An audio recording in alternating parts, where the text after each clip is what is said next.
Welcome to moistcritikal's compilation to fall asleep to relax. Time to let your brain clock out and your body settle in for serious snoozing.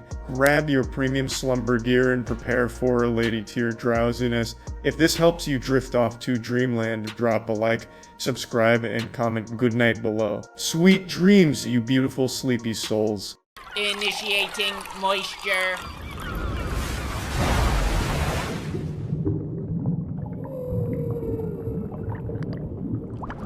Welcome to the Moist Meter. Today we're taking a look at Callisto Protocol. I'm a huge fan of the Dead Space franchise, except for Dead Space 3, because obviously pretty much anyone that has ever sat down and played a video game and then tried Dead Space 3 hated it. It's just a bad game, but the first two Dead Space are amazing, actually iconic. So much so that it has a unique identity that was immediately recognizable in Callisto Protocol. The game really wears the Dead Space inspiration on its sleeve, and I think that's totally great. This was the last game of the year that I was extremely excited for. I've been looking forward to this release since the first trailer came out, so of course I got it on launch day, and it reminded me that I'm a fucking idiot for expecting a modern game to work on launch. My god, I got this on PC, and what a tough pill to swallow it was to learn that I was once again bamboozled because the fucking performance was terrible. Playing this game out of the box on Steam on day one was almost unplayable. The stuttering was unlike anything I'd seen before. It was like Pokemon Scarlet and Violet, but in space.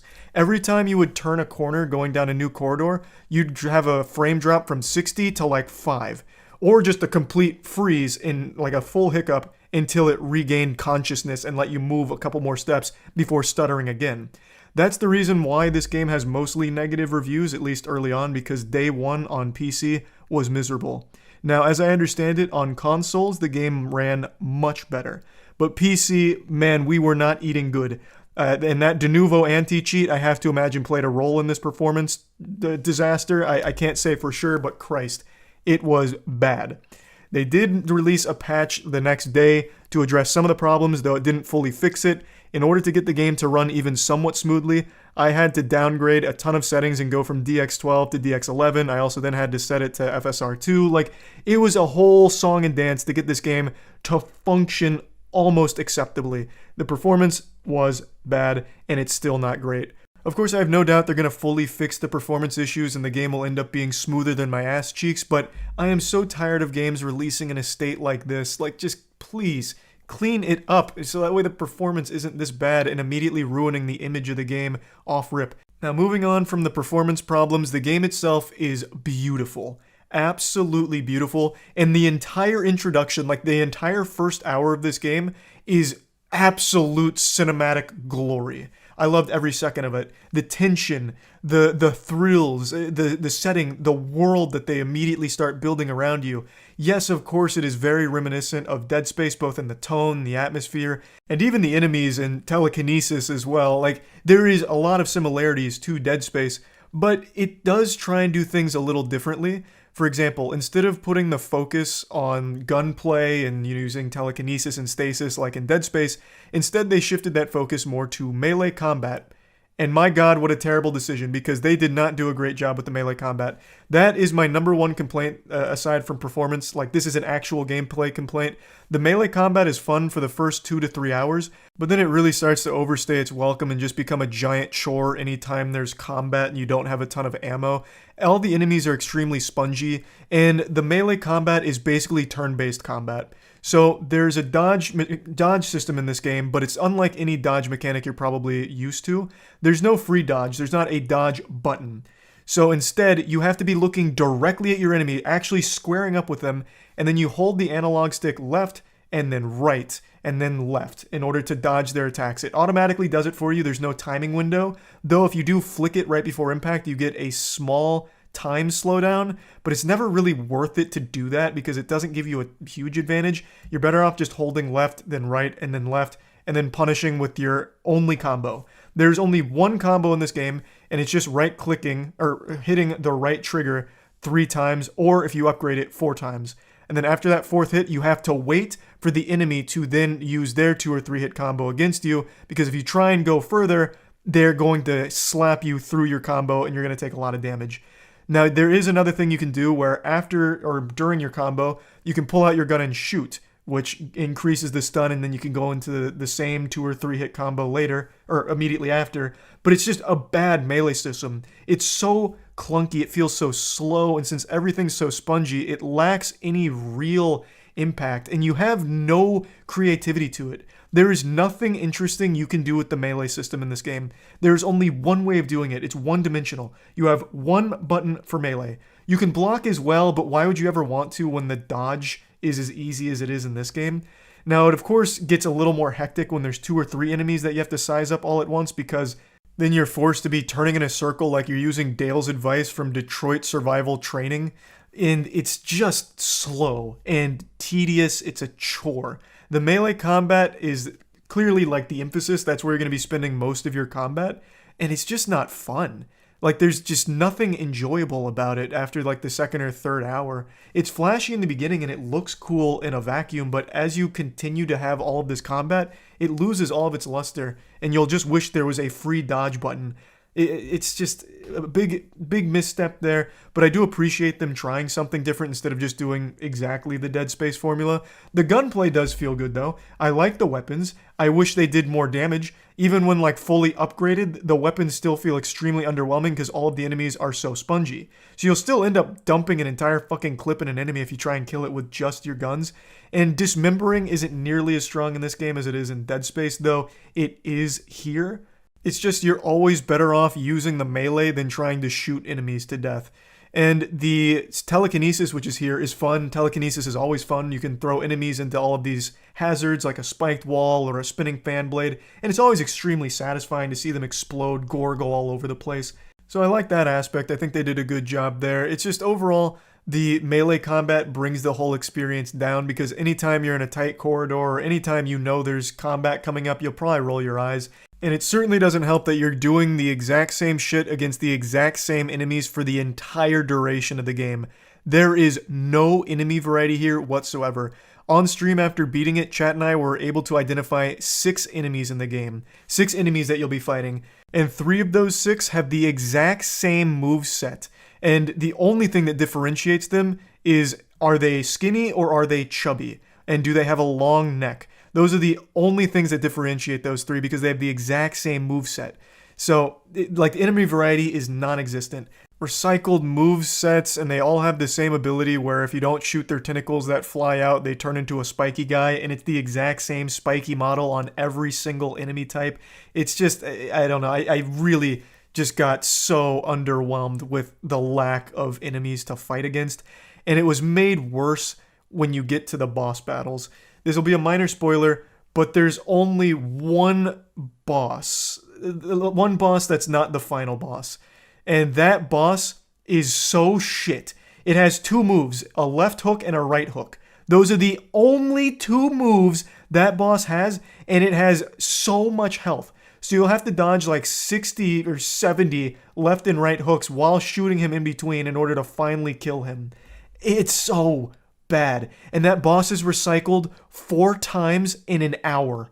Oh my god, it was so sad. But the final boss is kind of cool. Like, the final boss is a little better, even though it's still kind of the exact same moveset, but with a twist. It was really underwhelming when it came to those like big moments, like with the bosses. There is, however, one mini boss that's cool, and it's the robot. But the robot also only has 1 move, and all you have to do is shoot him in the head 5 times, which you can do instantly, so it's not even really a fight whenever there's a robot. And there's only a robot twice in the entire game. Like, really, when it comes to the combat, it falls kind of flat. So I know I've ranted about that a lot, but that was the main hang-up for me in this game. I want to move into the things I liked, because there is a lot that I liked about it. The narrative gripped me right from the beginning.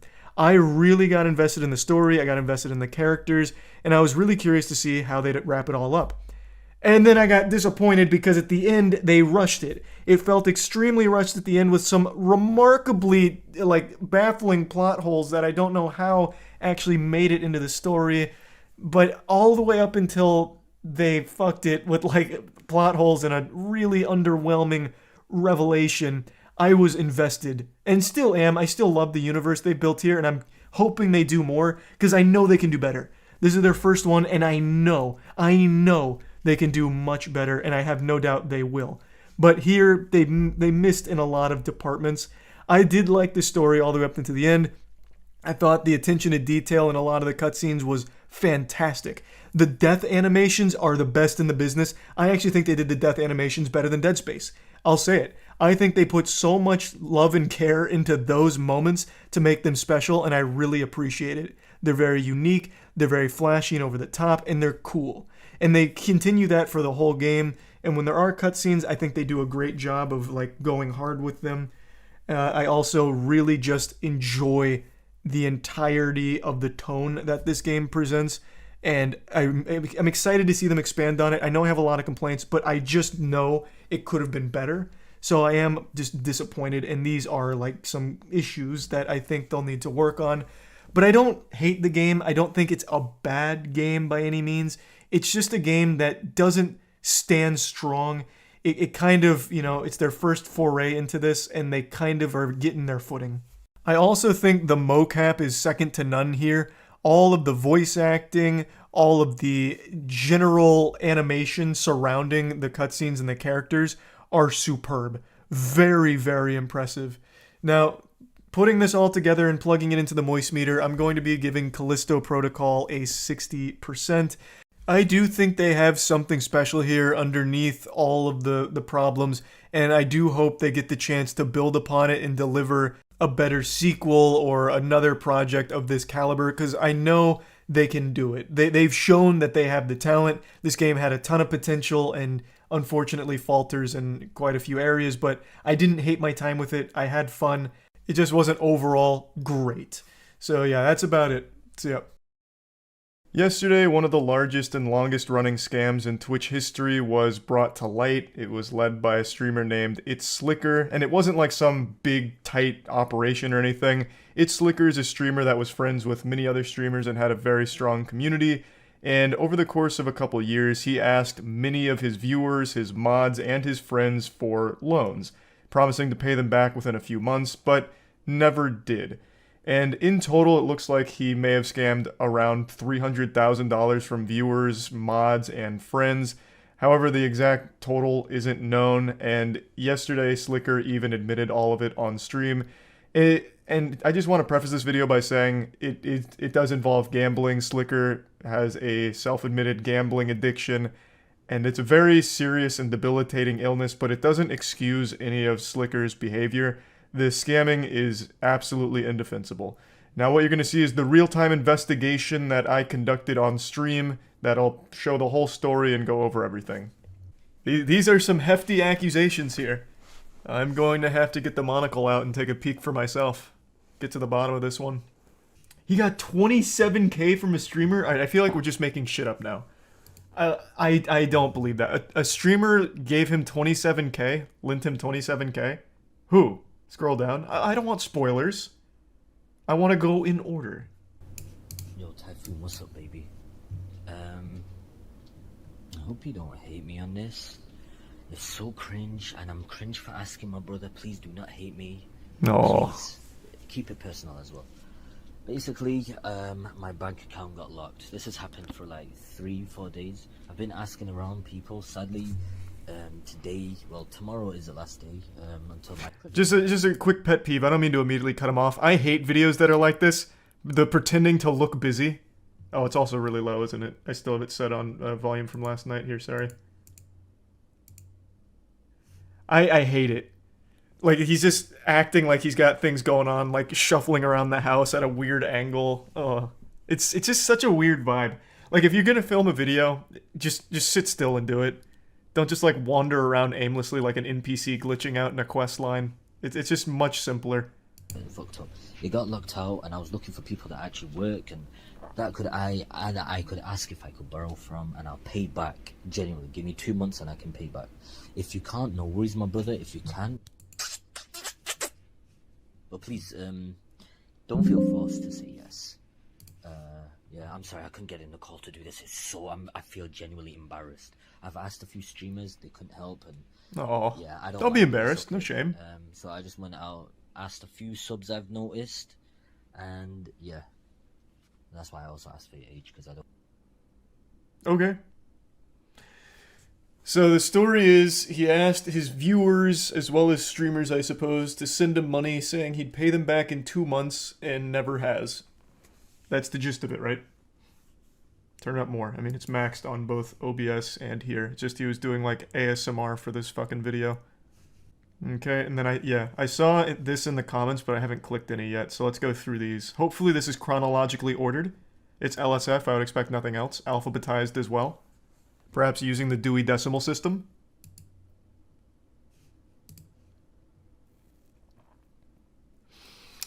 Read the convo, still got my issue with money. You can't borrow for a few days, and I bust back. Nah, sorry bro, legit. What's the issue anyway? 200 quid for 300. Can't be bothered explaining. Long story with my accountant. You get that in 2 days or less, or even today or tomorrow. You get an extra 100 quid. Sounds like a RuneScape scam. I'm assuming this is just a viewer. Oh, okay, I see. So at the end of the clip, I thought I might have misheard him because he's fucking whispering into my ear like little sweet nothings. He asked his age, didn't he? That's what he said at the end of the clip, right? It's okay. So I just went out, asked a few subs I've noticed, and yeah, that's why I also asked for your age because I don't. That's why I also asked for your age. It looks like he did that to a lot of people because this starts with I'm almost 17 and yeah, which means he probably asked how old are you? Okay. Wait, you work at 16? What the fuck? Yeah, kind of common. At 16, bro? Never mind, I need a fave, but I feel you're young to ask. Oh. God, what a creepy vibe. Jesus. My bank got temp locked and I need to buy my mother a plane ticket to Iraq since my GMA got corona. Plane ticket cost $575, but I don't know, man. I don't know who to ask. I won't ask a streamer because their ego is nasty as fuck. One of his loyal viewers gave him 7K? Oh, God! October, November, December, June. Oh, my lord. These were monthly payments. What was he running? A protection racket or something? Like the mafia? What did he do with the money? Like, does he just spend it on, like, gambling? Does he, like, dump it into cars? What does he do? Full disclosure, I'm not super familiar with Slicker. I've only met him, like, twice. One of them was during a League of Legends tournament, and that was pretty miserable. Not because of him, just the tournament itself. We just got steamrolled. So I'm not, like, really familiar with him overall. But this seems pretty bad. It's always the same stuff. I don't understand. As a streamer, how can you be so low IQ? Everything gets leaked. Literally everything gets leaked. So if you're scamming viewers and streamers alike, how can you possibly think for 1 second that's never gonna come up? God. It has to be gambling. It has to be gambling. I can't imagine what else he's spending this money on. Is he big into gambling? Literally everyone is saying yes. Does he gamble on stream or is this just like an in-person thing? Yeah, that's what chat was saying. He took 28K from someone named Luca. Or Jesus, Luke AFK. We haven't gotten that far yet. That's just like a little spoilers from chat. Such a weird cold open too. Yo, bro. Yo, how old are you?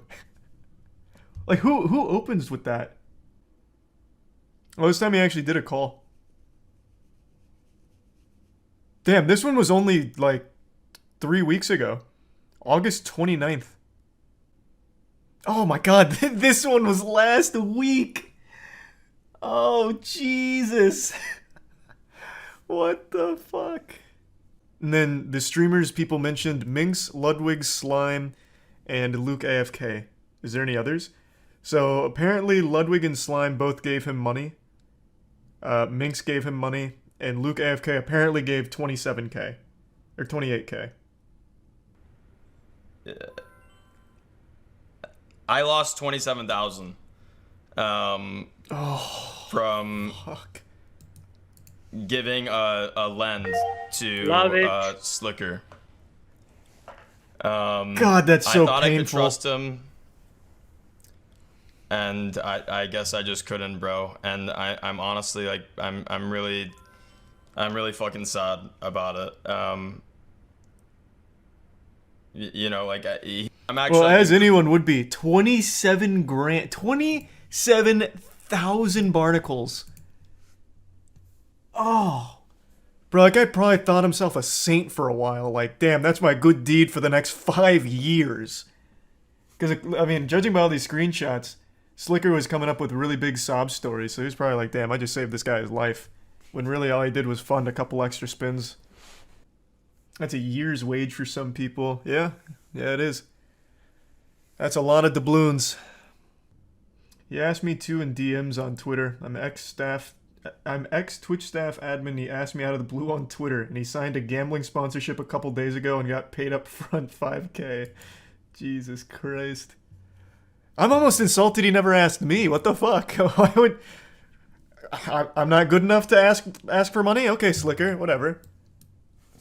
I don't think I follow him on Twitter, that might be why. Damn. Drats. No, I don't trust that shit. I don't blame people, like his viewers, for believing that story. But just as a general lesson, a streamer of Slicker's size is never going to have money trouble unless quite literally they have an absolutely debilitating gambling addiction and they have spent every dime. If I remember correctly, he holds 5K subs, right? Somewhere in that ballpark, 3 to 5K subs. You have to be remarkably irresponsible with your money to be anywhere close to not well off. Because that's just subs. No, he holds around 1.6 now. What? When he was on my League of Legends team, he had like 5K subs. What happened? That was only like 8 months ago. He has 600 subs and averages 600 viewers. Well, I'm going to look for myself. Because if that's true, that's a colossal fall off in a very short amount of time.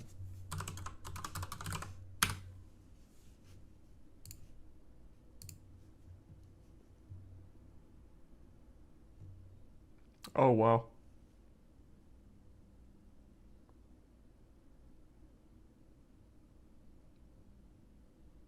What the fuck happened?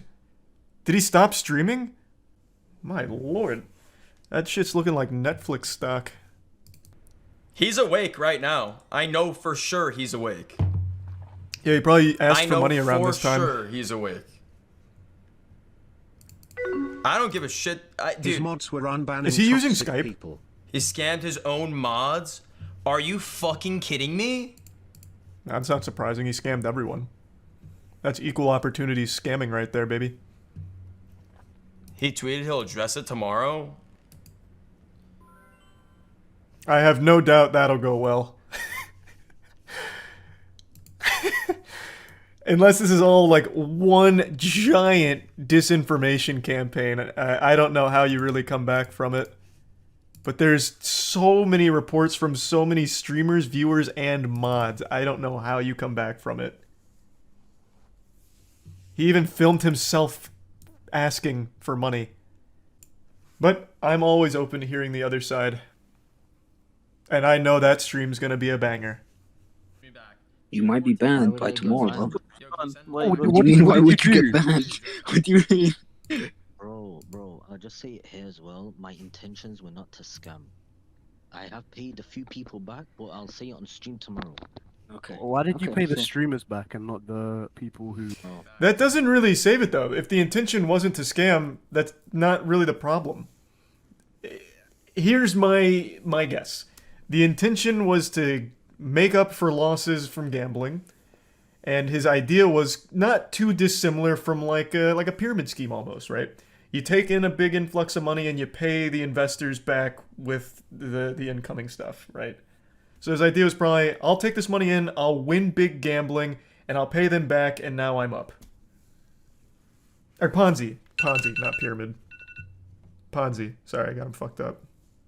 That's my guess. Again, I'm not super familiar with Slicker, but that's what it sounds like to me. I fully believe him that his intention wasn't just to take money from these people without paying them back. He truly believed he would be able to make more money with their money and pay them back. But you know how that goes. He could start a GoFundMe. Yeah. Feel really bad for all those people. That's a lot of lost money. Yeah. You can't help but feel bad for the people that thought they were doing a good thing to help out someone they liked. Bro, imagine though. Imagine Slicker won big. Fucking fat, big buckaroos. The massive mega jackpot Omega Millions. He pays everyone back, and he's still viewed positively. Just get better at gambling, idiot. It's free money, eventually. Yep, that's the stat. 90% of gamblers quit right before the big win. Heartbreaking. But the good news is it doesn't seem like he ever quit, so he's still due for that big win. Do you think he can get arrested for this? I don't know, man. What do I look like? The authorities? I have no fucking clue. I guess it would depend on what the people he scammed choose to do. Because, I mean, you can't, like, scam legally, right? Like, you can get sued. So it'd be up to them to, like, press it forward. But then they'd be out even more money. So here's his first ask. So looking for $1,000 here. Which is, like, the standard ask he seems to have been doing. Oh, I see my cam's blocking it. I'll just read it. I don't feel like moving the cam. If I asked, would it be okay to borrow and I get you when I'm back? Don't worry, King, you can say no. Keep it personal as well because I'm embarrassed. I recorded that because they won't allow screenshots on the app. Is $1,000 okay? I got you. An extra. Are you able to do Bitcoin King in case you think I'm hacked? Or PayPal is fine. Thank you so much. It's okay. It would mean a lot. But believe me, 1K is fine. Thank you. I got it. So that's Lakari. He sent through the money. Slicker confirmed he got it. And then this is Slicker attempting to pay him back. He shows a screenshot of money that was supposedly sent to Lakari, but then it turns out it wasn't. It turns out it was canceled. So he's like, oh, what in tarnation? What the fuck? That's weird. It's gone from my bank now. So he didn't pay him back. Oh no. How is this? It just keeps getting worse. Botez lended him 10K. Ah. Did she just say that? Let's see. This is hot off the press right now. I wonder if we can tally up the total amount that he was able to scam. If enough people come forward with their receipts. They're tallying it up on Asmon's stream and they're saying it's right around 200K plus. Not bad. not bad. Wow. Damn, he's good. Yeah, he's good. I'm surprised he was able to do it for so long, especially with such a weird opener. Again, like, look at these screenshots. Almost all of them start with, how old are you? I immediately went to the very only one that isn't opened like that. Okay, my god. Yeah. Just a cold opener with how old are you? That's just with random viewers, though. He was far more personal with streamers and friends. I just pulled up the Lakari post. Yeah, I agree. He was a lot more, like, I wouldn't necessarily say personal, though. He just made it a lot sadder. So, like, with Lakari, he was like, look, you can say no. It's totally fine if you say no. I'll still think you're a king. But listen, King, I need $1,000. And again, you can say no, but it'd really mean a lot to me if you gave me $1,000. Believe me, I'll pay you back and then some. So if $1,000 would be really appreciated. But again, you don't have to. But I would really appreciate it if you did. Here's my PayPal. Here's some Tempest. I don't. So apparently on Asmon's stream, they're tallying it up and they're saying it's like a little north of 200K. I don't think it's 200K. If I had to guess based on all of the ones I know about, like that I've seen so far, I would say it's probably right around that 125 to 150 grand ballpark. That would be my guess. I don't know how many of his mods he scammed though. That's the thing. Yeah.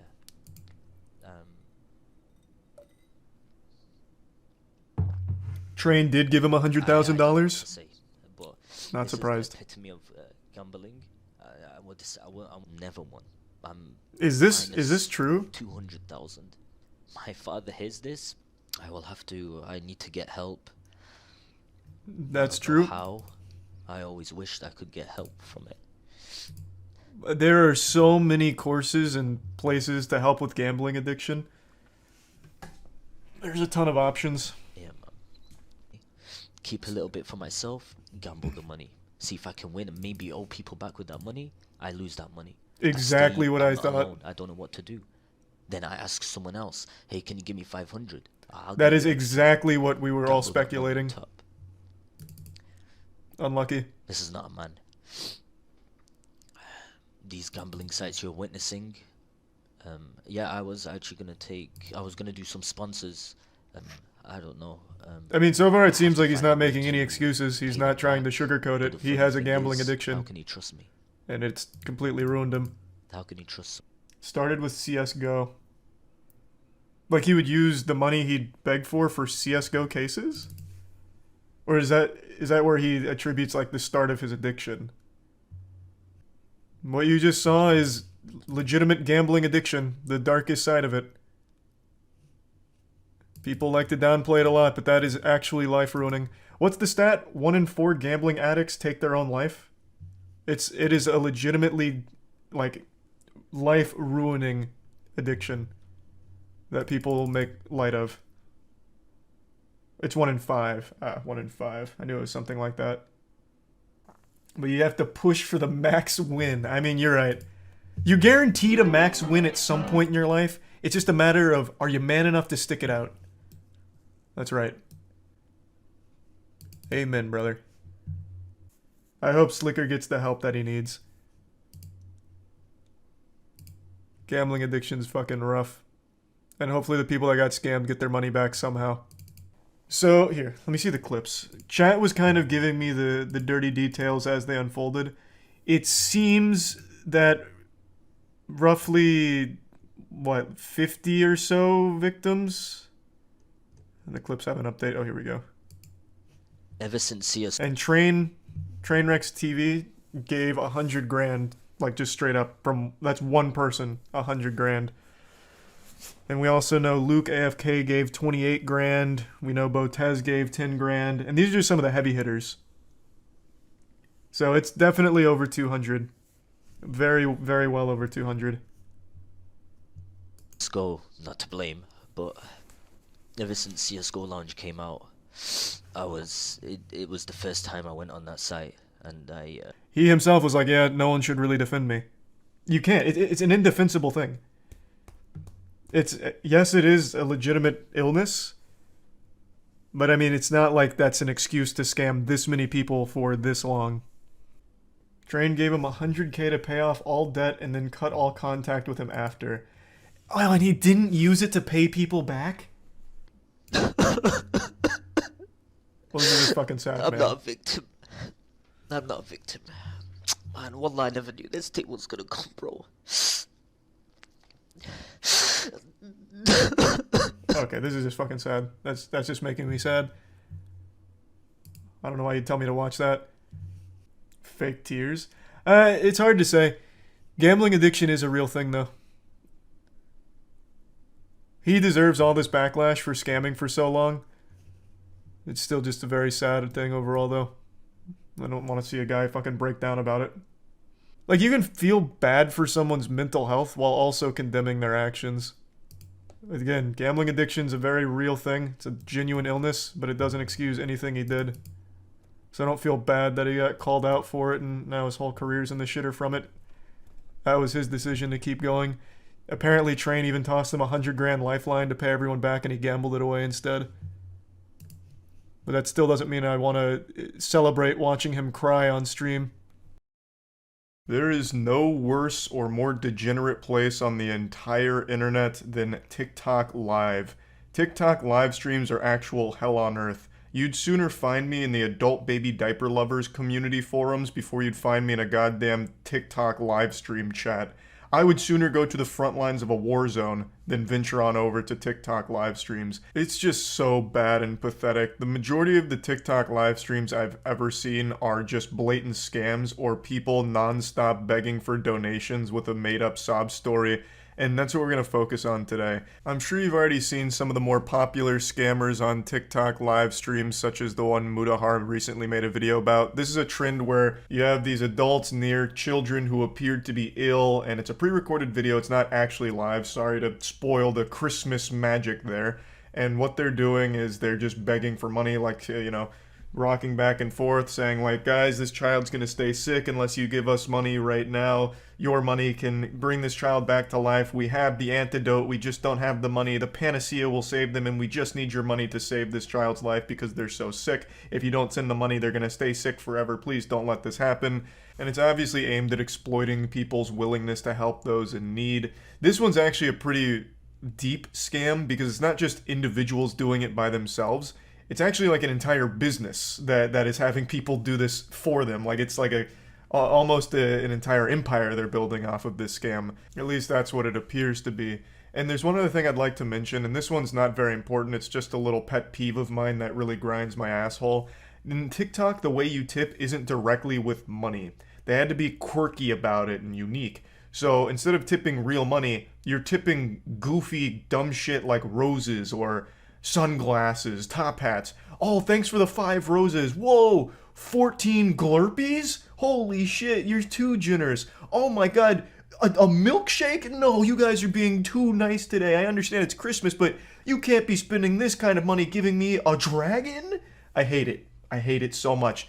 Don't be such a fucking weirdo. Just make it like 1-to-1, like, oh, here's $5 or whatever. I hate that they have to like convert it into stupid little Microsoft clip art shit as like, here's what you got tipped, it's a rose. It's dumb, I hate that. Not important, but just something I wanted to point out. So this is a very common scam, but it's not the only one. There are just so many scams similar to this, and there's a video that's been posted by a YouTuber named Wasabi who goes over one of the biggest culprits of scamming like this, and probably the most popular one, who frequently does these kind of live streams and still hasn't been banned, and actually has a following of over 500,000 people. But for live streaming instead. If you end up on the TikTok live stream section, you've already fucked up. Like, I'm just gonna assume you're there for something nefarious. Like, why the fuck would you ever watch a TikTok live stream? Go anywhere else for live content. Not TikTok. Like, holy shit. It's fucking terrible. That is the worst streams ever. Bar none. Becomes a lot more appealing to people wanting to give live streaming a shot, or potentially by scammers who see it as a great opportunity to take advantage of other people. So, judging by the thumbnail, this is the scammer he's about to call out, and I can already tell you he's doing the exact same scam that I briefly mentioned. I'm going to take a shot here, just based off of the other scams I know on TikTok live streams. He plays pre-recorded videos begging for money, doing something, telling a sob story, one of the two. And he just loops that shit endlessly to try and farm money out of it. And we are not getting a galaxy. You see, I just needed to be positive because we aren't getting a galaxy. I was so confident. You are making me rage today. You are making me rage today because we aren't getting a galaxy. Which means I don't have to knock it over, which means I'm not going to rage, and which means I'm not emo. Because galaxy means I'm emo and I have to knock it down. Someone translate. Is a galaxy some kind of like in-app currency that's a big one? What does that translate to real currency? How many doubloons? Why am I... How am I getting so many different answers to that question? I'm just gonna look it up myself. How in the fuck... It is a standard rate on the gift, I have to imagine. How the fuck did I get a range of $5 to $1,000 from so many different people? Jesus, why do I ask? Why do I bother asking? Costs $13.50. God damn it. Holy shit, it is $13.50. Okay, so then this is just everyone's doing this scam then. Displaying pre-recorded videos as a stream. Is this fake? No, your mom fake. It's not fake. The cherry on top, some people don't even have real streams. They're just pre-recorded. They're fake. So the process for going live is pretty straightforward. On TikTok's website, it says you must be 8 that don't know any better, so they're easy to fool and potentially get money from. That's also very common. On TikTok Live, I know they take Twitch streams sometimes and just broadcast it there as well on their page to farm off of the TikTok stream, or off the Twitch streamer. So they'll take like a VOD. They'll take like, let's say, XQC playing GTA RP. They'll take his entire stream, download it onto their phone or tablet or whatever, and then they'll just play it as a live stream on TikTok and just let people come in and just farm. That's pretty common on TikTok. I've seen that before. Do I watch TikTok? The only time I go on TikTok is when there's like an interesting drama story. Otherwise, I don't fucking touch it. I am not really too big of a fan. I'm sure there's good content on there somewhere, but I'm not going to be the one digging through to find it. It's more than $13. There's no way it's like 100. Are you talking about the Galaxy? What do you mean? I looked it up. TikTok Galaxy cost. Why did you donate to tell me that when you can just look it up yourself? Roughly the equivalent to $13 to $15 or $13.50 overall. This is outdated? This is December 11th of 2022. It was a week ago. What the fuck do you mean it's outdated? Yeah, I mean, I guess maybe inflation's a whole new kind of beast over on TikTok. I'm just going to say this is probably correct for now. The easiest way to tell if a stream is fake is to look at the user's profile. For a majority of them, their profiles are either blank with a fake profile picture, and the bio either has no text, or some of them say, "Don't give me Galaxy," which is their way of saying, "Give me money." Are you serious right now? I haven't blinked for the last 17 days. You can literally join my live right now. Jesus Check for Christ. yourself. I don't blink. This is unwatchable. Blink when Holy I join fuck. your live? That is cap, bro. I haven't blinked in the last 7 days. You can literally join my. Is it a scam or do people have bad taste? No, it's a scam. He just plays pre-recorded videos. So when you donate to him, and he's like, "Give me a Galaxy or I'm gonna fucking cry and pee-pee. Give me a Galaxy or it's gonna be real wet trousers in here. No Galaxy?" And then the chat, for some reason, does donate a Galaxy. But since it's a pre-recorded video, he doesn't react to it or anything. He just loops that video endlessly forever. He has all the Galaxies he needs. Yeah. He's got too many Galaxies now. He's got his bag. He said enough is enough. I'll leave a couple solar systems for the rest of you plebs. So Wasabi went over the minimum payout threshold, which is really generous. It's $10. As long as you make $10, you can get paid out for that. So getting one Galaxy pretty much immediately covers that. And I imagine he's actually been successful in farming that, considering he has 520,000 followers.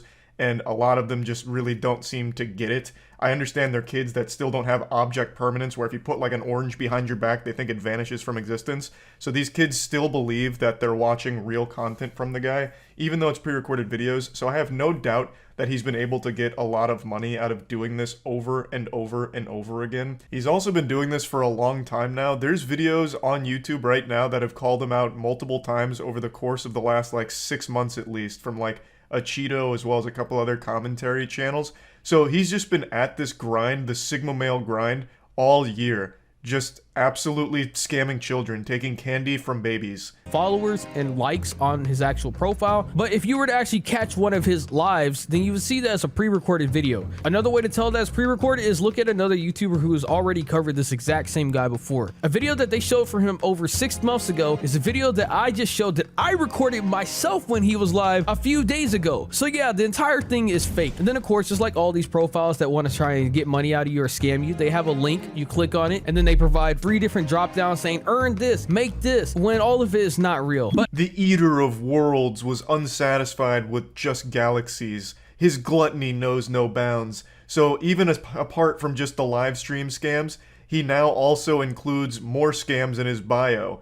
He's double, even triple dipping into the art of scamming. So you click on his bio link and it brings you to the age-old scam, a classic, an iconic one even, where it's gift card giveaways, win an iPhone, win 50,000 skateboards, win a date with Jenna Ortega, like just all of these stupid things where like, oh, click here, get $750 and an iPhone and shit like that. All of it fake. All of it a scam. So this guy's entire identity online is based around just absolutely slapping kids and their parents' wallets around. But of course, he's not the only one doing it. It is extremely common on the platform right now. So again, I don't know why you'd ever go to a TikTok live stream unless you're really just trying to lose money for the sake of losing it. But at that point, just flush it down the toilet. Why bother giving it to a piece of shit like this guy? So, yeah, I just wanted to talk about some of the scams going around on there, and that's about it. See ya. Alright. My NBA 2K 2023, the very first app I've ever seen with only 1 stars. Let's go. I believe in the dream. Time to make a superstar. Okay, I just accepted their policy to sell my data. Where do I do face scan? Is the lighting good enough? It's just telling me no. Hold on. I feel like my dad trying to use a phone right now. Oh, here we go.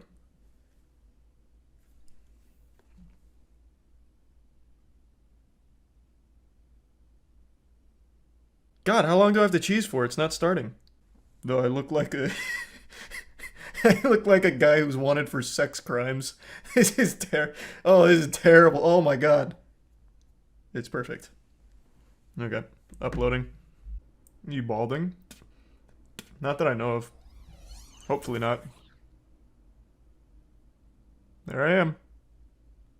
It is shocking how far technology's come. It's able to, like, actually digitize you now. This feels like Code Lyoko. I've just been jacked into the mainframe. It's crushing it. Alright, let's ride. How tall did it make you? Well, it's only the face. Oh my god, I can't go back. Oh boy. Oh, jeepers. Oh god. What was my old high school number? I think it was number 7. I can't remember.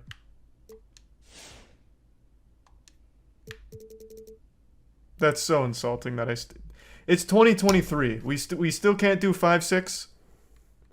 I could excuse it in 2021, but Jesus Christ. What happened to sensitivity training? Some basketball players are 5'6". Get over it. I'll be known for my 3-point shooting and occasional dunking at 5'7". Max acceleration, minimum speed. Oh yeah, I can hit top speed instantly. It's just not very fast. That's a good idea. You can't change the character till after the cutscene. What do you mean till after the cutscene? Are you telling me I debut like this and I can completely change myself in the next match? Hey, what's up, Nosferatu? With the 18th pick Let's go, in the Charles NBA White. Draft, the Miami Heat select MP. Woo! Hey, who's booing? Who's booing me? They're gonna regret drafting him over me. I remember 2K21 looking better than this. Absolutely. Quote him. The man said quote him. Go quote him. Quote him. Why you still here? Come on, Go quote him. let's go. Woo! Shep the show! Showtime. You already know. That guy's just happy to be there. JJ was drafting Okay. MP over Shep. MP is ancient. I'm sorry, what? Did you say ancient or anxious? Ancient. He's Like an old dead man. bird, tall grass, ancient. Is he We know old? exactly what he's gonna be. Oh my god, did they draft real world Charles age? A 28-year-old a 28-year-old rookie? This is a huge mistake, JJ. Oh my. Rotation player? A rotation. Hey, at least JJ is on your side, babe. Honestly, I thought it was gonna be way worse than that. Thanks, honey. Yo. How my two favorite lovebirds doing? Hey, doing great, thank you. Okay. Y'all check out that. But like, life is good. Are you sure I get to edit my character? I'm starting to doubt it. Brilliant, talented My girl girlfriend will break that up was with me. My business manager, and up and coming agent. Are you sure? Running a boutique agency. It's all good. I'll check you later, okay? All right, I see you. Bye, babe. Alright, I'm gonna go pay a visit to the plastic surgeon nearby real quick. Just give me 1 second. Hey, don't be alarmed when you come home, babe. It's gonna be a little jarring at first, but trust me, it's fine. It's still me. You know, it's still me. Can't see my ears, so it doesn't matter. Facial hair. I mean, honestly, I got it in my scan. Just put some mud on my face. That's good enough for me. Alright, let's go. Alright. Time to jump scare my girlfriend. Hey, you crushing it, bro. So good. Hey, what's up, guys? Let's run it back. More energy, man. Yeah, that's what I was gonna say. I was thinking that too. Hey, it's me, the number 18 draft pick. What's good, fam? Not much, man. Are you? Hey, it's all goofy, fam. Just filming a quick shot about the game. I look so shy. Angle, you know? Alright. Man, I look like something out of Lord of the Rings. I feel like one of the hobbits. Alright, who do you think you are? I am. We'll hit him with a Pete Weber. Yo, just off rip, I'm not an actor. So I'm not gonna help you make no fire content, bro. Oh, so this guy must be short as fuck, because I'm 5'7" and I'm eye level with him. So. Yeah, why so serious, bro? It's more like I don't take you serious. At all. Cure your spot in the rotation. Hey. want you here. This feels like basketball ASMR. Was there supposed to be background music? What the fuck is happening? We hear it too. That's right. What is going on with the crowd? Why aren't they making any noise? I got you. It's like a funeral. Jesus Christ. They're grieving. Yeah, I guess they're really upset about that 18th pick on Charles White.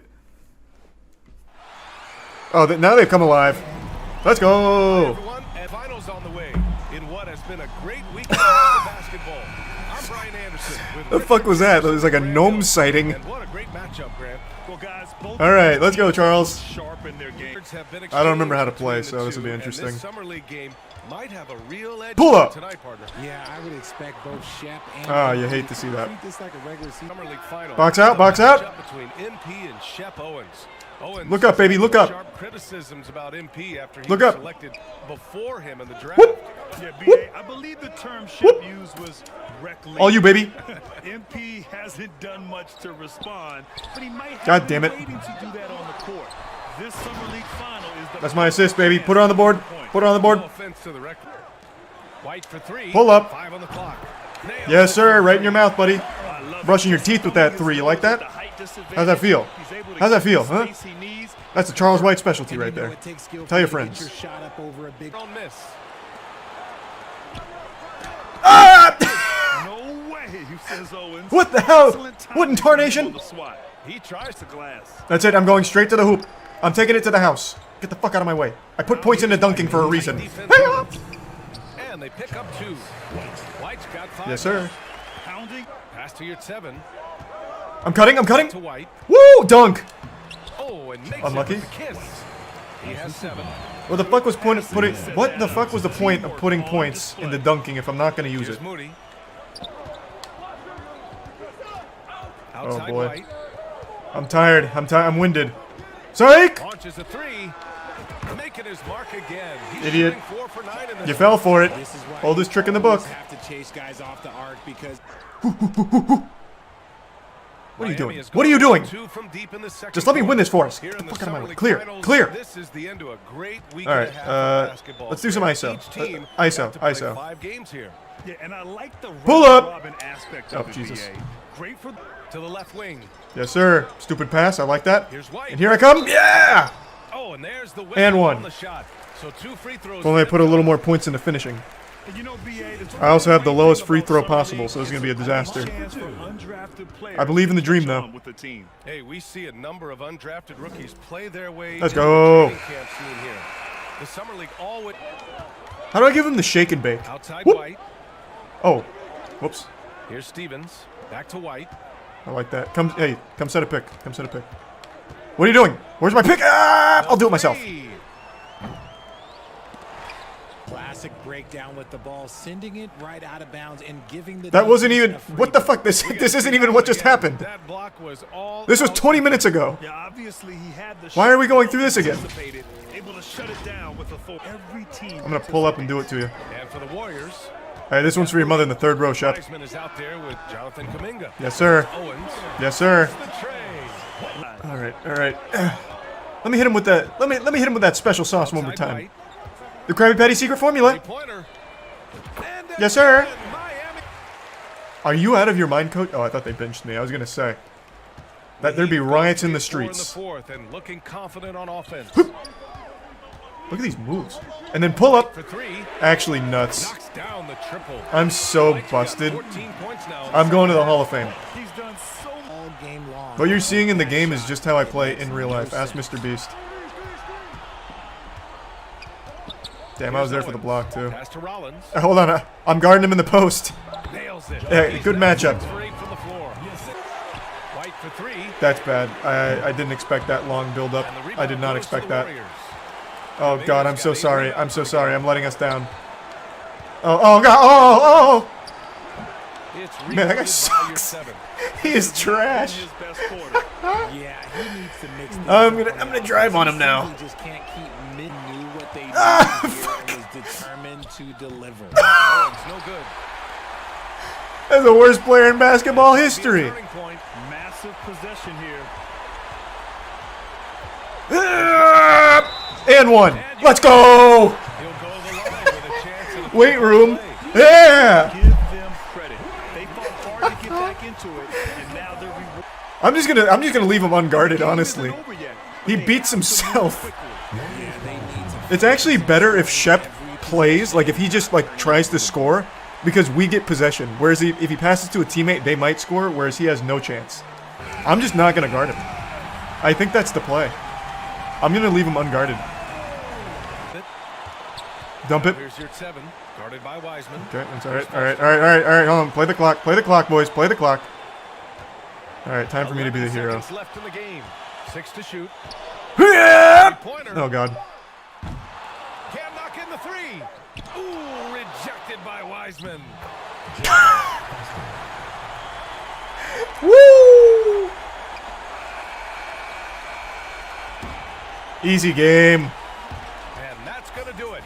The NBA 2K23 Summer League Championship belongs to... Alright, that's a big Charles White debut. Alright, everyone line up. Let me suckle your nipples while I'm standing up.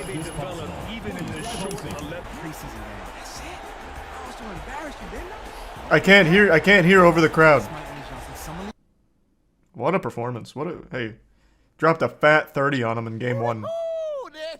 I am seeing lots of positive engagement on social. Let's hear a little bit if you want a minute. Are they talking about my drastic facial change? But, you know, I like compliments too.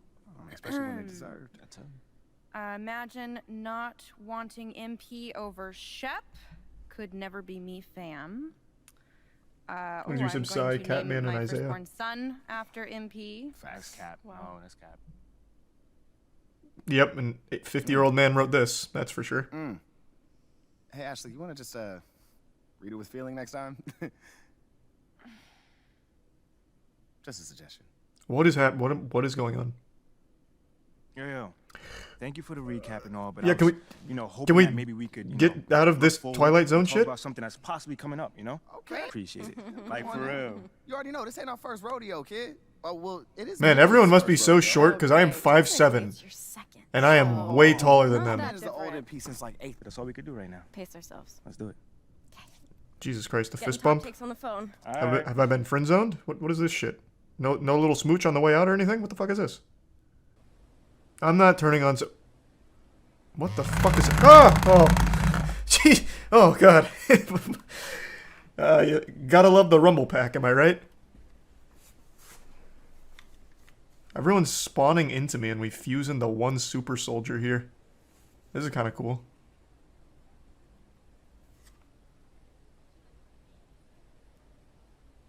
This is nice. Why is no one else short like me? What is this? Why is everyone so fucking tall? I've resisted the urge for about a week to discuss this, but I can fight it no longer. This video keeps floating around on Twitter, and I need to opine on it.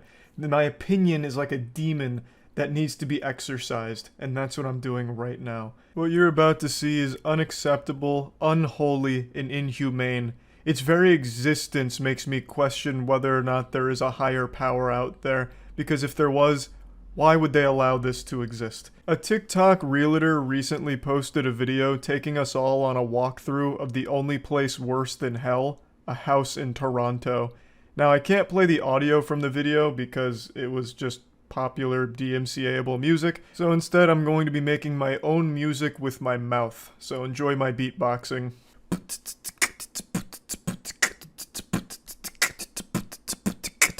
Ooh.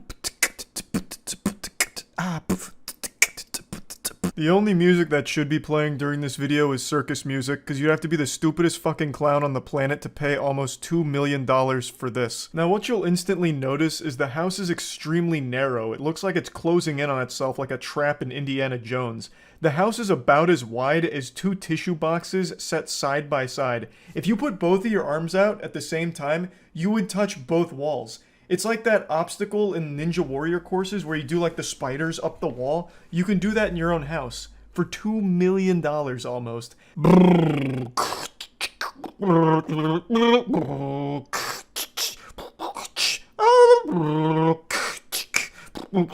Put that down.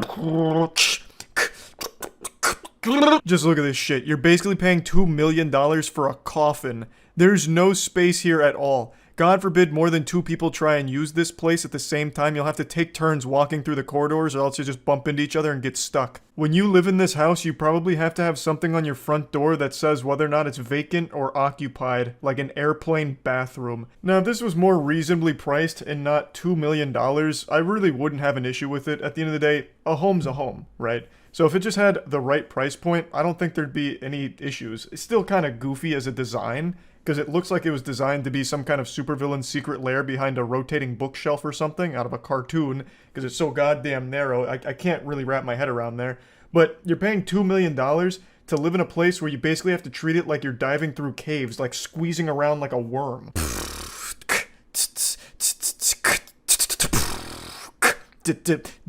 Davy Jones haunts my home. Another complaint I have about this place is the actual design inside. There's an entire wing of this sarcophagus that's just pure orange. Orange wallpaper, orange floors, orange everything. Feeling like you're living at Nickelodeon Studios. You know, you walk in here and think you're gonna fucking get slimed. I think it all looks super ugly. And all the furniture here, like the TV, the stand, the couch, the chair, all of that, it looks like it's fitted here like Tetris pieces. Excuse me, dear. Can you pass the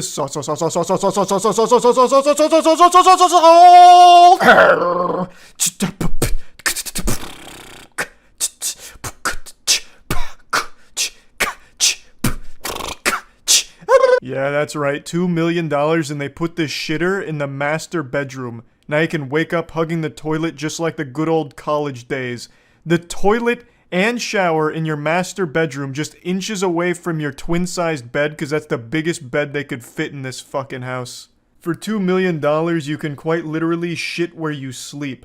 It'd be better at this point just to go outside and squat. I'm sure my neighbors would understand. I love the audacity to include this outside area as if this is some kind of luxury home. This just seems like it's more for like public humiliation. Like you wake up in the morning, you stretch, you hit your head on the ceiling and bang your arms and legs on the side of the room. And then you walk outside with your morning coffee and the neighborhood's laughing at you and lobbing tomatoes at you because you're just like this fucking jester, a joke who paid $2 million for this piece of shit. I can't believe the shamelessness to charge $2 million for this piece of property. This has to be some kind of elaborate ruse or some kind of experiment. A way of diagnosing mental illness quickly. Like if someone bids on this house or, God forbid, outright buys it, they should be immediately locked up in an insane asylum or imprisoned for being completely reckless and irresponsible. They have to be a danger to society. There has to be some kind of screw loose to convince someone that this is worth $2 million or even haggling at the $2 million price range. But anyway, I couldn't help but just talk about this a little bit because it's so outrageous. That's about it. So yeah. Happy holidays, everyone. Christmas is right around the corner, and as you can clearly see, I'm buzzing with that Christmas spirit. But the question begs to be asked, have you ever chopped down your own Christmas tree? Have you ever seen a grown man naked? For me, the answer to one of those questions was no, and I wanted to change that. So I got out into the great outdoors and decided to feel like a true lumberjack and celebrate Christmas the way the pioneers used to. Getting my hands dirty and up close and personal with the perfect Christmas tree to celebrate this wonderful holiday. And I didn't know much about this process, so we went to a Christmas tree lot that just has a ton of trees that they grow that they allow you to cut down and purchase. And it's apparently actually good for the environment, which I didn't know going into it. According to a lot of sources, cutting down a real Christmas tree is a lot better for the environment than purchasing a fake one. So that was a cool bonus, and I just wanted to show you what this process looked like because it was quite the adventure braving the outdoors like that. I don't get a whole lot of sunlight. I'm like a little vampire who gets fearful when he stays out in the sun for too long. So this was a big moment for me, getting out there and taking down the perfect tree for the holidays. And the reason why we got a Christmas tree and a real one this year is because we're actually doing a charity stream right now. And we wanted it to be a very festive experience. So if you have any time at all or any interest at all in a little holiday fundraising, please stop by to the stream today to support. We're going to be going for pretty much most of the night. So the link's in the description. It's twitch.tv/moistcritikal. It should be a really fun charity stream, so feel free to swing by. What are we doing? Hey, we're out in God's country getting a Christmas tree this year. Getting in the holly jolly old St. Nicholas kind of spirit. we're gonna go cut down our own Christmas tree. Yep. Make our own eggnog. Yep. Yep. This is a nice little height measuring. So you would cost like $30. How much would I cost? With hat or without the hat? Well, with the hat you'd cost like 39-ish. What would I cost with the hat? With the hat you're like, yeah, almost. You're a little like $43. What? The hat is like measuring teeth and tape. I just want to point that out. Yeah, I mean that's the only way to do it. Matt, do you want to be the measuring stick guy? I'll get the PVC pipe. We should have gotten axe. I really wanted to swing a big axe. You can swing a bow saw. There you go. Pick it up like somebody ready to use it. Yeah. Feel it. Gotta get it one of these. Yeah. That's how you use it. That's the right type. You have to go in circles even. Yeah, it's a circle saw. Alright, let's go hunt our tree. You said not to cut the babies. Although we really wanted to when we were driving in to get a little one. Yeah, what if we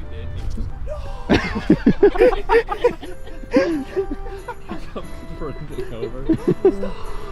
Your hat's sticking straight up now, Matt. Is it? Yeah, does it have its bend? There you go. We really should just cut like one of their actual trees. Yeah, like one of these ones. Drag it up there. How much is this gonna run me? Alright, what's your game plan here? There's a big boy out there if you want to take a little peek. Oh, way to spot the giraffe. Yeah, where's it at? This one's kind of sad, actually. This one, yeah. Well, it's like when you go to the pound and you pick the old cat. You know, everybody. It's just kind of bare. Yeah, let's not get that tree. That one's got some life to her. That one? Yeah, she's kind of vibrant. She's kind of thick on the top, but not much going on the I feel like the strategy might be go down more, because I feel like most people are going to come to this part. Wow, nice we want to road less traveled. I see some nice full trees right down there. You see them right there?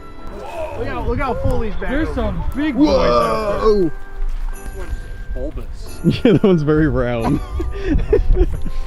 That's like a perfect. Oh yeah, that one is like. Oh perfect. wait, that is. That's actually so cute. All right, so we know this direction is good. The little ones are so perfectly shaped though. Look at that one right there. I feel like we're getting to some good stuff like up over here.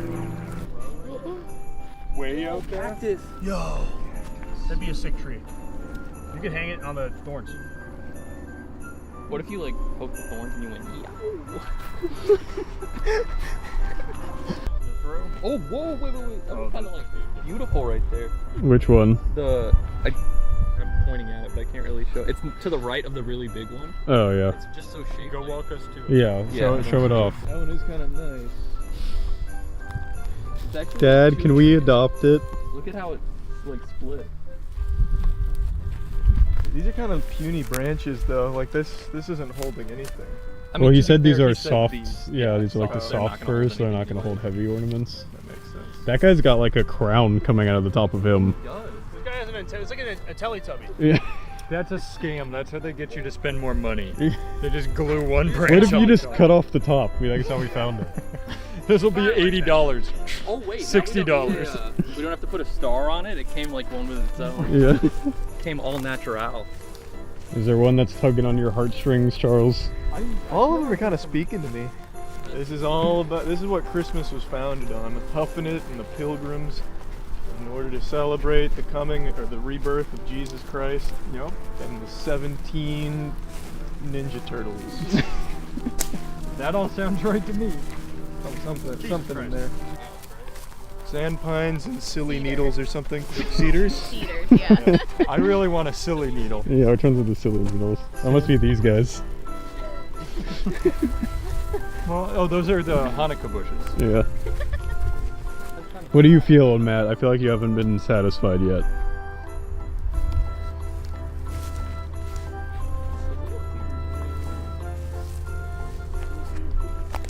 It's trying to hide from us back here, but it's speaking to me. Wow. Look at, is this part of this farm or that farm? I think we... I cannot imagine there's two farms. Look at all that branch real estate. I think we could get away with this one. Well, so is this thing though. Yeah.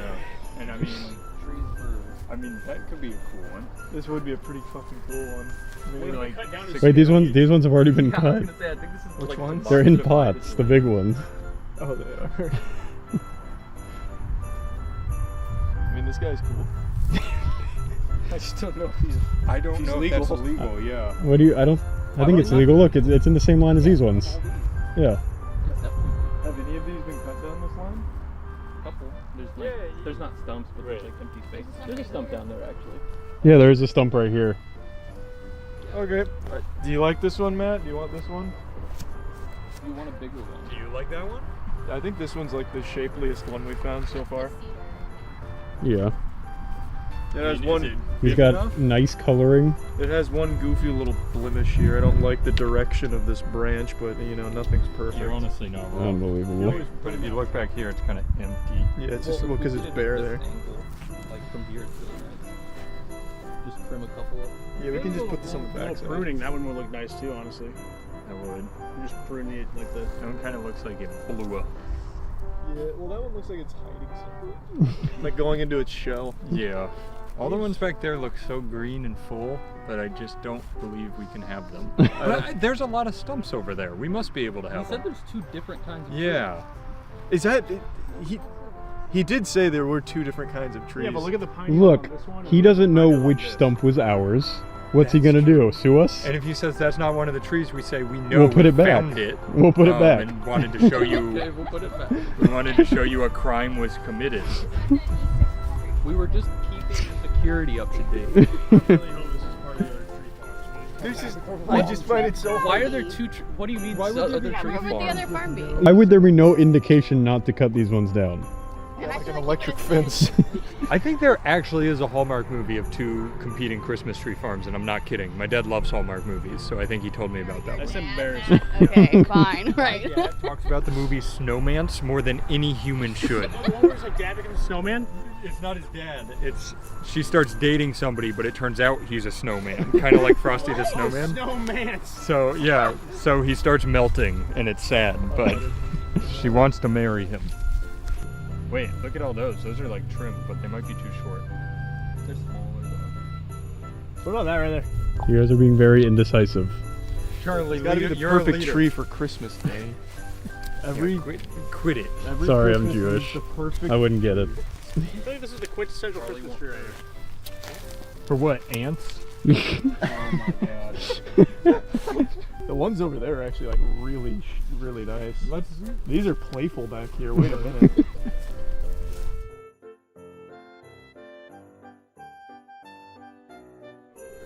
You like this one? This one is a better version of this. All right, so you like this one. This is currently number 1. You want to take one little lap back here, and then we'll make our decision? All right, yeah. Someone make sure we've marked this one. We know which one it is and where it is. Well, the one next to the blue PVC. And There for we what go. it's worth, I think the one Matt pointed out back there is also another good candidate. So we have 2 good options. Got All right. Are you a big fan of these kind of needles? These are cool needles. These are very Christmassy needles. They almost look fake. Like we could be getting scammed.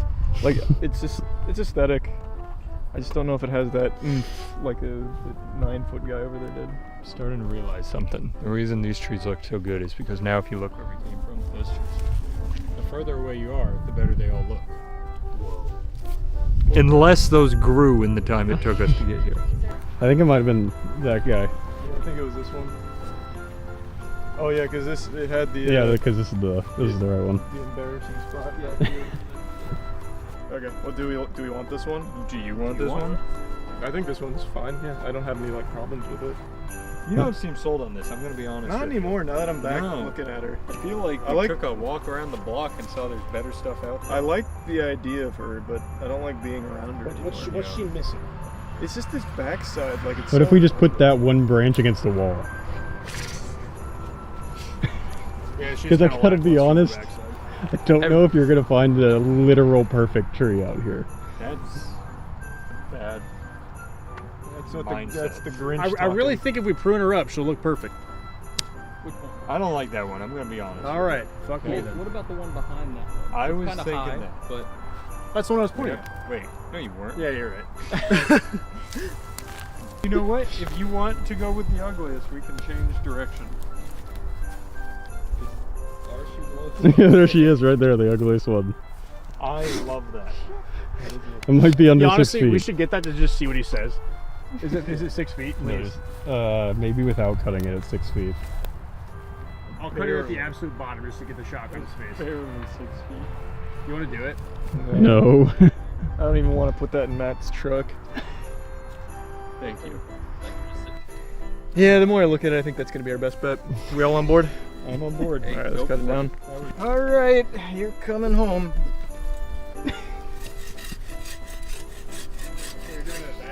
Yep.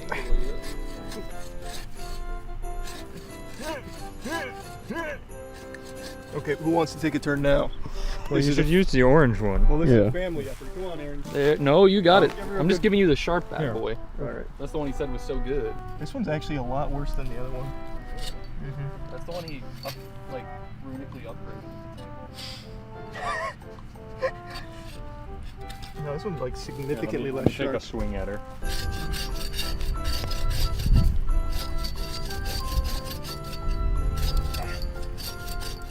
Now try the black one before you finish it. The black one's so much sharper. All right, switch with me. Caleb will, or Aaron will catch it. We don't know which way it's gonna fall. It's gonna go to the left. Here, I'll give it a little influence. Yeah, there she goes. Nice. Oh, baby. Good job. All right, well, come stand next to your trophy. Yeah. There she You goes. take a picture like it's a prize fish. Oh, there's a bug in her. I'm holding her hand. That's cute. So now you got to bring her back to the truck. Yep. What about wet? All right, let's go home. I'll give it 12 seconds before Caleb grabs it.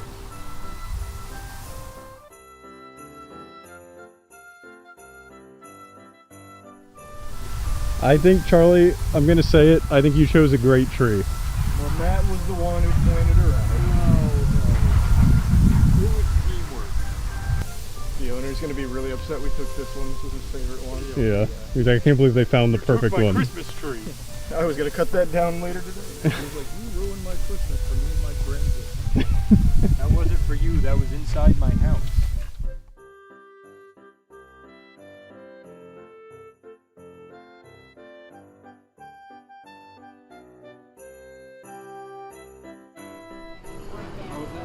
To the truck. Let's do it.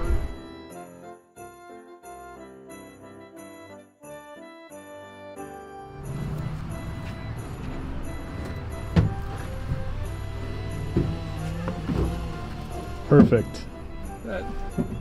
Yeah. Ho, ho, ho, ho! Merry Christmas!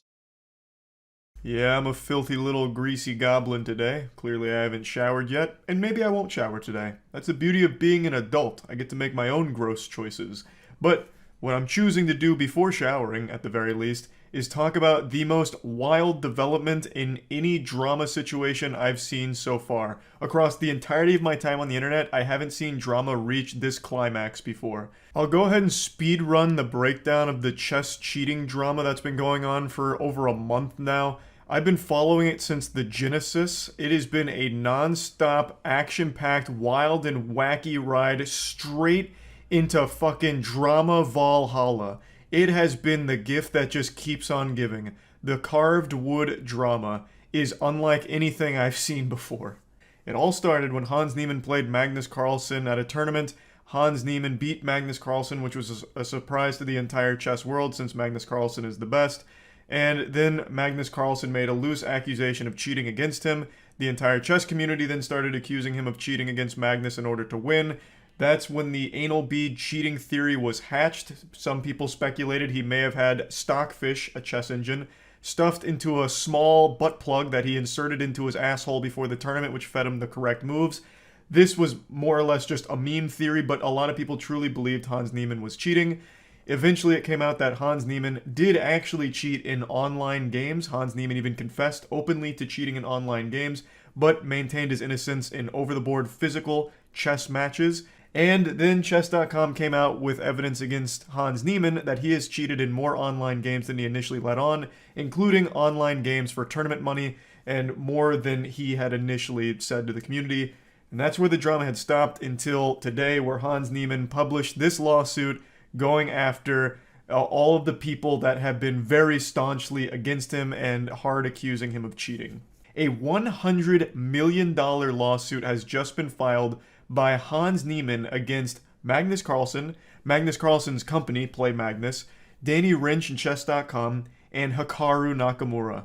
A $100 million minimum lawsuit. Now, this is a defamation case. Hans alleges that all of the cheating accusations he's been slapped in the face with have had a detrimental impact on his career and his reputation, and also are hindering his future in the profession that he's dedicated so much time for, which is obviously true. I think there is somewhat of a real concern of being blacklisted from tournaments going forward just based off the reputation as a whole. But also, Magnus Carlsen said he refuses to play Hans Niemann. The last time the two met each other after this cheating scandal, Magnus Carlsen resigned after 2 moves. He just fucking rage quit. Man just fucking disconnected the Ethernet cord and left the Call of Duty lobby. He just outright immediately forfeited because he just refuses to play Hans Niemann, believing that he's a cheater. So this means that if a tournament wants to have Hans Niemann and Magnus Carlsen competing, they really can't. They'll have to choose one or the other, because if the two meet again, Magnus will likely just flip the board once again. So this could absolutely impede Hans Niemann's career going forward, as well as the opportunities and tournaments he can play for. Now again, I really do want to drive this home. While Hans Niemann has publicly confessed to cheating and Chess.com has publicly come out with more evidence to confirm his online cheating, he still 100% maintains he's never cheated in over-the-board chess, and as of this moment, there is still not concrete 100% confirmed proof that Hans Niemann has cheated in over-the-board chess or cheated against Magnus Carlsen. And we may never know if he did. You know, we can't go back in time and spread his butthole in front of the camera and check if there's anything there. We just don't have that ability to do that yet. Now, I do want to mention there have been studies run on Hans Niemann's performance, and some of them raise some concerns amongst the community. There also have been chess engine correlation reports run on Hans Niemann's games to see how many of his moves correlate to moves engines would make. But all of these, as I understand them, aren't definitive proof that he is cheating. So we just don't know for sure yet. Everyone's going to have different opinions on it, and it's just such a messy situation. And now we have this lawsuit to dissect. So, like I mentioned, he is suing some of the people that have been hard accusing him of cheating for at least $100 million. I'll go ahead and stand up in front of the class and read it out loud. Accordingly, Niemann is entitled to a money judgment against defendants in an amount to be determined at trial, but not less than $100 million, including compensatory, consequential, and punitive damages. So this is where the at least $100 million comes from. It looks like, you know, he's not going to settle for anything shy of $100 million. He won't even get out of bed for anything below 9 figures here, which seems like a lot right away. I bet you could add every single chess player's winnings for the last 100 years together, and it wouldn't even come close to 100 mil. So this number is shooting for the stars here. And just for reference, here's the top 10 all-time prize money winners. They're not even breaking 10 mil. So it really seems like that number is way out of proportion here. Hans Niemann could play chess professionally for the next 1,000 years and never even come close to earning $100 million. So those damages seem outrageous, but I'm not a lawyer, and from what I understand, this is very normal in defamation cases where they just put an absolutely astronomical number there just to try and get as much juice for the squeeze as possible and make it like as big and scary and intimidating as it can be. I don't think they're actually hoping to get that much. Wherefore, Niemann hereby requests that the court grant the following relief. On the first cause of action, money judgment in favor of Niemann against defendants, the specific amount of which to be determined at trial, but not less than $100 million plus pre-judgment interest. And then B, second cause of action, same thing, no less than $100 mil plus pre-judgment interest. Point C, third cause of action in favor of Niemann, not less than $100 million plus pre-judgment interest. Point D is a little bit different. Money judgment in favor of Niemann against defendant, specific amount of which to be determined at trial plus pre-judgment interest. This doesn't have $100 million listed there for some reason, but it's the exact same wording. And then point E, fifth cause of action, no less than $100 mil. Now, this is where my little reptile brain started to malfunction and overheat here, because it looks to me like it's 4 separate asks of $100 million each, which would be a $400 million total. And that's how a lot of other people interpreted it as well.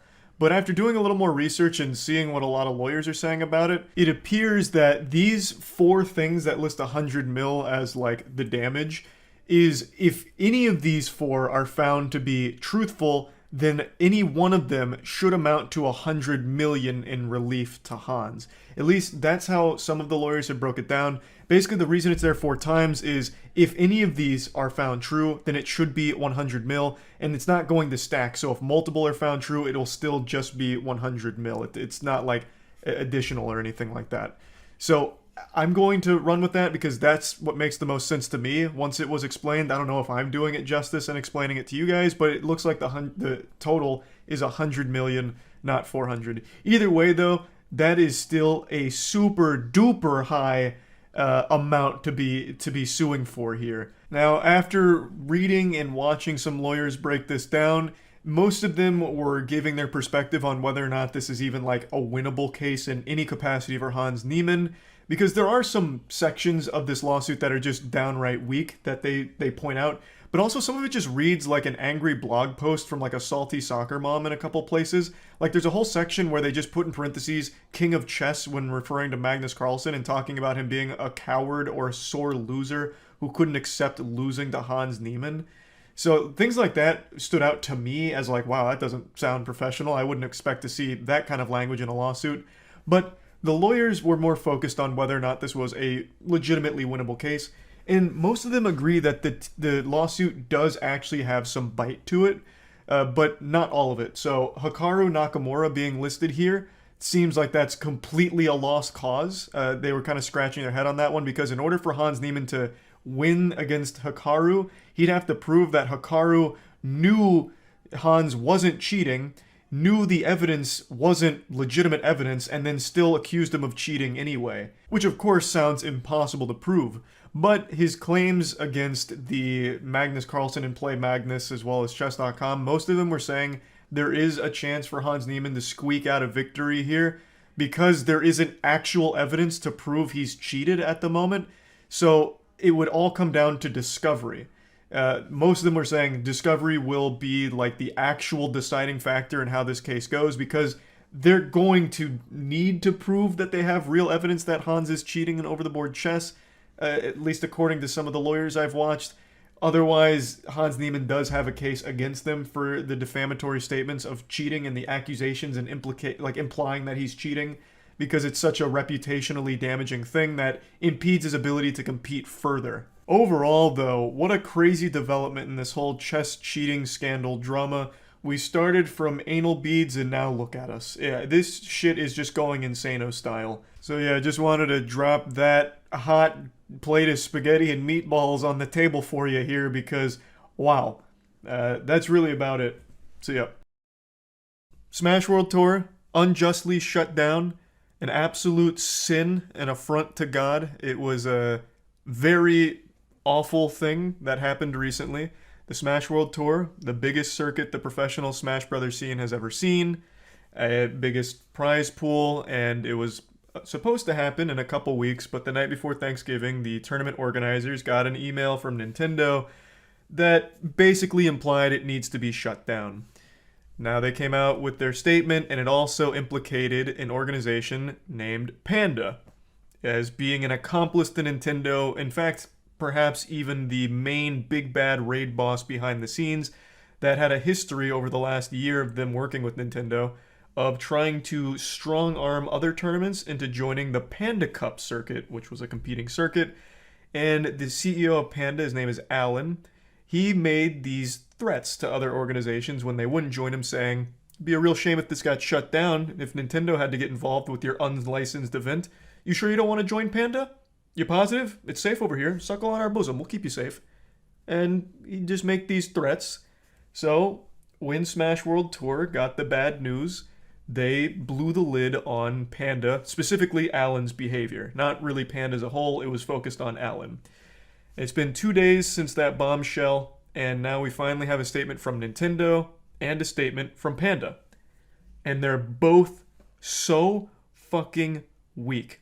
They are pathetic. They're pitiful. Very wimpy stuff. They basically keep saying that what they did is they didn't accept their license. They said that they didn't meet the criteria for their health and safety regulations, which is so weird. like the health and safety rules they were saying Smash World Tour didn't meet, so they couldn't grant a license for. And I have to wonder what that means. Like, what are the health and safety things? Like, they provide a venue, they provide everything a human being needs to survive, except, like, bulletproof vests, I guess, just in case things get rowdy. Like, I don't know what they expect. It's not like Panda Cup does anything special in that regard. So it seems like a bunch of fucking nonsense. Because of COVID or something? Well, even then, that still wouldn't work. Oh, this is part of Panda Cup. It's even branded on Panda Cup's YouTube page. Yeah, you're right. Regardless, it doesn't seem like this would be the cause for the health and safety concerns about the masks. Yeah, it looks like masks aren't required. Like, Breezy wasn't wearing a mask here. So, I don't think it's like a mask thing. I don't think it's COVID protocol. It just seems like they looked for any excuse imaginable to slap Smash World Tour down or not give them the license. But yeah, they basically... So they tried to, like, wipe their hands of it and say, no, we're pretty innocent here. We didn't grant them a license, but we said they could still run their tournament. Which is a little misleading, because since Smash World Tour was directly communicating with Nintendo, the statement was the days of unlicensed events is over, that time is over or something, that time is gone. I can't remember the exact quote. And also, this is the biggest load of dog shit I've seen all day. Nintendo cares about Super Smash Bros. Fans and its community very much. We hope to continue to hear their passionate feedback. That was so baloney that my voice cracked even reading it. My vocal folds couldn't even get through that sentence without some kind of hiccup in there. Absolute nonsense. What a load of dirty barnacles. Nobody cares less about the Smash Brothers scene than Nintendo. The amount of times they'll pull their pants down just to drop their ass on it last minute to shut things down is baffling. And there's a statement coming on the back of them shutting down the biggest one right before it happened. The statement boils down to Nintendo saying, it was a misunderstanding, we didn't grant them a license for 2022 or 2023, which is a weird thing to say because Smash World Tour didn't ask for a license for 2023, they didn't submit an application for that, so this is truly coming out of nowhere. And then they said that they verbally let them know that they weren't requiring they cancel the finals because of the impact it would have on the players. Which is not exactly faithful to the events, because they made the statement verbally that the days of unlicensed events or whatever, that time is gone. So by declining their license for 2022, the implication is, okay, so we can't do this. You're going to shut our shit down. Which is how this all happened. So it's just not a very strong statement from Nintendo. It doesn't really shed light on anything other than their incompetence and inability to work with the community or clearly convey messages and information. I'd like to briefly explain this a bit deeper. So, Smash World Tour throughout the circuit was in direct communication with Nintendo and had their unofficial blessing to continue. It wasn't an official license or a partnership like that, but they had like the nod of approval to continue without intervention. It was something they were completely okay with having the Panda Cup and the Smash World Tour run at the same time. And it was all well and good until shit got stinky. The Nintendo representative they were communicating with verbally told them that the days of unlicensed events and tournaments were days that were now behind them, and then they received in writing a notice that they were not receiving a license for the Smash World Tour. Thus, connecting these two dots leads them and anyone with a brain to believe that they are being shut down, which is something Nintendo has done before with Big House, and in a pretty similar way as I understand it. So that's how Smash World Tour got axed by Nintendo. And the statement from Nintendo about what they verbally said to the tournament organizers isn't actually accurate to what was conveyed to them. They received entirely different information from the representative, and in the Smash World Tour official statement about the situation, they debunk that claim. What they say contradicts Nintendo's statement. And of course, it's a huge deal because the Smash World Tour is the biggest tournament the Smash scene has ever had, and it's going to cost the tournament organizers thousands upon thousands of dollars out of their own pockets, as well as the players that were attending. So it's just a big fucking disaster. This Panda one, it would have been better if they actually just printed a blank document with the Panda logo at the bottom. I stole that little comment there from someone down here. I don't want to scroll too far because I saw Council of Cox earlier on Twitter and now I'm a little afraid. Someone edited this and it was just a blank page with this logo and that was a better response. This is so trash. It is so trash. They suck their own dick. They talk about like, oh, you know, we provide the, you know, resources, expertise to help with a lot of majors. We're really community focused. We want to build the best community ever and the best events. And there's no greed on our side. We just want Smash to fuck ass. Like, that's what we want. And then they very briefly, very flippantly acknowledge that their CEO went full-blown, like, Winter Soldier over here. In the Smash World Tour statement, there are a number of accusations leveled against Dr. Allen, the CEO of Panda. In reality, Dr. Allen, as Nintendo of America has corroborated, has been one of the more vocal supporters of the broader community and the Smash World Tour organizers in internal conversations. However, the Panda Cup team does acknowledge and regret an interaction between Dr. Allen and Beyond the Summit. That's referring to the now very public threat that Allen made against Beyond the Summit, saying if they don't give him broadcasting rights or join Panda, he might have to get Nintendo involved and shut them down. I'm paraphrasing a bit, but that was the overall message he delivered. It was posted by one of the tournament organizers from Beyond the Summit, and they're acknowledging it briefly, in which he spoke in a manner which did not reflect either guidance from Nintendo or our own standards. Panda took efforts to rectify the situation immediately, and in the second half of the year, a dedicated team made up of multiple staff members was assembled to manage Panda Cup activities and serve as a primary point of contact for event runners, removing the possibility of future miscommunications from occurring. The fact that they label that a miscommunication and not a blatant attempt at strong-arming the grassroots organization is fucked. And that's the only acknowledgement they have of this whole soap opera. This was not the only time Dr. Allen had done this. Other orgs came forward as well. Other TOs came forward. Golden Guardians also talked a little bit about Dr. Allen in another tweet, and they just kind of brush it off with no sympathy or any care whatsoever. And then they finish it with Panda Cup team has invested thousands of hours towards making sure this year's cup has been as strong an offering as we can provide, and we look forward to continuing to build alongside the communities we serve a promising future for Smash. And there's no future for Panda. So most people are abandoning ship from Panda right now. IBDW, who's one of the top 3 players in the world for Melee, is now a free agent. It seems like most Panda players are abandoning. Like, this shit is sinking. Like, this is a disaster. I don't know how this group goes forward anymore. It seems like Panda's kind of dead now from the actions of their CEO. And in none of this did they make any kind of clarification or talk about their involvement with these less than appropriate business actions. Instead, they just default to gargling the asshole of Nintendo, saying, look at what Nintendo said. They're right about it. That's what happened. It's just a misunderstanding. It was about licensing, and Smash World Tour just, we never wanted to shut them down. We were surprised as you guys. We were fucking shocked. We couldn't believe our eyes. Even if Panda is dead, can Grassroots still operate due to Nintendo now? That we don't know. I will say, I should have left their statement up so we can go back and forth. I will say one thing from this statement that gives me some sense of optimism, though I know this is misplaced because it's Nintendo and their motto is we rub our ass with optimism. They made this statement. Even to the point, oh wait, whoops, almost highlighted the wrong one. Oh, it's the first sentence here. We are open to partnering with other organizations and will continue to offer licensing for major tournaments outside of the Panda Cup.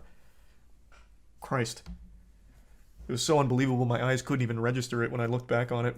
Yeah, so that statement right there gives me some level of hope that they seem open to working with the community. But that's, of course, just fluff. Until they prove that, I have no reason to put any amount of faith in the statement.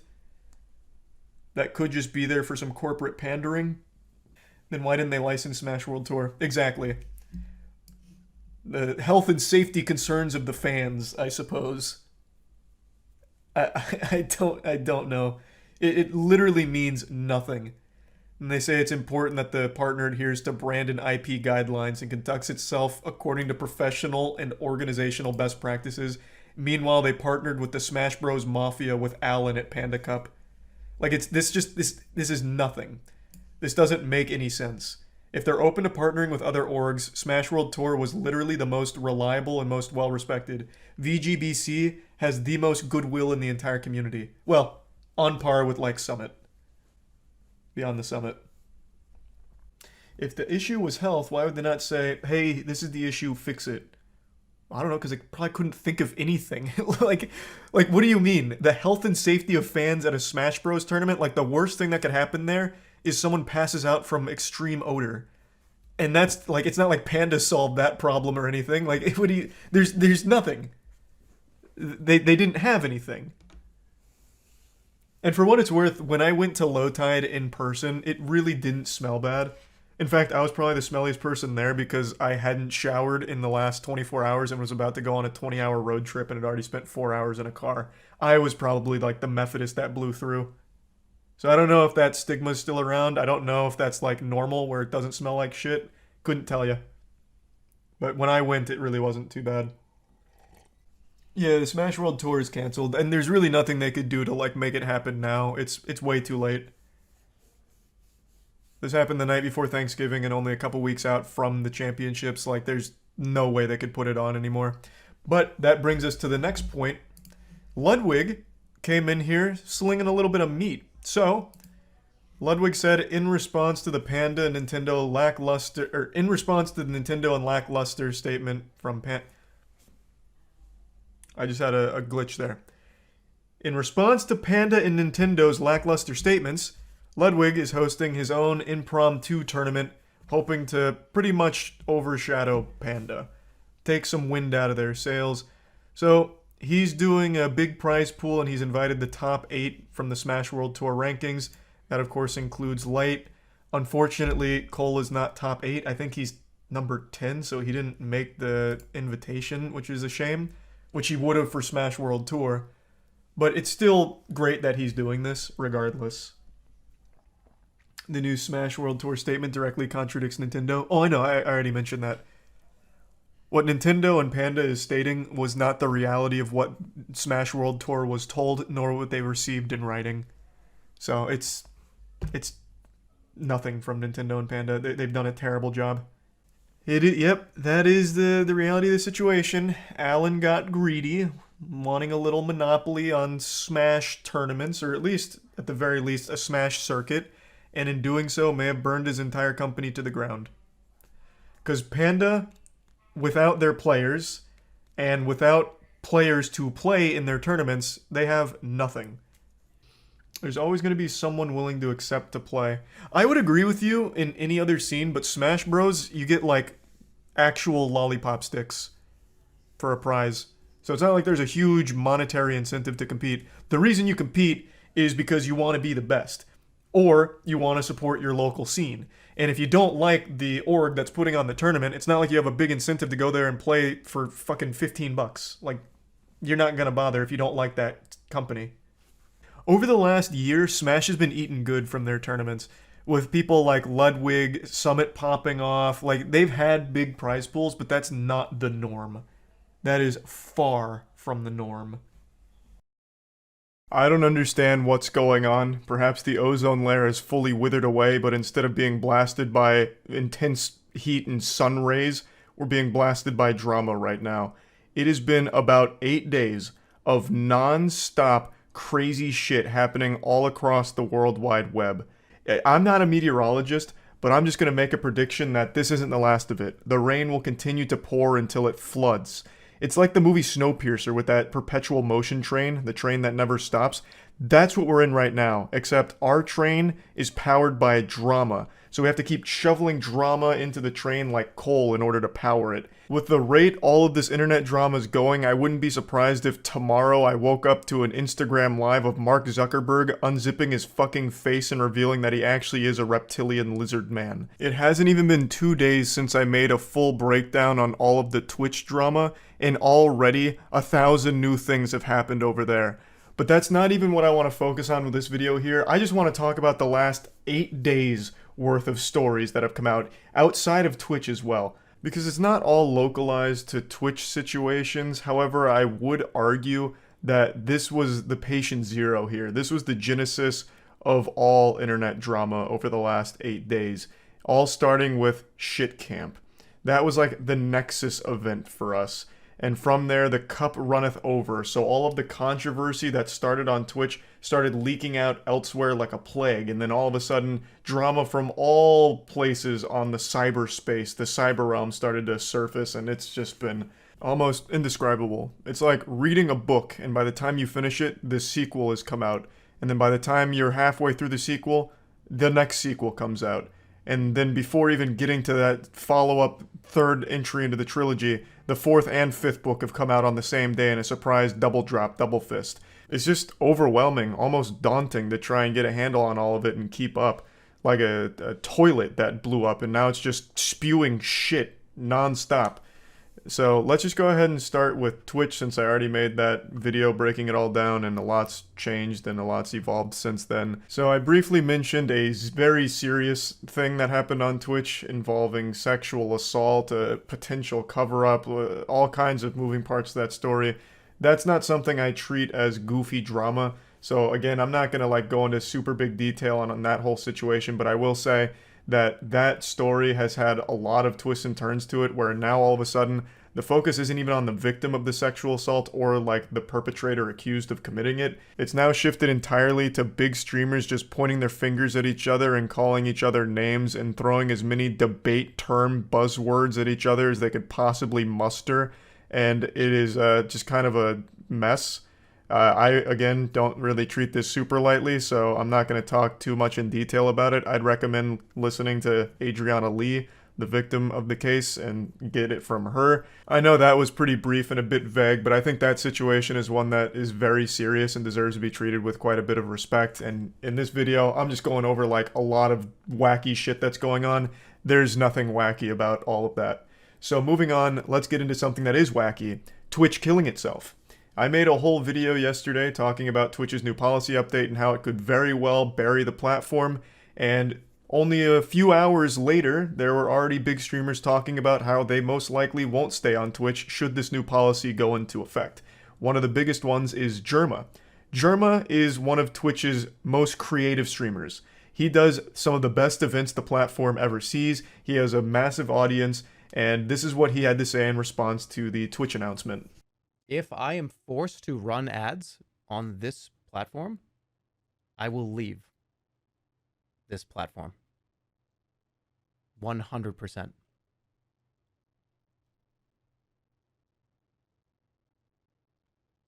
So, I'm not going to be forced to run ads. Now, here's the thing. Ads do play, pre-rolls play, and I don't really have that much control over that. I do have control over if one essentially runs while you're sitting here. And I don't want to do that. I don't want to run ads. Jerma's not alone here. Most streamers feel this way. Being forced to run ads sucks ass. No one wants to do it because it's intrusive to the content, it breaks everything up, and it's a terrible experience for your viewers. No one likes to be running ads. The people that do it, myself included, are contractually obligated to. For me, it's 3 minutes per hour. For most streamers, it's around that same as well, maybe 4 for some of them. But yeah, everyone hates running ads. It's like Garfield hating Mondays. It fucking sucks. And now Twitch is putting a much heavier emphasis on it. And like I mentioned yesterday, I'll briefly recap. Twitch put out a statement saying that they're getting rid of the 70-30 revenue split with streamers. The 70-30 split was the streamer gets 70% of subs, whereas Twitch gets 30%. That was a deal they were offering to their top-level streamers. I would imagine most, if not all, of the top 200 streamers on Twitch were likely on this 70-30 deal, and all of them were used to this split. And they announced that that will no longer be the case going forward. It will be dropping back down to 50-50 in the future. And they also made it clear that they'll never do the 70-30 again, which means all of the streamers that never had the 70-30, who've always been 50-50, won't ever get to experience it, which is just another slap in the face to them. And I argued that by doing this and driving away their top-level streamers, it'll motivate them to go to a platform that has that 70-30 deal they're used to, like YouTube. YouTube has a 70-30 split. It's standard for all of their streamers. And the Twitch streamers that are the top level ones, that's what they're used to. And when their contract ends, they might just take that because it's an overall better deal. And the ads on YouTube aren't nearly as intrusive, so it's a better viewing experience for their fans. So, why would this kill Twitch? Well, it's because Twitch is an extremely top-heavy platform. According to a 2020 statistic, the 0.1% of Twitch streamers control 74% of all the watch time on the entire site. This is a 2020 statistic, so it's a little old. I guarantee you that number is much higher. The top 0.1% control much more than 74% of the watch time on the site now, I imagine. But to go a little bit deeper on how top-heavy Twitch is, the top 1% of streamers are streamers that can average 51 viewers, at least. 51 viewers. If you get 51 viewers, that puts you in the top 1% of the entire site. That's crazy. That is insane. I don't know if you're as blown away by that number as I am, but I think that is wild. So going by the 0.1% controlling 74%, you'd have to imagine that the top 1% control like 99% of all the watch time. You know, those viewers aren't trickling down to like 1 or 2 view streams. It's just not happening. They're staying with the larger streamers. So once those larger streamers are driven off the platform with this terribly greedy idea from Twitch here to take 20% back from their revenue split that they're used to, once they're driven away, where are those viewers going to go? Normally what would happen is one big streamer leaves and some of his audience follows him, but some of them just stay on Twitch because it's what they're used to, and then they just go to the second most popular streamer in that same category. But let's say more than just one big streamer leaves and now it's 2 people in that category. Well, now they're starting to run out of options because clearly these viewers aren't trickling down to the smaller streamers that are less than 50 viewers. It's just not happening, clearly. And I think a large part of that is currently their pre-roll ad system. I think Twitch themselves is hurting their viewership for smaller streamers because, as I've mentioned twice now, no one's going to click on a stream they're unfamiliar with and watch 6 ads before getting to see the content and figuring out if it's a streamer they even like. They'll get those ads and immediately leave, and now that small streamer has lost that viewer forever. They probably won't come back. And it's not their fault. Twitch put those pre-roll ads there. So, like, they're not even able to share these viewers on their own platform because of their own ad practices. So if the top streamers start leaving, the ads keep piling up, making it a worse experience to stay there, the viewers are going to leave too. They're going to follow the streamers they're used to on whatever site they go to because now Twitch is just in the dumps. The streamers they like aren't there anymore. If they try and find a new stream on there, they're just inundated with ads, so they'll just go somewhere else. And I don't think Twitch fully understands that, so I truly do believe that this will have a massively detrimental effect on the platform. And this is just the latest unfolding. Germa's not the only streamer threatening to leave. Nick Paulum also talked about, focusing on maybe doing YouTube. Code Miko mentioned it. There's been quite a few large streamers that are talking about, maybe looking at other options because they're not confident in Twitch's ability to actually stay a good streaming platform anymore. So the signs are there. The cracks in the armor are there. It looks like Twitch's reign as king of streaming is soon to crumble should this actually go through. And that's the update there. There was also a false flag operation of drama that happened this week on Twitch. You may remember not too long ago, there was a streamer who went live and just fucked on stream. She received a 7-day ban for having sex on Twitch, which was just outrageous. And she came back, and a couple days ago, clips started circulating on Twitter again saying that she fucked again on stream. But what actually happened is, some people just released the director's cut, the extended cut, Snyder cut of the first time she fucked on Twitch and claimed she did it again. So people were a little misled there. She still only fucked on stream once, but she may do it again any day now. But right now, it's just once. Now let's move on to some butt plugs and anal beads. This is the follow-up to the Hans Niemann versus Magnus Carlsen cheating allegations, where a large part of the community is talking about how Hans Niemann may have cheated against Magnus Carlsen in a tournament where Hans Niemann beat him. Magnus Carlsen's the best chess player in the world, and people have accused Hans Niemann of having anal beads in his asshole that vibrated to give him the best moves to use against Magnus and defeat him. They believe that there was a chess bot programmed into a butt plug that was firmly planted into the colon of Hans Niemann during their match that basically just gave him the cheat code to beat him. After these allegations came out, the two met each other in a tournament where Magnus Carlsen forfeited against him immediately after the second move, thus continuing this soft accusation of cheating. And today, Magnus Carlsen was finally directly confronted about it. They asked him straight up, why did you resign against Hans Niemann? And he said he'd like to give his opinion on it and say why he did it, but he can't yet. And then towards the end of the interview, I can't show you this because, like I said, chess is very cutthroat with their copyright. Towards the end of the interview, he lays yet another breadcrumb in the Hans Niemann cheating accusation. At the end, he said he believes Hans' mentor, Maxim Delugi, must be doing very good. Now, Maxim Delugi is a chess player who was accused of cheating. And as I understand it, was even kicked out of a tournament mid-tournament for cheating accusations. His name kind of lives in infamy. I was unfamiliar with this player until this interview, and I was reading up on them. It's a player that has a lot of controversy surrounding him and cheating. This obviously got the chess community pretty fired up here, because that can't be a coincidence that he would name drop that player knowing his history. So everyone believes that Magnus Carlsen is gearing up to finally speak about his thoughts on Hans Niemann and his play, whether or not he's cheating or this and that. So that's the latest little scoop there. And now let's move on from everything Twitch related. Anthony Fantano versus Drake. The Melon versus Drake. Anthony Fantano is the biggest music critic on the internet, and he is hated by a lot of people for his opinion on music, including artists themselves. But none have embarrassed themselves quite to the same level Drake did. So Fantano made a joke saying, Drake sent me a DM with a vegan cookie recipe. And in response, Drake, he doesn't want to look sensitive. Like, he's not a vegan. Are you kidding me? This is a man's man. He'll fuck a girl's pussy while also fucking her butt at the same time with his double dicks. Like, he doesn't want anyone thinking he's sending vegan cookie recipes to Anthony Fantano. How soft can you be?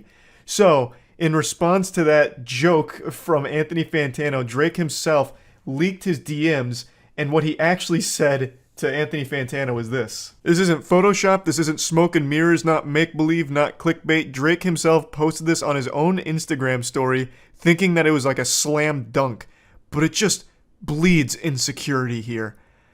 This is clearly a reference to Anthony Fantano himself, the light to decent one thing, so it shows that Drake actively watches him. And I really get the impression Drake just scrolls through Twitter and reads all kinds of opinions about him, because he always seems so hurt when someone doesn't like him.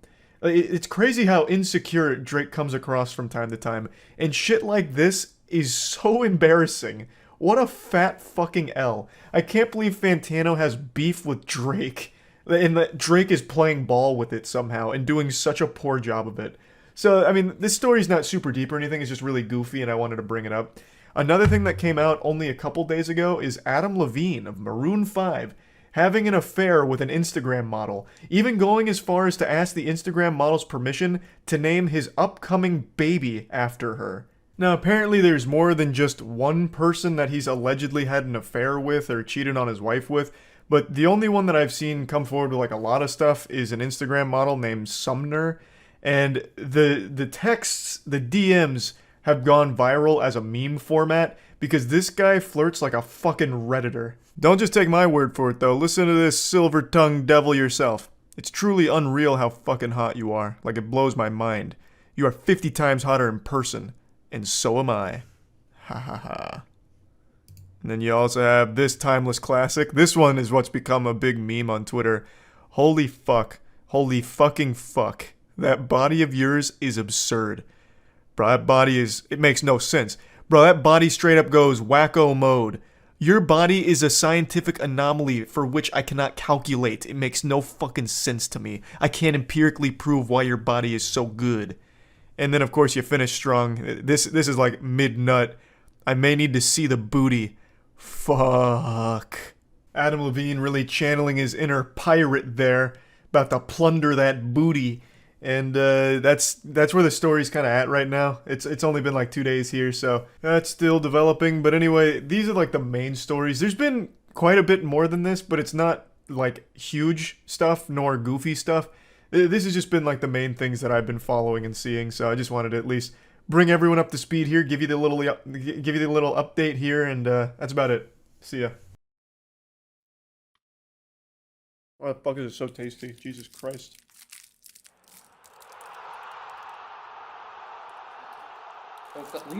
Oh shit, who's number one? Nuff. All I know is he's cheating. Bussy. Yeah, PEJ, they have a crew. There's a whole fucking team. In Gorilla Tag, they have actual orgs and tryouts for those orgs. I imagine Gorilla Soccer is much of the same. Are you moving like you are in Gorilla Tag? Oh, good. Oh, whoa, Jesus Christ, right off the pitch? Oh no. Oh, shit. Oh my god. The AI is nuts. On my field? Look at move, he's so quick. Wait, do the thing where you slap with both hands and you do a big jump in gorilla tag. It's less effective. I'm learning it's less effective. Yes, take it. Are they talking to you right now? No, I don't hear anybody. I don't even know if these are real people. Oh, this might be a tutorial. Look at the way they're moving. That's not how. Oh, shit! Oh my god, could you have imagined? Wait, slap them. Try really jumping. Yeah, Chase, you gotta really fucking slam and jam on it. Slam that ground. Cool. Nice, there you go, there you go. That's a fast area. Oh, we're already in it? He's in. Let's go. Yeah, they just threw him in the fucking crucible. Yeah, what is that screaming? It's the whistle, I think. Oh, it's in the game? It's in game. It sounded like a small child was being taken outside. That's what it sounds like when you're a child. Oh, let's go!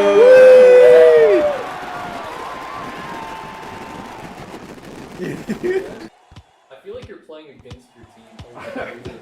I'm a one-man army. Yeah, wait, take it from him? Oh, he gave it to you! Steal the goal, steal the goal. Nice shot! Jesus Christ, Chase. Good God. Oh, yeah, okay. I'm gonna hop into the multiplayer, though. Oh, he's in. Oh, it's street soccer. soccer. You're in guitar.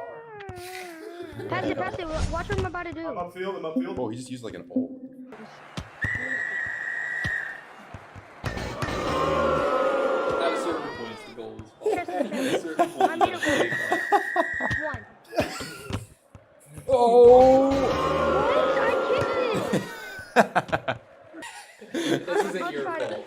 This is not. I'll try my best. No, you're doing just fine. Charging foul, penalty kick. He didn't do it. Was it? How the fuck did I not hit that? I don't know how you're. Honestly, bro, like. Bro, why are you AK-47, bro? Stop. Like, I'm goalie. Not you. Oh, go, Charlie. Kick it, kick it. I got it. I got it. Upfield, AK, I'm coming. Open field. That guy's so fast. That guy is an actual monkey. Why are they so... Charging foul, penalty kick. Oh, Wait, I got it. I'm coming.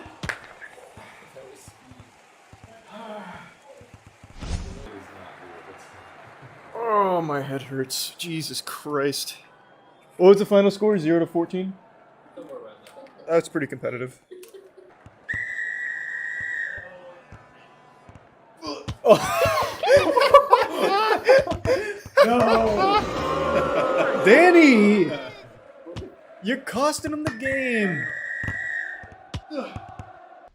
It's over there. Move, Danny! It's guerrilla soccer. There's no set positions. Well, you're not a pro, Charles. I feel like I have less people on my team than you guys do. Oh, nice move. Wait, way to break his ankles. Wait, weight room. Tell him. I'm an adult. I'm 1v4ing. Yeah, I still don't get the rhythm for movement. I can't do it either. That guy's just trying to center the ball. Yeah, no, they're running plays, Danny. They're running plays. Wait, you're so fast. Wait, Danny is locking down. He is. He's got locked down. Oh, come on. It's wide open. Go, Donkey Boo! Oh, go! That's all you, Danny. That's open goal. Oh, I'm in the danger zone. Get that. Oh, they're so fast. Wait. Corner kick. Oh, that's you, Danny? No! It's actually so disorienting having to swing to hit it again. I know. Bro, I was about to fall over. Oh, Tracker Beast is Oh, look at Tracker Beast go. He's good at every VR So game. good for. Danny, you're not communicating with your squad? I'm here. Quick chat, Danny. Yeah, Oh, IGL. boy, Tracker. IGL. Hit it again. Nice. Set up away. There you go. Good coaching. Good coaching. Yeah, I was gonna say blue. video back. Oh! Woo! That shit was. You hear me? What happened to me? Oh my god, actually. Oh my lord. Good power shot. Pass it upfield. Come on. Over here. You really want to? Over here. Jump. You can't see. You gotta jump. Yeah, you gotta jump. Up here. Oh, this is where Danny's gonna do his move. No, I'm goalie. Oh, that's you, Danny. Oh. Goalie's leaving the net. He overshot you. Alright, cool. You walk so slow. You gotta put a little more elbow grease on that. Serve it up extra spicy. There you go. Oh, big pass up the wall. There you go, baby. Nice. Is Matt up? Oh! Oh! It's like a game of foosball. Go. No, we got a goalie. We got a goalie. Oh, look at the stop. Okay. Yes, sir. He's so big. Oh, what a pass. Way to be there. Coming to you, Danny. Come on, Toy. Oh, you Wait, Oh my god. Look at that. I called it. Oh, Pogba. Oh, net's wide open. It's fine. It's with your boy. He's good. They stopped it, Danny. Danny, get back on offense. Yeah, that was clean. You were like an actual vehicle. Oh, Pogba. Oh, wait, what a shot! Shoot it, Soy, and celebrate in the corner.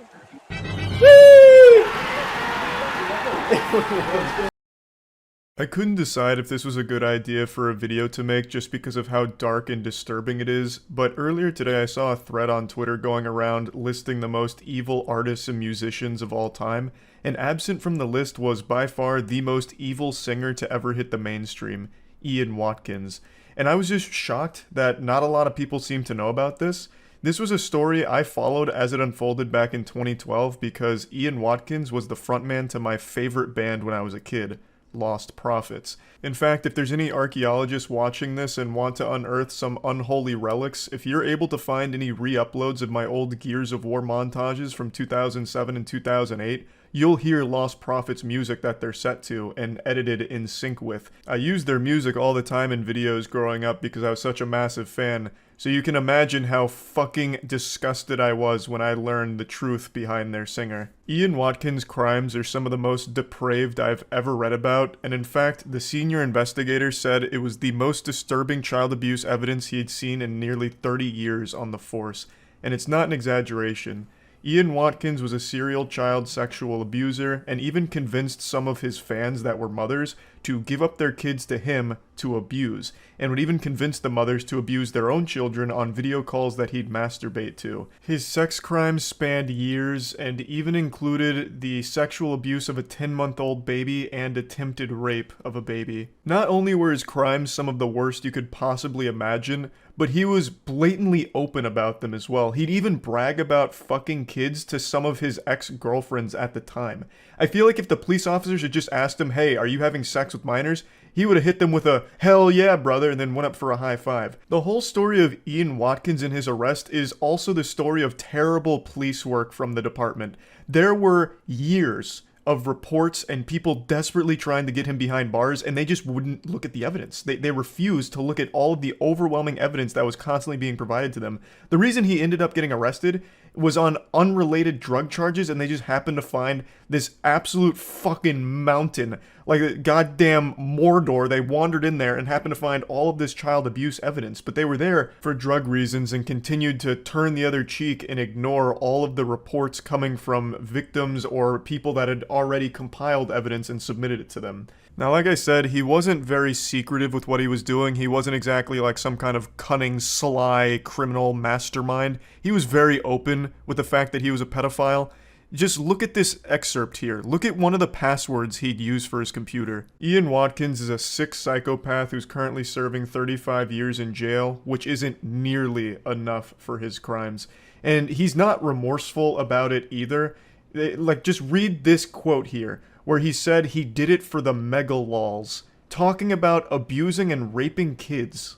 So anyway, after reading that Twitter thread about evil artists and musicians, I really think it's worth talking about this guy and his history, since it seems it flew under the radar for a lot of people. So I'm just going to give a brief summary of everything Ian Watkins and Lost Prophets related. As I mentioned at the beginning, they were my favorite band when I was a kid. Before I even got into rock and metal like with the other mainstream bands, I was listening to Lost Prophets.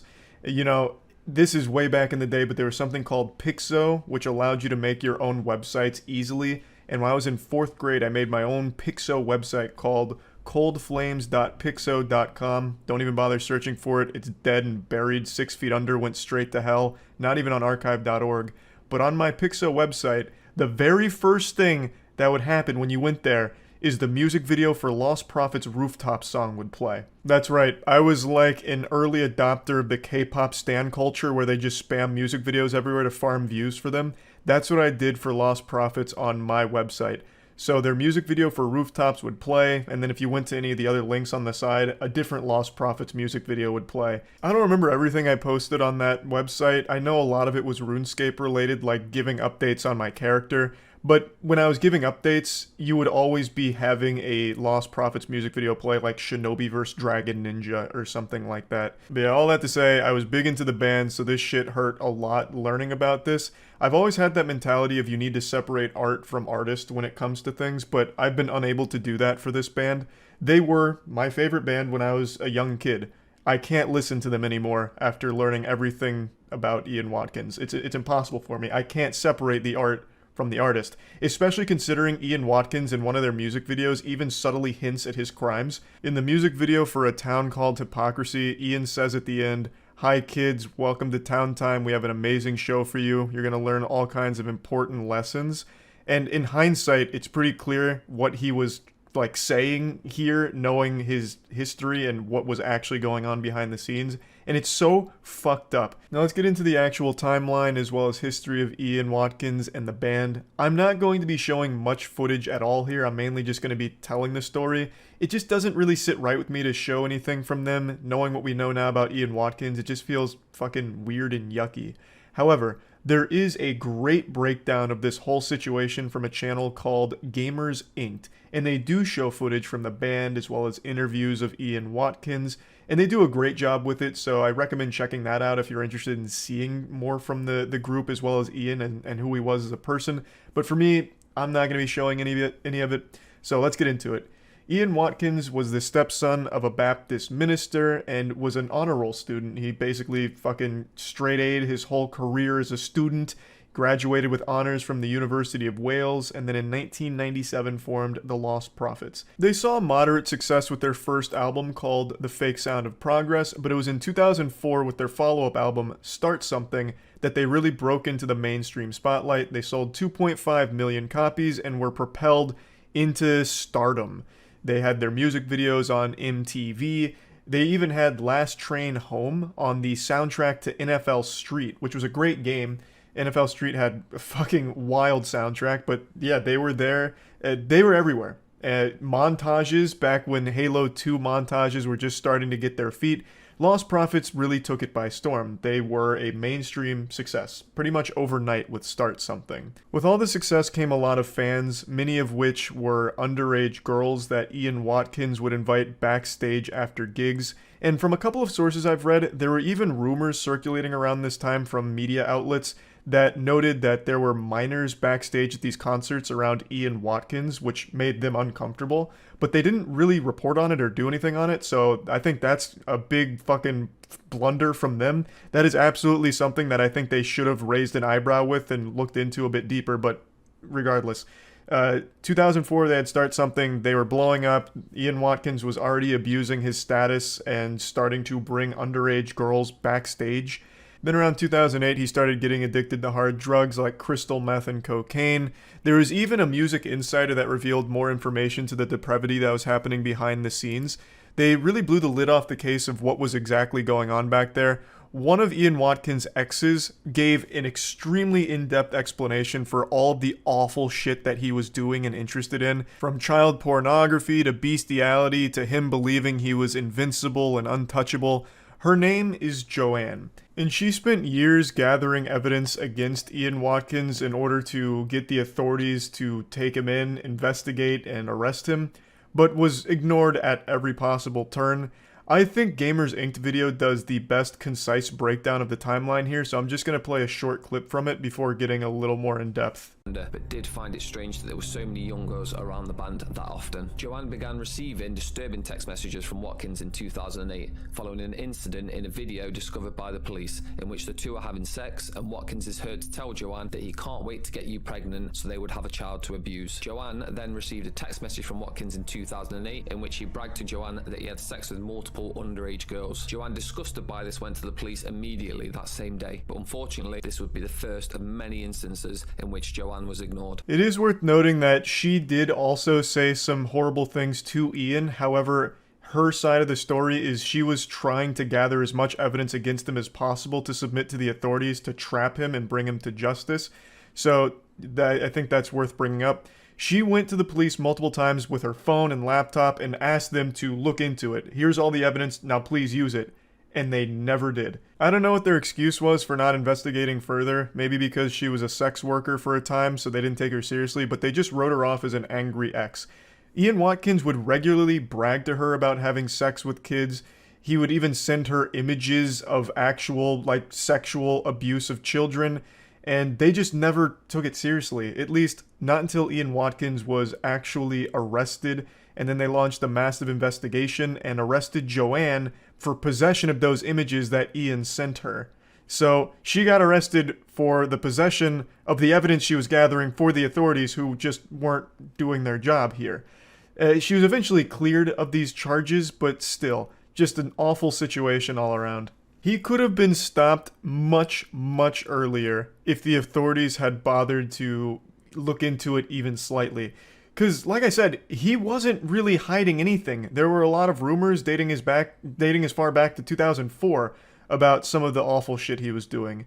Like, they could have just done the bare minimum and gotten this guy way before 2012. You know, in that time, how many more victims were there, you have to wonder. It also wasn't just Joanne that was submitting all of this evidence or making all of these claims against Ian Watkins. There were a lot of different people that came forward. For example, an Australian woman told police that Watkins was a child abuser and drug abuser. Her email even concluded saying, "Do not disregard this as it's serious." Nothing happened. There was other complaints, including intelligence reports about Watkins' drug use and sexual interest in kids that kept getting submitted to the South Wales Police Department that didn't get investigated. In March 2012, a woman even told police that Watkins may have sexually assaulted an 11-month-old boy, and then even described images that could be found on his computer if they searched. But they didn't search. Now, I'm going to look into the case just a bit, but I'm not going to go that deep because it's way too gross to talk about. It's so bad, in fact, that the judge that sentenced Ian Watkins, as well as the two mothers I mentioned at the start of the video that abused their kids for him, he said this: "Those who have appeared in these courts at the bar or on the bench over many years see and hear a large number of horrific cases. This case, however, breaks new ground. What you three did plumbed new depths of depravity." The full sentencing remarks can be found online, but I don't encourage anyone out there to read them because they will make you sick to your stomach. You will absolutely fucking puke. It'll ruin your whole day trying to read this. I'm only going to read a couple and bits and pieces of them. I can't read half of this shit. It's so fucking painful to even say. I'm only going to do a couple here, just to give you an idea of how bad this guy was. This isn't even the whole thing. So here, count 18 dates back to March 2007. You met after a Lost Prophets concert when she was a 16-year-old virgin. The prospect of taking her virginity excited you. You got her to dress in a schoolgirl's outfit and you videoed her and you having oral, vaginal, and anal sex. You asked her whether she enjoyed being your underage slut. At the end, you urinated over her face and told her to drink it. That gives you some insight into your attitude to young females at the time. Over 5 years before counts relating to count 19 dates back to August 2008. The girl was another fan, age 16. You videoed her having oral sex with you, and she is seen snorting white powder, which you told her was cocaine. This next part, I think, is going to be one of the most disturbing things you'll probably ever hear. This is in regards to the mothers, to one of them in particular. But you were a mother. Your infant was only 10 months old. A mother naturally loves, protects, shields, nurtures, and cherishes. Your infant would have trusted you implicitly. You betrayed that trust. What did you do? You had a detailed discussion with Watkins about the sexual acts to which the two of you were going to subject your infant. That's as far as I'm going to read, because then it goes into detail about what happened with Watkins, the mother, and that baby. And there is a video of it where they are sexually abusing a 10-month-old baby, and it's described in detail in the sentencing remarks. It is horrific. And this isn't all of it. Like, these were only 3 counts that I just read to you. It goes on and on and on. I think Ian Watkins is the biggest monster to have ever existed in any capacity as a celebrity or a singer, and just one of the most depraved individuals I've ever read about. They talk about the child pornography images and videos he has with kids aged 2 to 12. It's like an endless amount of the worst things you could possibly imagine. So yeah, I think the answer to who is the most evil artist or musician of all time is Ian Watkins. There's a long list of horribly fucked up celebrities out there, and I think Ian Watkins is somewhere towards the top of that list. That's about it. So yeah. Hey, let me explain. So, I've gone to events 3 times in the last 2 years. And 2 out of the 3 times now that I've gone to an event, I have gotten COVID. This is the 2nd time. Not the best of stats, I'm 1-2 right now, but hopefully I can get a winning record going against COVID pretty soon. But anyway, I was just hanging out, resting, and then I thought to myself, I need a little something more. I need a chemical X for my immune system, so I got out of bed and I threw on this reindeer onesie that I got a few Christmases back, because it's nice and warm and I was very cold. It's not me in a fursona, it's just because I'm cold. And I sat down in this chair, this throne of swamp ass, and said, I know exactly what I need. A little bit of The Button, the weirdest and wackiest dating show on the internet. I saw they had uploaded a new episode, and I thought, yep, this'll help. I know I should stop watching this, but I just can't stop watching it. It's too interesting and silly. Would you say you're naughty or nice? I would say I'm nice. Do you like nice boys? I think there has to be a good mix. Like, I think it has to start really nice. This is pure sabotage from The Button here. This question is a trap. It's an unwinnable game state. The only way to win is not to play. The #1 red flag that most women know now is someone claiming to be a nice guy, since it has such a negative connotation. Like the whole subreddit dedicated to it, r/nice guys, where it's just pure meltdowns and absolute lunacy. But you also can't answer, no, I'm not a nice guy, I'm a bad boy, because that also has a negative connotation if you say you're not nice. So there's just nothing this guy could have said in this situation that would have salvaged it. This date was dead the second the question was asked. It was a checkmate.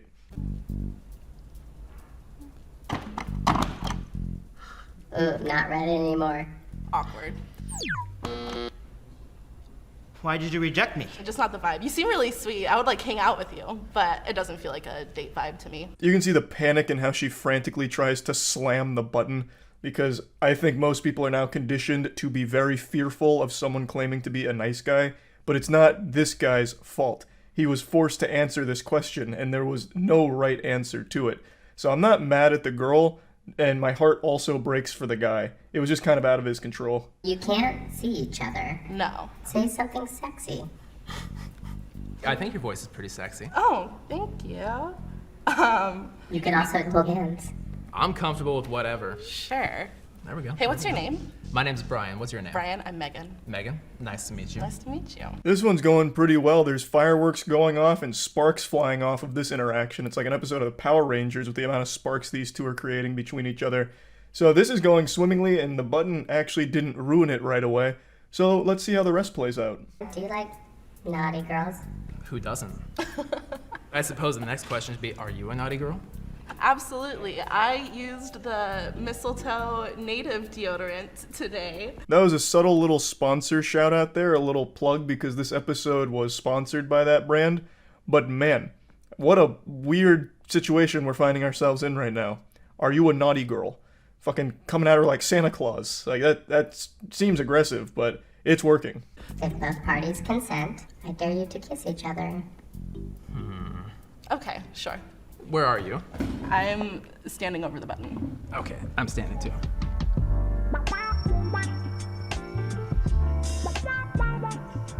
Hell Okay, now it's getting real spicy. His lips are calculating a ton of data. Her lips are also running a bunch of numbers trying to put a face to the lips. And let's see how it played out. You know, what was the conclusion they drew here from the science experiment?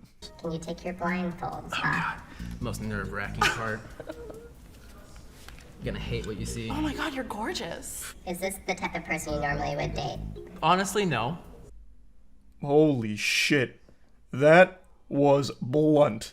There were no punches pulled there whatsoever. The claws came out. My god, that was brutal. Why? I don't know. Like, even with looks, I don't have a type. And what did I do? Man, this is rough. It's like watching two trains collide in slow motion, but then 3 dump trucks are now getting onto the train tracks right before the collision, and it's just an absolute fucking apocalypse of shit exploding here. Honestly, I feel like it's because I'm heavy. No. No? That's the vibe I got. Not a problem with me. You are a good kisser, though. Thank you. So are you. Yeah, I don't think this could have been any more uncomfortable, but, you know, we're also just starting, so there's plenty of wiggle room for even more tragic stuff to unfold. I'm Megan. What's your sign? I'm an Aries. Oh. Oh. I'm so sorry. I can't. It's Aries. I had bad experience, and I'm so sorry. Was the button even red? Yes. Well, that was a certified Twitter moment. What's your sign? Aries. Ugh! I would never date an Aries. I had a bad experience once with someone who was an Aries. Thus, I can't stand any of them now because all Aries are exactly the same because the astrology says so. Please, get the fuck out. You make me sick. Yeah. What other senses can we explore? I guess touch. Do you Touch, wanna smell. hold hands? Hi. Hi. Hello. I just love the quickness on that. What other senses can we explore? Touch, smell. Oh, touch. I mean, not smell. Going right to smell would be kind of odd. You said smell. I didn't say smell. You smell, no? Oh, you smell good. Do you think he smells naughty or nice? I think he smells naughty, and I like that. Wow, are we talking about marriage? Yes. Are you ready? Listen. Is this red yet? Uh-oh. This episode is actually confusing my body, so now I'm extremely hot as opposed to cold. This guy heard the word marriage, and it was like he just heard a gunshot and went into flight or fight response and just started to, as quickly as possible, hit that button to like an ejector seat in Johnny English. Just getting out of there as quickly as possible. She goes on to explain that she was just joking around, but he says he didn't understand it was a joke. Now, Holmes' biggest fear is that he won't be able to reproduce children. Your end or my end? My end. His testicles. Yeah, basically. To it. That's cool. Sorry, but also I hope that you do have them. Oh yeah, I will. Trust me, I will. I will. Things are getting really personal now, talking about testicles and the desire to have children. We're getting deep. It's like we're in a philosophy class, some of these questions coming out from the button here. And then, you know, she buzzes him because she's not entirely sure she wants to have kids anytime soon. So they both go for the button, they collide, but she got there first and then wishes him well for having kids. And I love the way he signs off. He almost took it like a challenge. He's like, oh, I will. This whole situation here with the date may not have worked out, but one thing is set in stone. The prophecy will be fulfilled. I will have kids. You bet your sweet bippy, kids will be coming from this sack eventually. But thank you for your time. In buildings. That's crazy because I'm in film too. Oh shit, what do you do? I'm an actor. You're an actor? Yeah, Okay. I do TV and film. Yeah, that's crazy. Cool. Yeah. I'm sorry.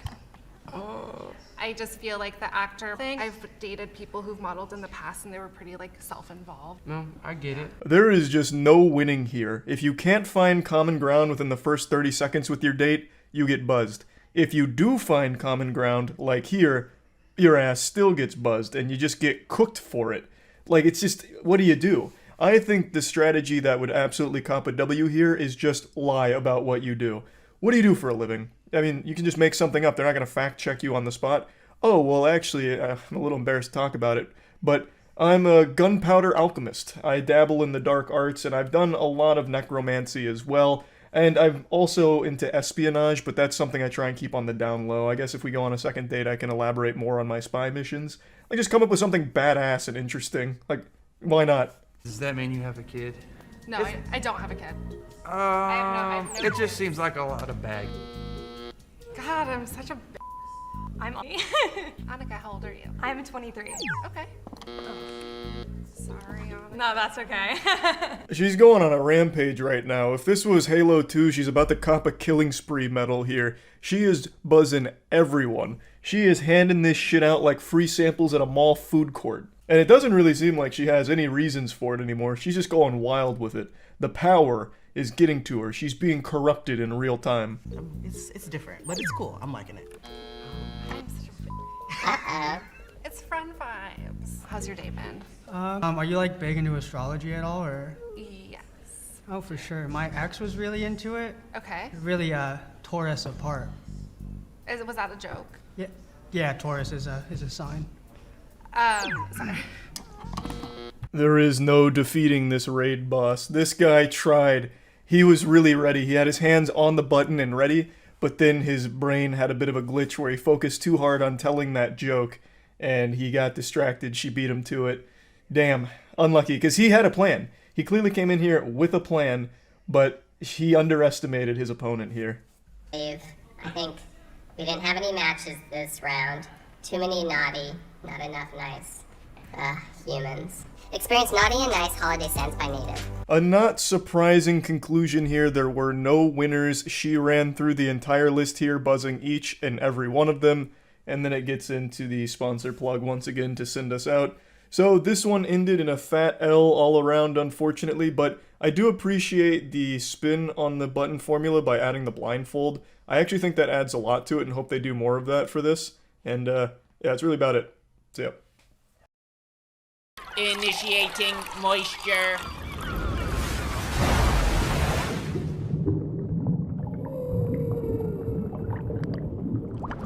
Welcome to the Moist Meter. Today we're taking a look at God of War Ragnarok, one of my most anticipated games of the year. If we have any Moist Meter viewing veterans in here, you'll know that God of War 2018 actually took home the Moisties Grand Prize First Place Best Game of 2018 award, a very prestigious title that games fight tooth and nail for. We gave it to God of War in 2018, and I'm excited to say that God of War Ragnarok exceeds the expectations I had for it. I loved every second of this adventure. It had me strapped into my seat with a big smile on my face and a wet spot in my trousers. I think pretty much everything in Ragnarok is an improvement over its predecessor, which is not an easy thing to do. It was very ambitious to completely change the God of War formula from just standard hack and slash like they had with God of War 1 through 3, and then completely revamp the entire combat system and change the entire narrative structure in order to make God of War 2018, but it was a gamble that paid off greatly, and they've really mastered it with Ragnarok. I feel like Ragnarok has some of the best writing in all of gaming, and I absolutely believe it has some of the best voice acting ever in gaming. Up there with like Red Dead Redemption 2 in terms of both writing and acting. It is just so good. The performances are so compelling, especially Sindri and Odin. It's everything in this game. All of the ingredients lead to the most beautifully tasteful entree you've ever eaten in your life. I loved everything about Ragnarok. I don't think it's a perfect game. I'll get into some of the more minor complaints here in a moment, but let me just keep sucking its dick real quick. I want to keep swallowing the meat. Let's start with a couple of the things that God of War 2018 I thought lacked, which is enemy variety and boss battles. Those were very big complaints that most people had. Ragnarok does not have that issue. There is significantly more boss fights here. There's a lot more enemy variety. It's very clear they had a lot bigger budget to work with, so they were able to fully realize more things in terms of the enemies and the combat and the bosses. It's much, much better. It never gets old fighting through hordes of enemies or fighting bosses. There's now more than just one mini-boss. Instead of it just being a recolored troll for fucking 20 hours like it was in 2018, they now have tons of little mini-bosses that are fun to fight. Now, not every boss is fun to fight. There are a couple where their main mechanic is they'll hit you twice and then run away with an unpunishable move, and then you have to wait for them to come back. which of course is a bit of a tedious headache. I played this game on the highest difficulty, give me God of War, and of course things are spongy, but they really toned down the difficulty from 2018. I don't think that's a positive, I don't think it's a negative, but I want to mention that it is easier than 2018 with its highest difficulty, but some boss battles I really didn't enjoy. I just don't like that mechanic of, we're going to hit you twice, you can punish for a second, then we run away, and now you just wait, because then it becomes less about like skill and mastering the fight, and more about just being extremely patient and slow rolling things. And that's not a big complaint or anything, but I'd like to mention it. The game's also super generous with checkpoints. During any boss fight, like major boss fight, you'll get like 2 checkpoints throughout the fight. So if you get it down to half health and die, well, you probably got a checkpoint somewhere in there and it's already at like half health again. So it's very forgiving, unlike 2018. So if you were a little upset by how difficult 2018 was on the highest difficulty, you'll probably be pleased here. For me, yeah, I didn't mind either way. Now, the combat has had improvements, some quality of life improvements that I really did feel pretty quickly, but they also added more depth to it as well. So they introduce, well, actually, I don't want to get into spoilers, but they do introduce more to the combat, and there is a lot more that you can tinker and play with. There's now set bonuses for some enchantments. There's a lot of ways of having unique builds. The build I used is from early game, and it carried me all the way to late game. I used a Vanaheim Poison Toxic Fist build, so I basically had the Stinky Finger build where I just bare-fisted everything, and it worked really well. It was a very fun build, and I feel like there's quite a bit of variety to the builds that you can play with here, so I really did appreciate that. You could cater the playstyle to whatever you're feeling. I really enjoyed just the barbarian slinging fat fists all over the place and dropping it down. I liked it a lot. Now moving on, I want to gush about the story.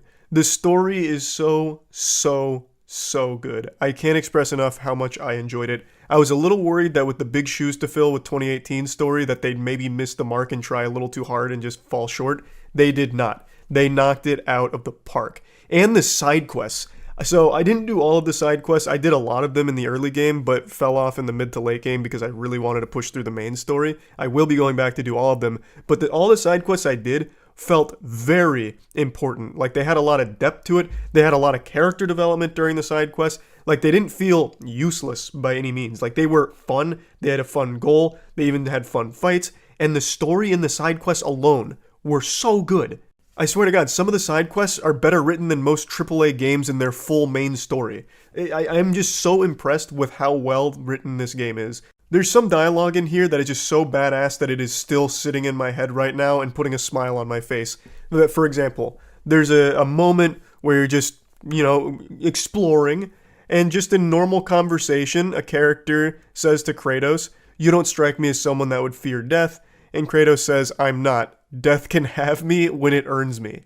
Like, that is just such a masculine fucking outrageous thing to say. I felt like I grew 3 inches and my muscles got more chiseled and I grew a thicker beard just from hearing Kratos say that. And Christopher Judge's voice is so perfect. He again delivers an unforgettable performance as Kratos. And like I said, everyone does an amazing job. But man, just hearing some of those badass lines from Kratos delivered by a voice like Judge is a perfect combination. I can't express enough just how much I love the writing in this game. Though I will admit there are quippier moments than 2018 had. I think there's a few more jokes from characters you wouldn't expect it from. Like with Brock and Sindri, you're expecting some comic relief here and there. But other characters get quippy too, which I think may have been a little much at times. But it's never enough to be jarring or annoying and take you out of it. Just something I noticed, not a positive, not a negative, but just want to mention it. One thing that is an absolute negative though is the built-in backseat gaming feature. So I'm sure you've seen this on Twitter by now because it's become a big meme. When you play this game, you're of course going to encounter puzzles, but the game treats you like a fucking idiot who can't tie your own shoes. So the second you look at a puzzle, if you don't solve it immediately, if you take like 3 seconds to look around, your companion will just tell you the answer. They will feed you the solution. And then you just have to sit there and be like, oh, what the fuck? I didn't even get a chance to try the puzzle. You already told me how to solve it. It is so frustrating, and it's not a feature you can turn off right now. You'd expect it to be like an accessibility feature, but it's not. It's built in, and you can't get rid of it. At least I haven't seen any way of getting rid of it. So hopefully they have a patch for it, because it is so frustrating. And it's not like they even mention it one time. They will spam it. Like, have you tried hitting this crystal? Have you tried spinning this? You have to spin this. Why aren't you spinning it? Spin it to solve this puzzle, you goddamn fucking moron troglodyte. Like, at no point does it even give you a chance to solve a puzzle without just screaming the solution at you. So that was a little stupid. I didn't like that at all. But actually, that's probably the biggest complaint I have for the game, which, in the grand scheme of things, is a pretty minor complaint. Now, steering it back into more compliments, the game has amazing music as well. I think everyone's going to immediately notice how great the score is here. Every goddamn moment of this game sounds amazing. It just feels so big, and the music helps complement that atmosphere. And jeepers, I gotta tell you, it is such a beautiful world filled with beautiful things and a lot to explore. There is a lot to do in the game. It is a very long game. So I mainly rushed the story starting around mid-game, and it still took me like 25, 26 hours to beat. And I know there's a lot of content still there for me to do. For example, the Berserkers. So the Berserkers have replaced Valkyries from 2018 as like the big, scary, secret bosses to do. And I gotta say, they're worse than Valkyries. I haven't done all of them, but the ones I have done have been very lackluster. They fall into what I complained about a little bit ago, where some of the enemies, some of the mini-bosses and bosses, are 2 moves and then immediately run away, and then you just have to wait. Every Berserker I've done so far is that.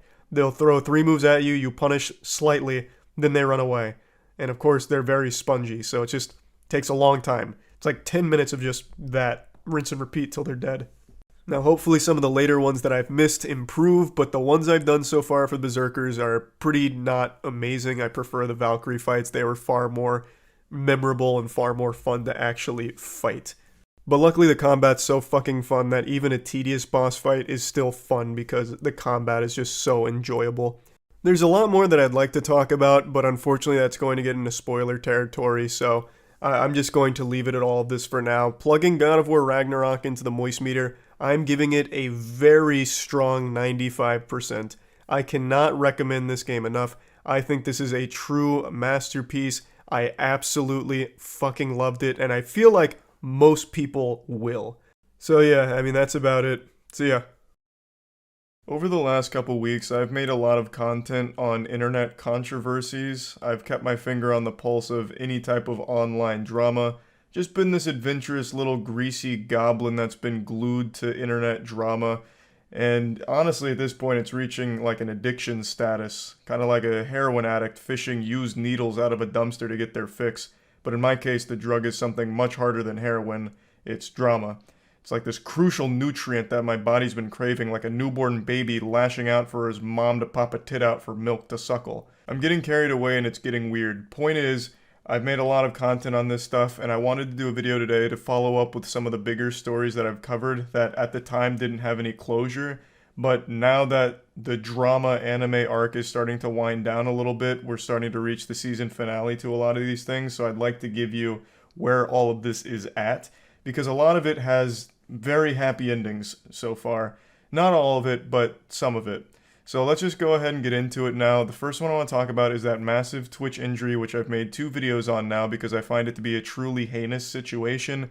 I'll give you the quick breakdown. Streamer by the name of Adriana Chechik went to TwitchCon at the Lenovo Intel booth where they had a foam pit and like gladiatorial combat thing where you push people off a pedestal into the foam pit. Unfortunately, it doesn't seem that the pit was set up properly and resulted in just a death trap. It actually just kind of feels like something out of Wile E. Coyote's playbook here where he paints like a tunnel on a rock hoping the Roadrunner will hit it. That's what they did with this foam pit. It was basically just a fake. It was like an illusion of cushioning. It seems like there was only 2 layers of foam blocks, so what ended up happening is a lot of people would fall in and get injured. Unfortunately, the worst injury was a life-changing one, suffered by Adriana Chechik. She jumped into the foam pit and broke her back in 2 different places, which of course needed multiple surgeries, all of which she's had now, including bone fusions. She had to like relearn to walk. It's been a wild journey for sure, but it seems she's making a solid recovery. She even had her first stream since this incident today. So I'll show you a quick clip from that. Breath, if you can't tell, I'm already out of breath. I get out of breath holding my phone, everything. But they did an amazing job. The stitches were inside because I'm a model. So I was like, can you do anything to hide the stitches? So the scar doesn't look, and I'm growing my armpit hair out, so don't judge me. But the scar looks really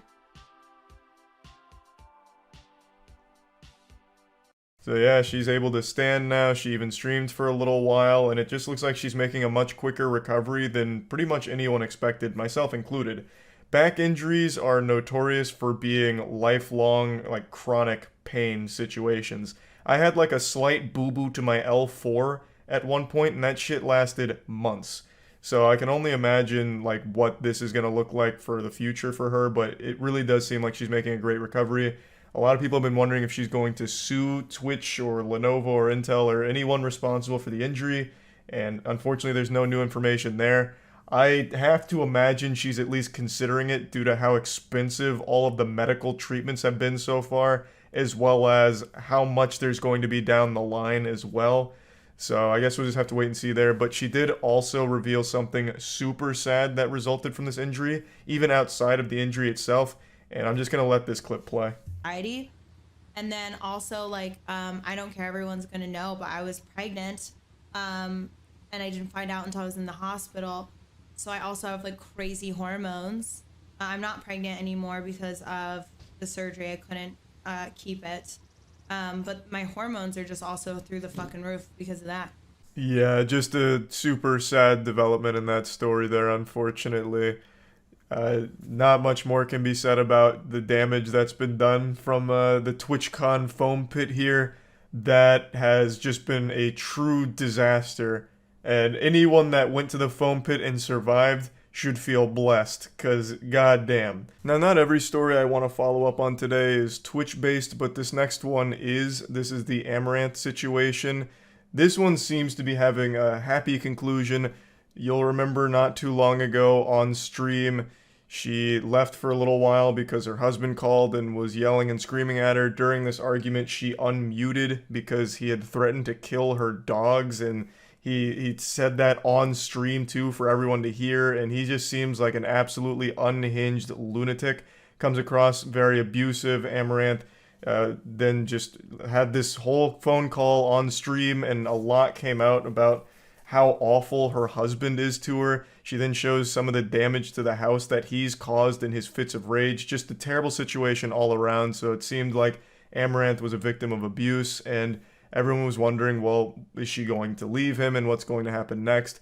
And fast forward to today, it does seem like she has gotten out of that situation. She seems to be in a safer position now and seems to be a lot happier. She's doing streams where she's like hanging out with horses, doing what she wants to do, and overall just a pretty positive outcome so far. So yeah, that's the update there. The next story I want to follow up on is actually extremely wacky. It's a fishing cheating scandal. A professional tournament for fishing recently fell victim to absolutely deplorable behaviors from some competitors who disgraced the sanctity of the sport. They cheated by stuffing their fish with like lead balls in order to increase their weight. So what ended up happening is they swindled this tournament out of money, because in fishing, the more your fish weighs, the better you are in the standings. That's what you're being scored on. So they'd take their fish and they'd stuff it with the lead weights to make it weigh more, but they must have flown too close to the sun with this method, because eventually they checked and they cut the fish open and found the lead weights and caught them red-handed. You know, they noticed that this fish weighed a lot more than it appeared. You know, the fish is like the size of my fist, but it weighed like fucking 15 pounds. That fish must have been made out of goddamn tungsten. So they got suspicious, cut it open, and found out they were cheating. And they could have been cheating for far longer than this tournament. There's really no telling just how much they've actually cheated and how much they've scammed out of these tournaments. It could be like hundreds of thousands of dollars. And they get like boats for prizes sometimes too. Like, they could have made a pretty penny off of all of this cheating up until now. And now they're facing felony charges to which they're pleading not guilty. So Jacob and Chase are now being indicted by a grand jury on felonies of cheating, attempted grand theft, and possessing criminal tools, as well as a misdemeanor of unlawful ownership of wild animals. Getting a little more information on that, the unlawful ownership of wild animals refers to the raw fillets they had on their boat, which they were also stuffing the fish with, I believe, in order to increase their weight. So yeah, they stuffed these fish like a Christmas stocking. They fucking stuffed it like a Thanksgiving turkey. And now they're getting slapped around with some pretty serious charges that carry some potentially hefty results here. So these repercussions could be huge. We don't know how the trial is going to play out, but I thought this was a pretty interesting update to this story. Now, the next one I want to follow up on is kind of similar in this regard because it involves some people getting charged with some felonies. I made a video talking about that teacher that went around at like an elementary school and started scaring the 4-year-olds or 5-year-olds, however old the kids were, they're toddlers. She put on a mask and went around yelling and screaming in their face and shaking them around. It's a pretty cruel and disturbing thing to do because she'd just go around classroom to classroom shaking, yelling, and screaming in the kids' faces. The kids are crying their eyes out. At one point, one of the kids tries to run away in fear, but the teacher picks him up yelling and screaming and sets him down again and starts yelling and screaming at him again. It's pretty rough. And now, 4 of those people that were involved in this incident are being charged with felony child abuse, as well as 1 other participant being charged with a misdemeanor. Now, I did see some people arguing that this charge is a bit harsh for the teachers here, but I just wholeheartedly disagree. There is like no justification or excuse to try and like traumatize these kids. They are too young to realize that it's not real. They were screaming and crying and being shaken around by a scary person yelling and screaming at them. Also, it seems like it was even used as a disciplinary action because at one point the lady in the mask was asking who's been like naughty in the classroom, and then she'd target that kid specifically and yell and scream at them real loud. So I don't see how this is anything beyond just completely fucked up and cruel. So I think the charge makes sense here. I know she wasn't beating the kids or anything like that, but I also don't think that should be like the bar for what we consider to be legitimate abuse. There's different levels to it, and I definitely think this falls under child abuse, especially from a position of a teacher, where you're supposed to be taking care of some people's kids and looking after them and making them feel safe or enthusiastic about going to like daycare or school. Now they're just going to be fucking frightened to go back. Now moving on to the last thing I'd like to give an update to. This is about the story of that woman who shot and skinned a husky and started posting pictures bragging about it on Facebook. She said she thought it was a wolf, so she shot it and then started skinning it and posed with it, smiling and everything. And then people pointed out, that's not a wolf you shot, it's a husky. So then she doubled down saying, well, I thought it was a wolf. As if that makes it like okay or like makes you look less of a stupid asshole. But anyway, now she's being charged with a crime. That crime is animal cruelty, which she's going to have to face in court pretty soon. You can also see a little excerpt there from her post about how excited she was to get to kill a wolf pup, even though it was just a 6-month-old husky that looked nothing like a wolf. The animal cruelty charge clearly makes sense here. I think she is fucking dangerously dumb. Hopefully she faces the full brunt of that charge. And yeah, I just wanted to give like this full, wrap up on where all of these stories I've covered recently are currently. And yeah, that's really about it. So yeah. The insatiable appetite for internet affirmation that not only do you exist, but that you're special, drives people to do some wacky things. And one of the worst ways of getting this craved attention is through being a douchebag. And that's what I want to show you today. A young man so blinded by his low vitamin C levels, vitamin Clout, and in his desperate attempt to get this clout, decided to make an absolute fool out of himself on TikTok and ended up being its punching bag for about 24 hours because his whole idea was to just be an asshole. Post Malone, you a bitch! You suck! That's rude. Thank you so much. You a bitch! You a bitch! Post Malone suck! What you just witnessed is one of TikTok's biggest and toughest men. A man who's feared even at the salty spittoon. What a absolute fucking Chad. Going to Post Malone's fan signing where Post Malone was just meeting with fans, signing their things, talking with them, and this guy marches all up, puffs out his chest, and just starts being an asshole. That's the entire piece of content. And you can tell that this guy's not insecure because the second he started being rude to Post Malone, he immediately ran away. So you know he's not afraid of anything. This guy wakes up every morning and drinks a glass of rusty fucking nails. He's so tough. So yeah, Post Malone got drive-by heckled by a rejected Jonas brother who's desperately trying to get any amount of internet points that he can get. And I just find the whole situation super sad. Not just for Post Malone, but for this guy as well. Because this is just such an embarrassing thing that I think any level of self-awareness will have him regretting immensely at this moment, I would hope. But Post Malone, even if you don't like his music, you have to recognize he is one of like the most authentic and genuinely kind people in the music industry. I like Post Malone's music, but I recognize not everyone will. But even if you don't, like every interview I've ever seen from him, all of his Twitch streams, because he streams on Twitch, or at least he used to stream pretty actively on Twitch, every interaction I've ever seen from him just portrays a really kind person. So to go out of your way to be mean to someone like that takes a special kind of delusional douchebag.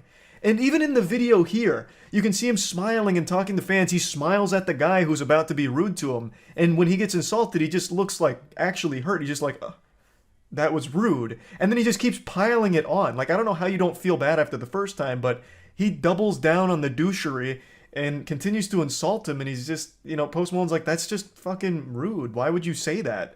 Like, it's so, like, rough to watch. Now, I don't know much about this kid, but he looks pretty young. I'm sure he's still suckling off his parents' finances like a parasite in order to pay for his trips to the hair salon every 2 weeks in order to match whatever the most trendy TikTok hairstyle is. But I really think he should have saved some of his allowance for a better phone. Instead of just blowing it on White Claw, he probably should have just saved up for a phone that would record in something beyond 140p. This video looks like it's straight from 2009. I don't even know how you have video quality this dog shit, this turbo ass in 2022. You have to be extremely incompetent in order to make your phone look this shitty in this day and age. Now, the whole goal with this stunt was to go viral, and it did. Mission accomplished. It got over 6 million views and is still getting views. But I guess he just wasn't really ready for that because he ended up going in full baby meltdown mode and took down the video and made a really embarrassing post about how it wasn't actually him in the video, it was his friend. Now, is it possible that it's actually not him? Sure, I suppose. There's some universe out there in the multiverse where that happens to be the truth, but I don't think that's where we're at right now. I think in this reality, he's just using the lamest and oldest excuse in the book. This is like that textbook cringy shit we used to do growing up, where if you send a text message to a girl and you regret it or she doesn't respond, you're like, oh, God, I'm so sorry. That was my friend that sent that. Oh, but stupid friend. I don't know why he'd say that. I'm not weird. My friend did that. Don't get mad at me. Not exactly a watertight response here, and I would have expected someone that puts up this persona of, I'm so tough and, you know, I'm such a badass, I'll go insult anyone on the street. I would have expected them to just, like, embrace the villain role, but it seems like they're just not built for that. They immediately just fold and just crumple in on themselves here, which of course makes it even more embarrassing for them. But I want to use this as, like, a little example of the drive to make a viral video where you just throw away common sense in the pursuit of numbers. This guy knew that this would get some attention, and he probably knew there would be some level of hate that came with it where people would get upset about it, but he clearly wasn't ready for the full response he got. He was just so blinded by the pursuit of internet clout that he made a dumb fucking decision and made himself look like a complete asshole on the internet, and that'll follow him around forever if he continues to try and be a TikTok star. So yeah, anyway, just wanted to go over this just a little bit, and that's about it. See ya. Charlie, your name is Happy B-Day Emote Gift. Yeah, so I was streaming it one time and I was complaining because I couldn't get the skate emote, and they're just like, alright, here you go, here's the skate emote, and they just changed my name to it. That's awesome. Oh, I can see the Hot Wheels maps in the rotation. Yeah, there's a lot of new stuff in this rotation. Oh. Alright, Danny, so one of the main movement tech is make sure to jump and dive, so that's just double pressing. It's a little faster. Definitely speeds you up until you trip and fall. Yeah, you don't have any of the emotes yet, so you're not quite ready to reach my level of proficiency, but one day you'll get there. I see. I also know all the shortcuts on every single course. Charlie actually is pretty nasty at this game. I watched you guys play last time. Okay. I don't want to talk about what just happened there. Did you just get hit by the hammer? Nope. This was the saddest moment of my fucking life. I'm still in. I'm still there. But wow, that made me very sad. You made it? Yeah. There is nothing better in this game, Tanny. They're watching. There will be some people stuck all the way back at the beginning, like trying to get past the first thing while you're just literally second waiting there. The 4-year-olds are identifiable. Yeah, so, the 4-year-olds on mobile. Yeah, because it's on mobile as well, so you can absolutely see when it's like a 6-year-old that has his dad's iPad while his dad's on like a conference call. Oh, let's go! Yeah, so cute. Oh, fuck yeah, this looks sick. Did you guys ever play the old CD-ROM Hot Wheels game back in the 90s? I did. This looks just like that. It really does. Oh, wait, how did it hit me that way? I'm playing. Oh my god! Wait, I'm in a What car. did you guys take? I took green. What? I'm not even there yet. Oh no! Wait, this is sick. I missed the boost. Let's go. I'm in. I qualified. I'm good. I don't know if I'm gonna qualify. I was locked in a death race with second place guy there. He was granny shifting, not double clutching like he should. So I almost just like absolutely slapped him at the end. Also, I'm gonna be playing so rude here. You guys don't want to be near me. I'm gonna be punching and spitting and shitting. So just fair warning. I just killed 2 people there. God, I'm such a menace. Oh my god, I just killed somebody else. Oh, I'm sorry, Matt. No, it's fine. I'm fine. I recovered. Wait, so you have to get like the little movement emotes to be able to push people around? Yeah. So they're the emotes. Okay. So like how I just hit Matt right there and he's still falling. Yeah. See you, Matt. Did you survive? No. Alright, I win. Nice, big win. That's huge. I love that so much. That just feels so good every time. So like I've watched you punch in this game so many times, but that one was square in his forehead. Like. Oh yeah, no, that one was just disrespectful. I was disciplining that kid for sure. God. Big thanks to Stumble Guys for sponsoring today's video. I've made a lot of content on this game, you already know that. I'm a big fan of it. It's a free-to-play multiplayer game where you square off against 31 other players to see who can be crowned the ultimate stumbler. It introduces a lot of really fun mechanics through the emotes, so you have like a punch emote, a hug emote, a skate emote, and all of them can disrupt the other players. So it's just like this really fun competition while going through all of the amazing courses. And now I'll toss it to Matt, who has some more specifics on what's new coming to Stumble Guys. Thanks, Charles. Yeah, on top of that, they just did a deal with Hot Wheels. So we've got a new Hot Wheels themed map that we'll show you, along with they've come out with a custom party feature where you can make the choice of which specific map you play, so you don't just have to keep going into randoms. You can invite all your friends to play with you as well. And there's a whole bunch of new stumblers. There's the Army Man, Santa Claus, Mary Skeleton, Mrs. Claus, just a whole bunch of fun stuff. So if you click the link in the description box, you can download it and play for free. Thanks again. Okay, where do I get emotes? If you go to... Oh yeah, wait, let's see which ones are in the store, because I couldn't get any last time. Wait, there's a new one? Throw banana? Oh yeah, level 30. Yeah, so it's $8 to get the entire thing. I have not seen Throw Banana before. Here, I'll even use their new legendary skin here, which is just a jacked Rudolph. I'm so happy they're adding more of these. Oh, we're killing it. Here's the strat, by the way, Danny. No, you got it. Oh, you can actually just keep sliding. Yeah.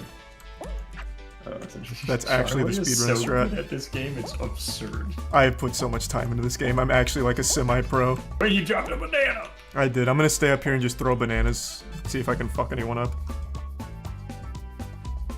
Where is it? Oh my god, those kids are struggling so hard over there. I wanna see this. I wish I could choose how far I throw it. Oh, did you see that low break there? Yeah, that was like pretty nuts. Oh, there we go, there we go. Oh, god dang.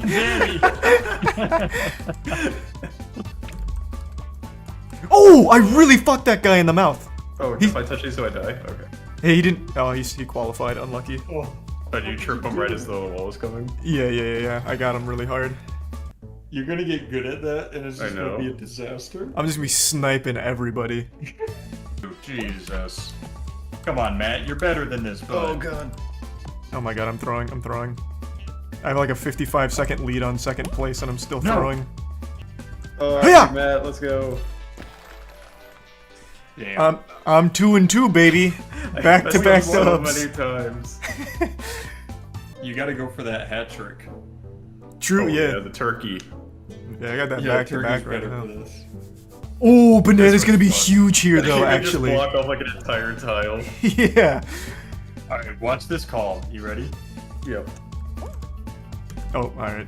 That was wrong immediately. Oh, I called it the first time, and then it was a red herring. Like True, into yeah. another. Random. All right, wait, Charles, you gotta finish. Yeah, I'm in. If all three of us get it, we can like make a little line like Caitlyn traps. Oh, wait, that'd be so hype. It's just $8. Come on, guys. Okay. Yeah, all right. After this one, I'll only do it if you win again. Oh, there you go. Don't put that pressure on me. You just don't want me on this one. You do not want me here. I'm gonna try and survive past the first I tile. love Charlie has a whole armory of ways to kill us. Yeah. Like here's skating. Why? I don't know. Why do I get pulled? I don't know. You keep choosing my platforms. No. Bye, Daniel. Oh wait, I'm what actually do you actually mean fucked. by? Wait. Charlie might be getting ruined? It's the end of me, boys. Hey, Danny. Okay. I was too focused on sniping. You can push each other. You can't dive into each other and push, but if you just jump on each other, it does push. I slid too far off. Oh. Winner! Big win, man. There you go, Big Matt. win. That's huge. That is big. Good dub. Thank you. That felt. It's great to be here. Oh, I gotta wiggle my butt, Todd. All right, I've set it up. Yeah, Nice. run it. All right. You too. Oh, what? No! It spawned me all at the beginning. You almost took me out with that. This is it for me, boys. No, you'll make it. You'll make it. I've got the bananas on lock. No. These guys are really having a rough go. This guy made it and almost went back and killed himself. Oh!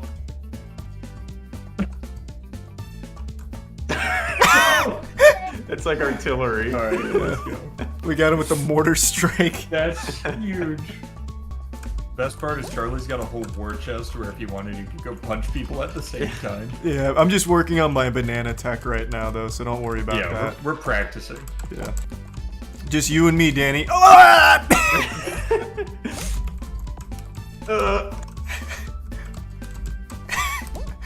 Oh, I just accidentally planked.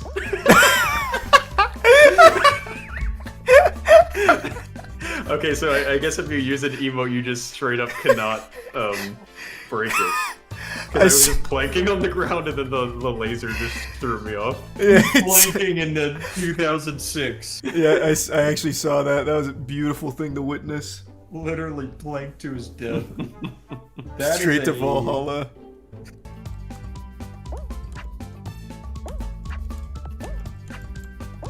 There you go, Matt. That's that tech. Yep. I'm schmoving.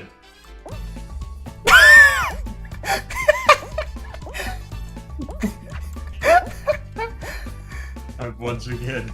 No, man. That's my boy Schmoovin out there. Good job, boys. Nice. I love that in the first round we have enough time to just control it. Yeah. The amount of people that just run and dive off of that log is incredible. It's so good. Give us Hot Wheels again.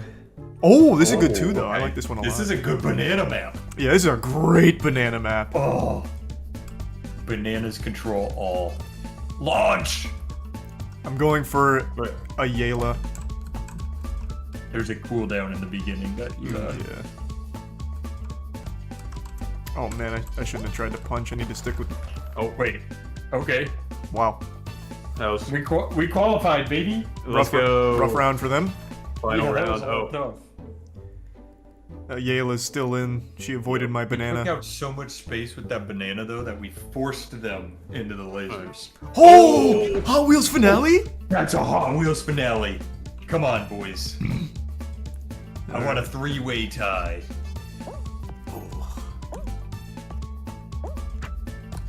What? You suck! Oh, that was a good banana, Danny. I'm already out, Ski. Good luck, boys. Oh, you can throw bananas in the cart. Let's go. Does it go behind you? It goes straight up, so it ends up behind you, yeah. I'm throwing it. Oh, actually, nope, that just went right in front of me. This had to be the cleanest Hot Wheels run the game has ever seen. That was a huge drift, Matt. Thank you. Oh, the tooth.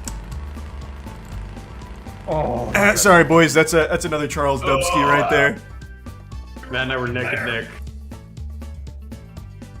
Holy shit! He takes the dub on the new Happy B-Day emote gift is on a huge streak.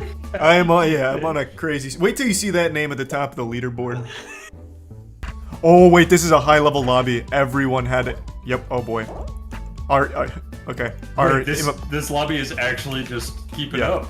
Our MMR is really high right now, I think. Oh, I just took somebody out. Hold on, I'm here to help Matt. I'm throwing a banana. Nice. I might not make it out of the high-level lobby.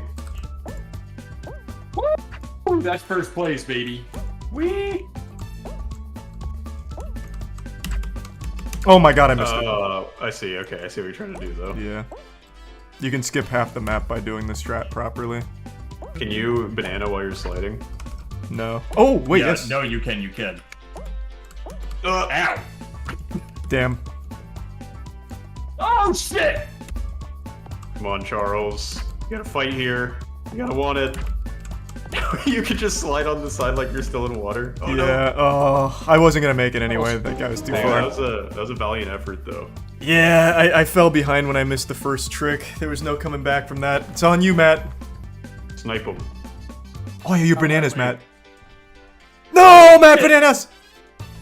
Oh, this against me! Oh no, Alan boy! No, there's still a chance. Yes! Wait, nah, he's already up there. Oh, I was looking at the wrong guy. Wow. Yeah, no, Alan boy, he went unimpeded. Let's go, baby. Let's toss some bananas back. Oh, I'm huge. I'm behind you. Wait, we can just put him on this little, like, tiny platform. Oh, true, the little platform's a good idea. There's a lot of people here. Oh, that's right in the middle. Ruined a mine. Oh, let's go! Wait, Charlie, finish. Yeah, I'm good. I saw, don't worry. Oh. Damn, I can't believe we didn't get them. Alright, Matt, you got it clean. You just gotta beat these two people behind you. I don't know how that's gonna work. Oh, he dodged my banana. I'm placing one up at top just in case. Oh, nice work, Matt. Nice. Thanks, guys, thanks. That was huge. That was big, yeah. Oh, hey guys, it's the famous streamer Jorma. He's in our game. The Jorma? The Jorma. Oh my god. I heard he did like the Barbie house and stuff like that. Oh yeah. Wait, this map looks kind of insane. This is a cool one. But yeah, I've never done this one. Go to the left up here on me. This is the way to go. Oh my god. Ow. Oh god, fuck! No! I made it. That's the end of me. Good luck, boys. What? Fancy feet? What is happening to me? Ow! Was that you, Danny? You bitch. Take that. Oh! Ah, you took your eyes off of it for too long. Is this gonna be a Danny dub? That's a Danny dub, yes sir. Let's go, Because baby. I was messing with you? This is ridiculous. I taunted you with that first banana. Oh god, I can't believe it. That's nice huge. work. I'm right here with you. Hey. Hey. God, I've Execute mastered plan all banana. the strats. I hit your banana. Give me Hot Wheels. Oh, ask and ye shall receive. Wow. And on the 8th day, God said, give him the Hot Wheels map. Oh, I missed the boost. That could be costly. Uh-oh. No.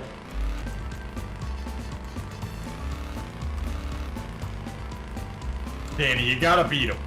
No, he's already crossed. Yeah, he can't reach me now. I'm right behind him though. Oh. I almost caught up. I was pretty far behind you guys. Look at that, 1, 2, and 3 podium. Yeah. Let's go. Yeah. I'm mad I had you. What happened to your That brain? sound? It just broke, okay? Actually, I think we just got an entire bot lobby if you guys want to back out. You think it's all bots? Yeah, I'm looking behind us. I'm pretty sure it's all bots. Maybe they're just sandbagging. Okay, this is absolutely a child, but most of them are bots. Oh, you see me throw it on top of the spinning thing? Yeah. Oh, wow! Jesus. Oh wow, that guy. Watch this snipe out of the air. You ready? Ready? Okay. He just fell. Oh, nice. Oh my god. Here I go. Oh, I got that guy. Oh, he recovered. Oh, he's dead now. Oh man, he still made it. Oh, he didn't make it! Alright.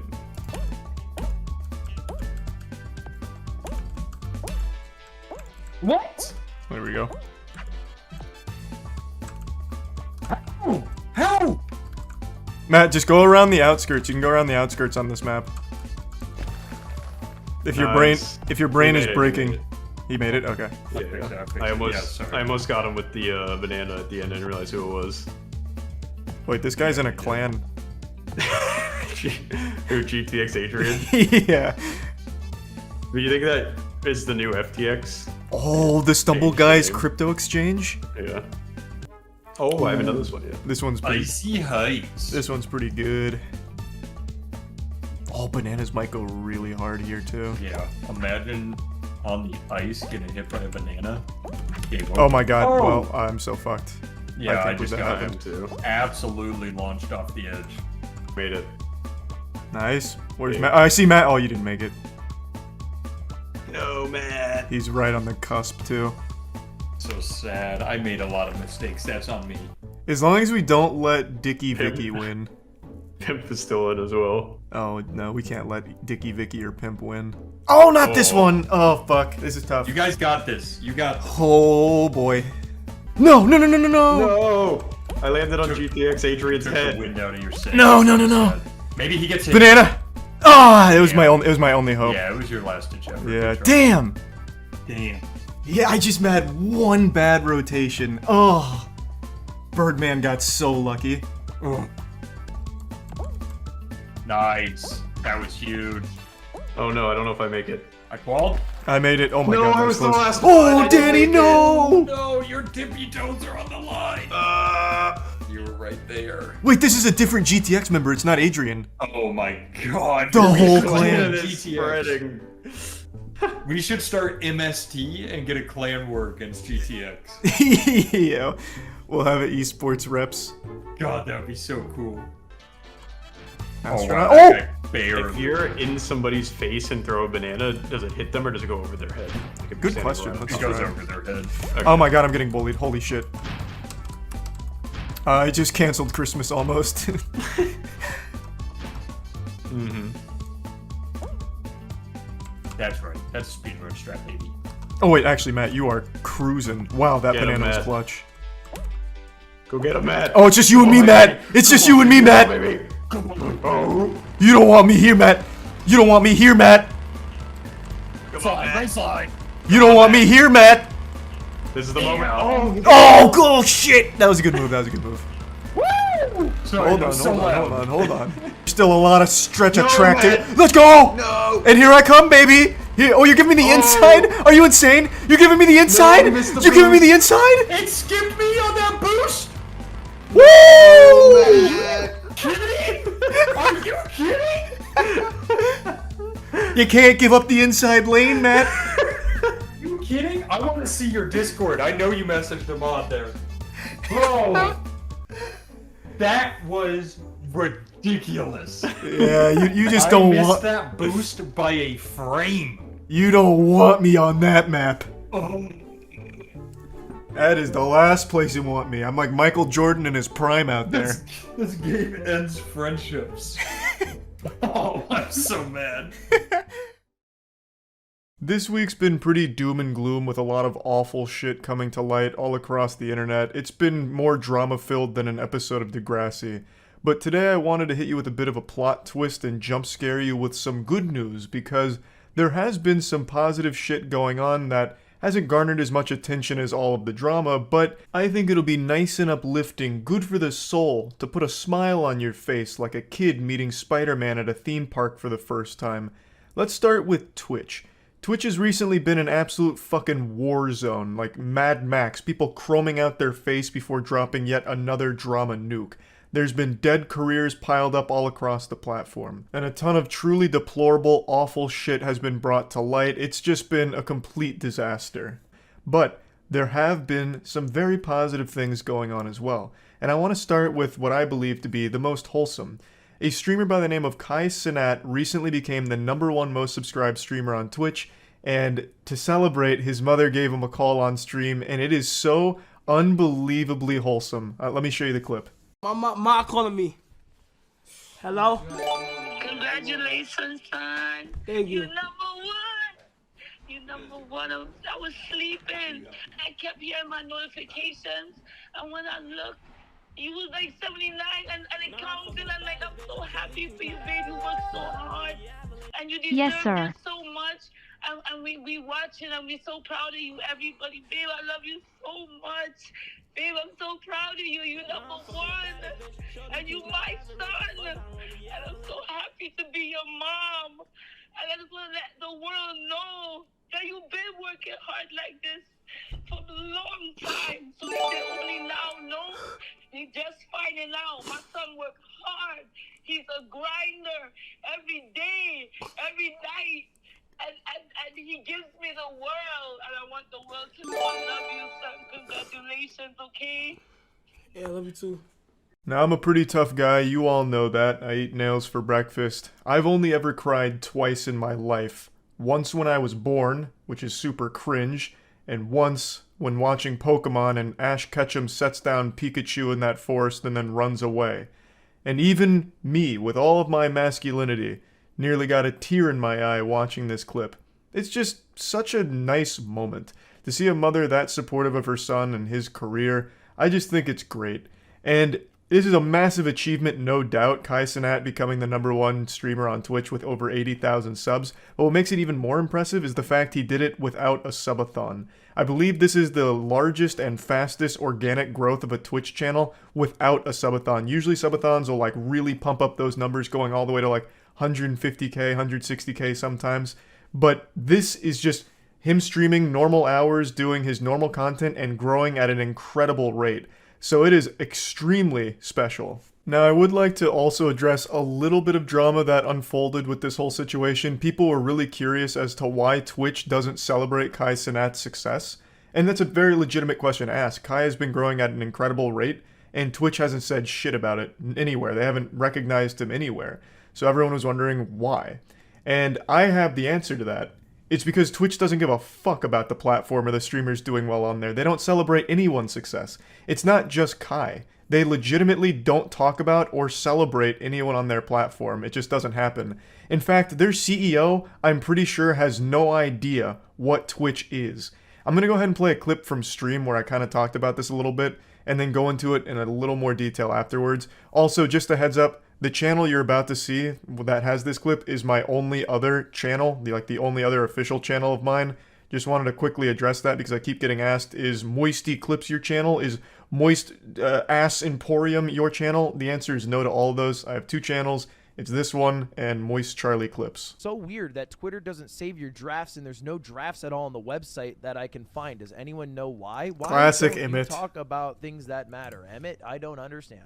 That guy, I don't think knows he's the CEO of Twitch. I swear to God. I have a conspiracy theory. That guy's just some kind of fucking android that they fire on whenever they need him at a conference just to kind of prove that there's someone manning the helm somewhere. Because like 9 times out of 10, that guy doesn't even know what the fuck Twitch is. I swear to God. I've only seen him one time even mention Twitch when he was wearing that goofy bow tie and like talking about how context will matter going forward, and then it didn't. I really don't think he even knows he's the CEO of this platform. I'm not exaggerating either. You'd have no idea this guy's the CEO of Twitch just by going through his Twitter. I don't think he has a single post mentioning the site anywhere, and even just looking at his bio, it's the last thing there, like he's ashamed of it. Thinking about coordination, community, and connection, and working at Twitch, I guess. Kind of like how he's like looking down like, yeah, I guess I'm the CEO of this fucking shithole.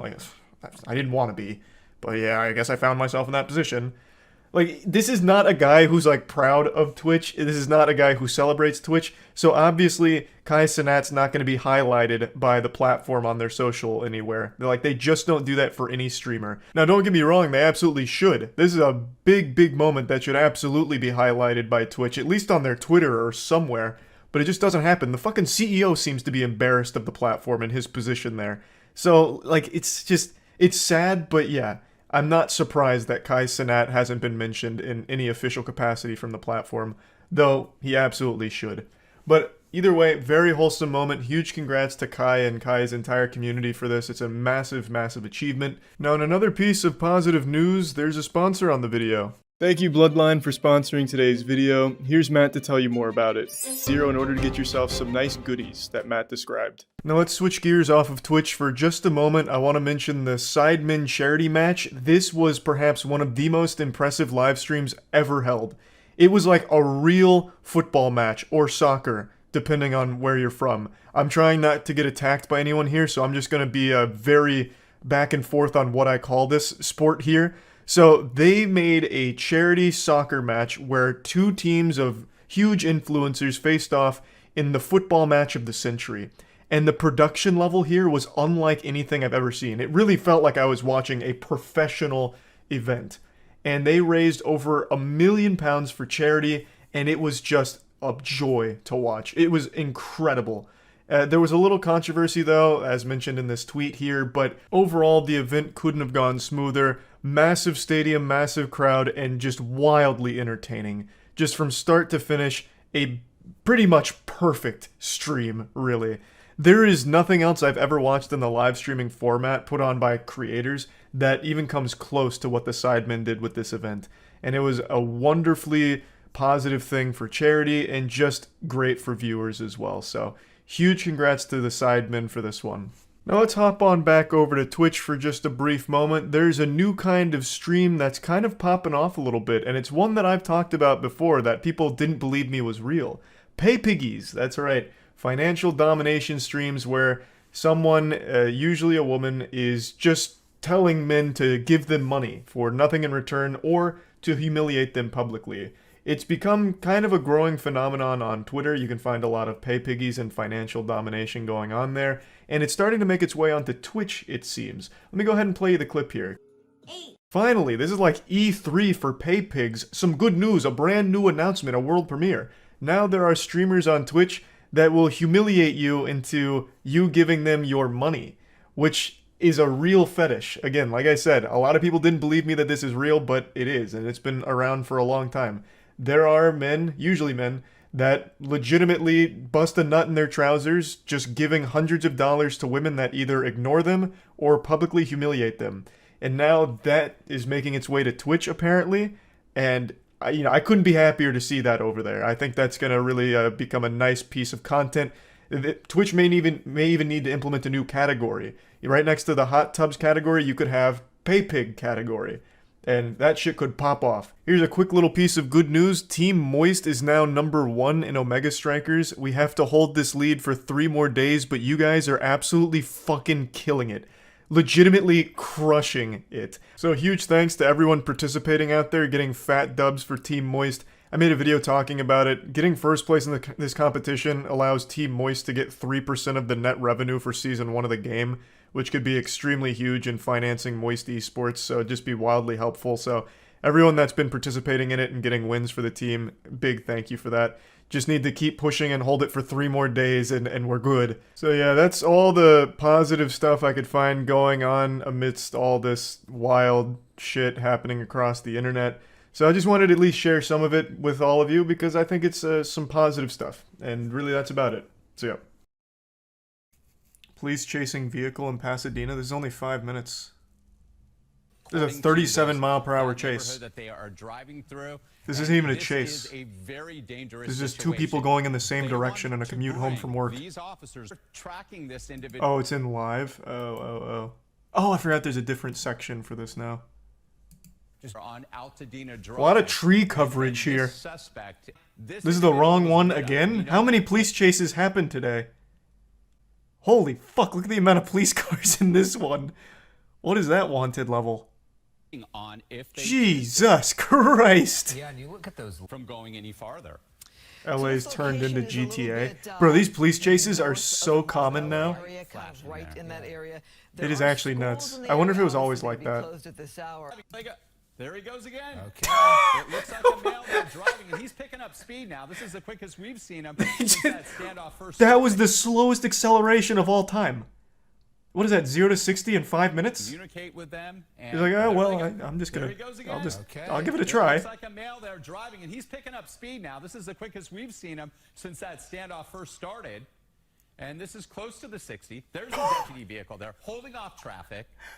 You wonder if what in tarnation? Easy to set it up in this scenario. This is a pursuit again, everybody. You're watching it live here on Fox 11. This is. They have the whole department here. Wait, what? They have to be doing this for like farming ad revenue off YouTube. How? There's like 80 police officers here. They even come up to the window. That they're done with this. The LA County Sheriff's Department is going. It looks how does he get out of this? Sort of device. It looks like a spike strip. They're staring at him. The back vehicles, and there they go. And then he stops again. Okay. Cat and mouse continues. Mental stability, yes. There's so many officers. He slowly just gets away. And they won't give up. Still, it's like the turtle in the hair, I guess. Cell phone, something. There he goes again. Okay. It looks like a male there. Bye-bye. He's picking up speed now. This is the quickest. He's still at the speed limit. Since that standoff first started. This isn't high speed yet. This is close to the 60. There's a deputy vehicle there. Fox 11. Unclear of the. Bang! Threading the needle. See? Right through there. And it's on. You can see a night sun there, so that obviously. Jesus Christ! Helicopter there. This is one of the goofier ones. They had this guy like kaput.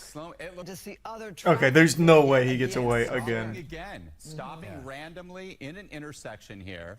Well, it looks like he does somehow get out. In the back. We've seen situations where trunks have opened. He's literally like filming a TikTok right now.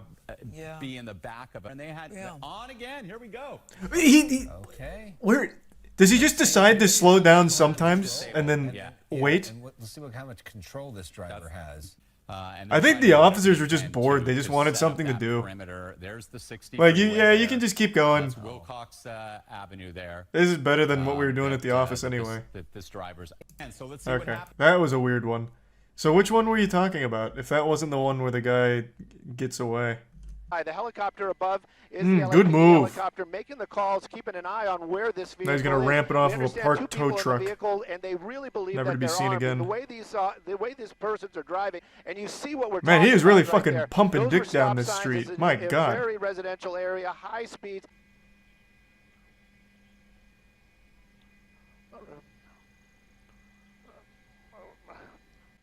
What's happening to the sportscaster here? What was that? Indigestion? Possible that vehicle is still under the. Oh, he actually did the classic movie stunt of going back to the overpass and trying to escape. Surprisingly, Ventura doesn't look as home or another place to get out of the vehicle. Sorry for the spoiler. Out of the vehicle, it's much safer. If he can get out of the vehicle, then they can at least take him into custody. Okay, now we're getting off at Lankershim Boulevard. This is in Universal City. This is on the other side. This is on the north side of the pass, but now he is heading. That looks like southbound on Lankershim. Yeah, there's a gas station right there. This is now in Studio City, Amy. should be Ventura Boulevard, and again, that guy's using a turn signal. It's definitely not him. Has Nevada plates. We don't know. Oh, did he turn around? Oh my God, there's so many options. There's going to be a lot of congestion in the area here. And as we've been talking, a lot of the people. This guy's driving like shit. It could be this guy. They're off work, and this is certainly. Wait, no, it is actually probably that guy. Really busy. Surprisingly. No, probably not this one. The other one. As packed as it often is around lunchtime with the. What happened? Wait, what just happened in there? Like 4 black cars all came out of there, and they all looked like the same make and model of the car. Wait, what the fuck was that? Was this rehearsed? Did he call in reinforcements like, boys? I need five black Camrys parked under this overpass. Stat. I need to blend in like Assassin's Creed. Mirage alt. Charu. Okay, so that's definitely him. And then here, what are the odds? Look at this. So this is not him, but it's like the exact same car. Okay, interesting. the north side of the pass, but now he is heading, that looks like southbound on Lancashire. Yeah, there's a gas station right there. Another one? This is now in Studio City, Amy. Oh, man. Boulevard, and again, you were mentioning, Mark, that He just got a crazy lucky break in there. Nevada place. We don't know if this person is right now. I really think it's this guy, though. Work, and, the guy grinding the line there, debating on whether or not to make some crazy moves. I really think that was the. I think that was your boy. As packed as it often. LAPD units coming up off. Damn! Holy shit! Wait, he actually did just escape. Is still under the overpass, but Sky 2 did. It's not under the overpass. I'll tell you right now. Or under the overpass. Vehicles come out the other side of. Oh yeah, he's definitely fucked. They got the plates, I'm sure, but this was a. What a stunt here to escape. Let me see. At least take him into custody. Okay, is there anything like identifiable here? Boulevard. This is in Universal City. And again, it's definitely not him using that turn signal. 0% chance. Nevada plates. We don't. It could be this guy. Well, no, actually, I don't think so. That doesn't seem to be a Honda. Know if this person is familiar with the area, but there's going to be a lot of congestion in the area. I just really think it's this guy because he comes out all like cattywampus. Like he comes out dazed. Work and.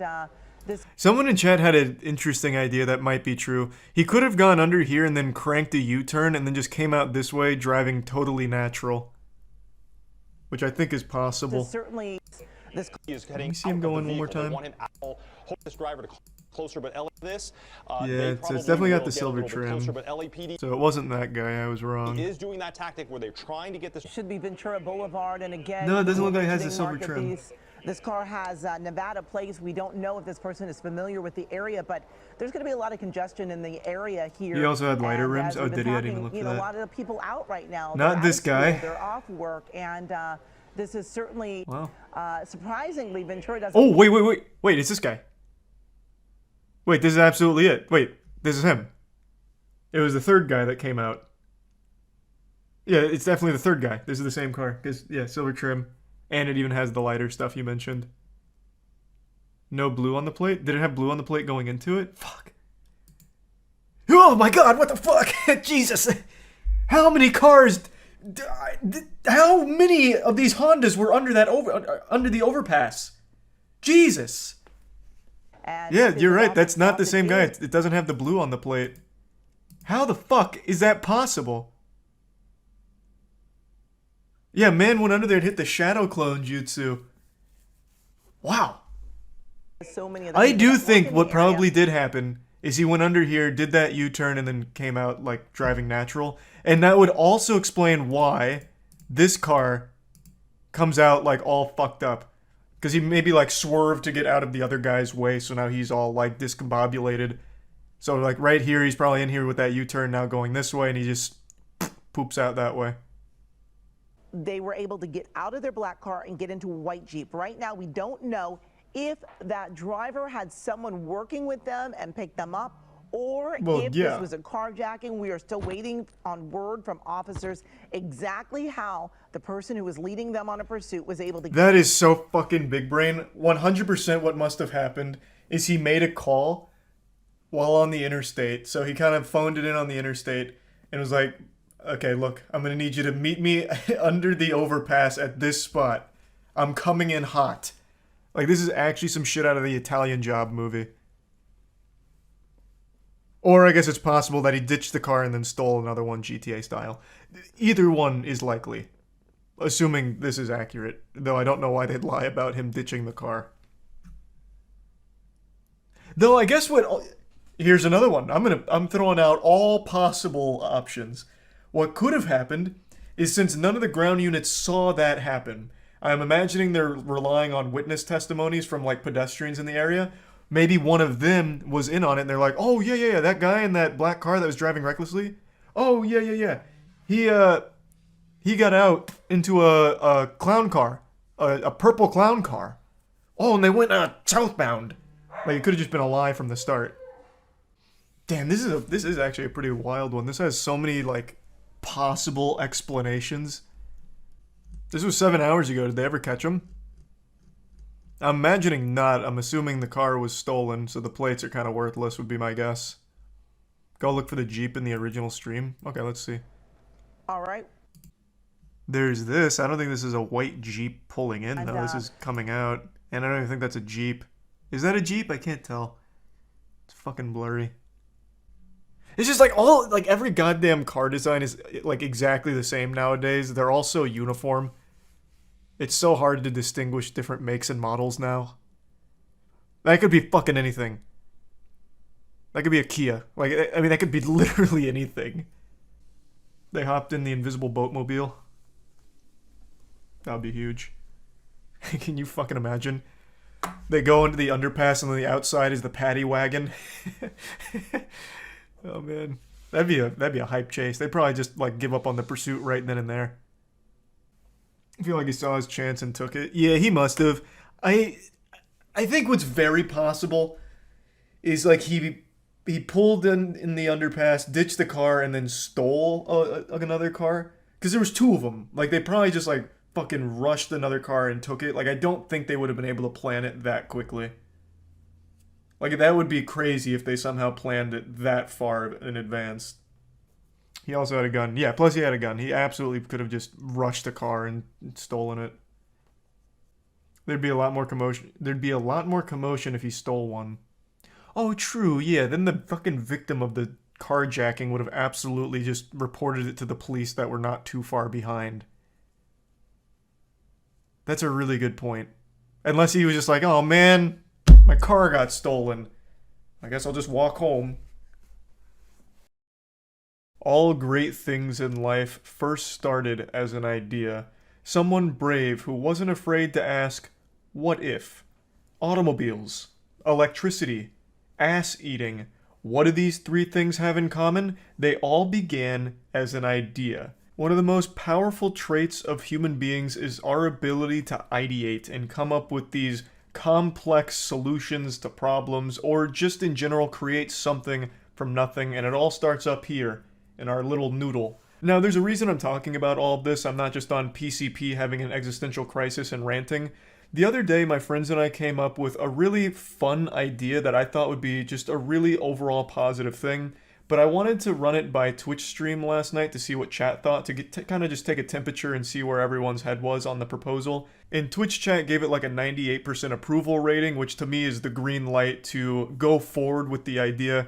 If your voice wasn't heard, it's probably because you weren't in stream last night, so shame on you. The best idea you could ever have is stopping by my Twitch streams at twitch.tv/moistcritikal. I stream every day. Hope to see you there. Anyway though, here's the overall idea. For the entirety of my 15 or 16 years on YouTube now, people have just openly left suggestions for content I should make in the comment section of my videos, or in Twitch chat, or just directly emailing me with video ideas.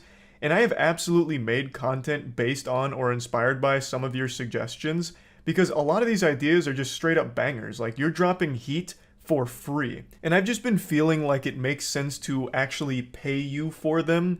You might not value your ideas, but I certainly do. So starting today, anytime you cook up some fire content ideas, instead of just dropping it in the comment section or throwing it into the Twitch chat, use the Google form linked in the description below and just explain the fuck out of it. Present it like you're pitching it on Shark Tank. Tell us the idea, and then also there's going to be a spot for your PayPal email address. So if we do make something around your idea, we'll pay you $500 for it. But then we thought, why not get a little wackier with it and go hog wild? So we thought about doing a performance-based bonus as well. So if your idea goes hard and the video we make around it pops off, we'll give you an additional $500 if it gets 1 million views. And then after 1 million views, we'll give you an additional $100 per 100,000 views that it gets post 1 million over the course of a 30-day period. It's easy to track performance over the course of a month, but this isn't something that could live in perpetuity, because tracking a video for years down the line is just kind of a headache to keep track of, like, all of that and whose idea that was. So for the performance-based bonuses, it'll be over the course of 1 month, so just a 30-day period. Now, a question Twitch chat asked that was a really good question is, if multiple people submit the same idea, who gets the money? The only fair way we figured out to do that is whoever submitted it first. The first person to give that idea will be the one that receives the money for the idea. I think that's the only way that makes sense. To me, all of this sounded like a fun idea and a way of saying thanks and giving back for just some of the ideas you've been freely giving away for years now. And Twitch chat seemed to agree and convince me it was a good idea, but maybe they were just straight up fucking lying and I look like an absolute idiot right now, a true imbecile. I don't know, but to me, in my tiny little brain, this felt like a fun, good idea. But that's not the only thing I'd like to discuss. There's actually another topic that I'd like to go over today. But before doing that, I want to start with something that I haven't said in a video yet, but if you tune into my streams, you'll know. Moist Esports got its first official sponsor, and it's one that I'm really happy about. It's Opera GX, and they're also sponsoring today's video. Big thanks to Opera GX for sponsoring this video. Opera GX is the best browser available. It's one that I've been using every single day for the better part of the last 2 years now, and I've never looked back. I love everything Opera GX offers, from the customization to the personalized wallpaper to every single feature that they have available. So for example, let's say you're currently using Chrome. One feature Opera GX has is you can import all of your Chrome settings directly into Opera GX seamlessly. Opera GX also has its own extension store, but all the extensions you're used to with whatever your current browser is also still work on Opera GX, such as Chrome extensions. And another really cool thing is the GX profiles, where you can set it up exactly how you want it to run. So if you're streaming, for example, you can set up the configuration to streaming where it'll no longer show any private information to viewers. Or if your PC's not doing too hot, you can also set it to configuration potato, which just is browsing in its most basic form, so there's no stress on your computer. Opera GX is just the best browser available, so I highly recommend it. You can download Opera GX for free by clicking the link in the description below. I'm still super happy that Moist Esports first sponsors Opera GX. Just what a great partner. So again, big thanks to them. Now the next thing I'd like to talk about is in regards to the thousands of channels that exist now that just re-upload my Twitch VODs, or they'll cut up my Twitch VODs into a few parts and call them like Moist Moments or Moist Critical Clips. And people have been asking me, do they belong to me? And if they don't, how do I feel about it?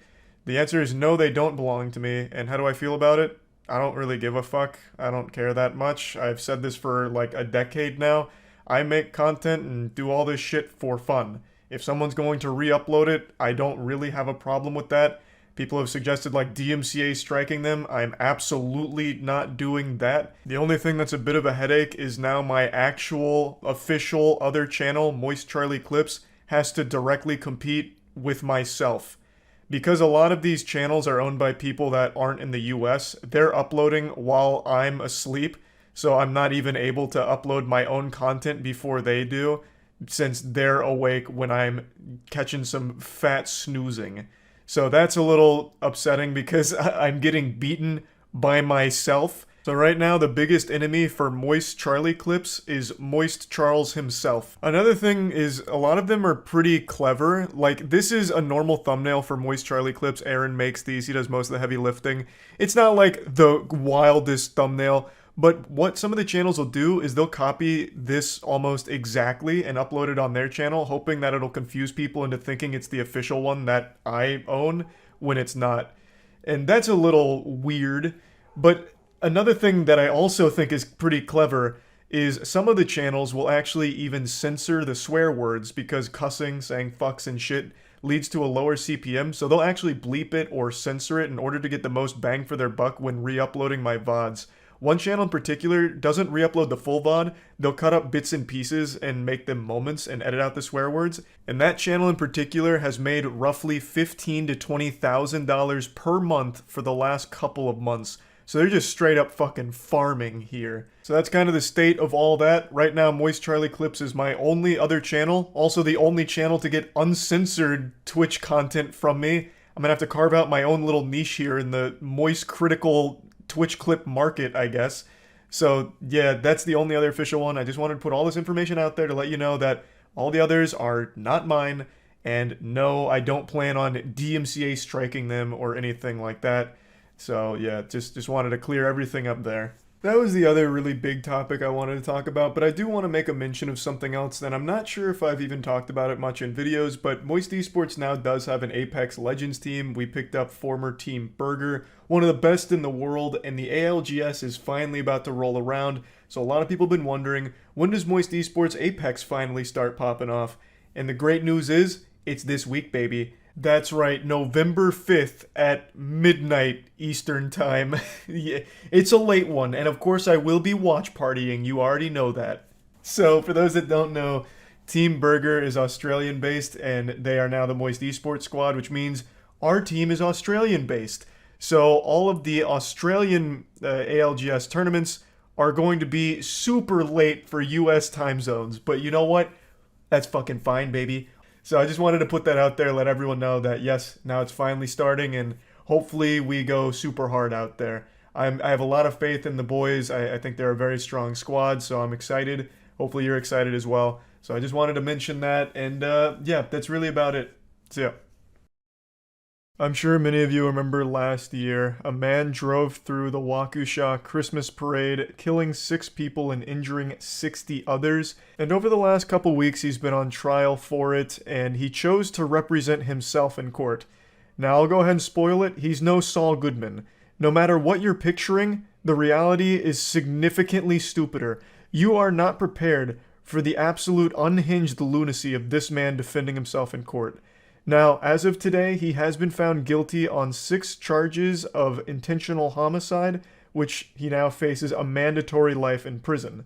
So that's a good happy ending, but I'd like to show you some clips from the trial. This is an extremely serious situation, but him defending himself turned it into an absolute circus, and he was just the clown. The man went to court as the jester as opposed to trying to defend himself.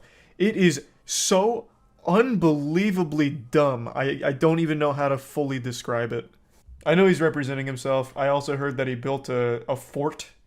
Like he got removed from the court and built a fort out of boxes to hide in or some shit. Is he trying for insanity? I don't know. And I also don't know if that's even a good strategy. I don't remember who made the video. It might have been Jim Can't Swim. I'm not sure. But apparently going for the insanity plea is bad.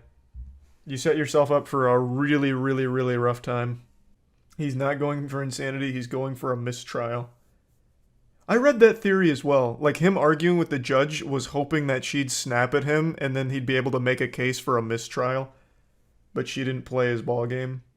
I just don't think he's that smart. Like I don't think he has the capacity to even come up with that plan. I would note he put 2 boxes right in front of where he's seated, so I can't... It's his fort. See his face. I see his jacket is off because I can see the outline of his arms.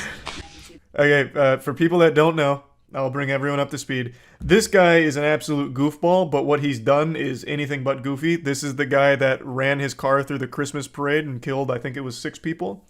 He's representing himself at the trial right now. Oh yeah, it even says right here, killing 6. Well, now you've ruined his whole defense. Mr. Brooks, I'm going to ask you for a 3rd time.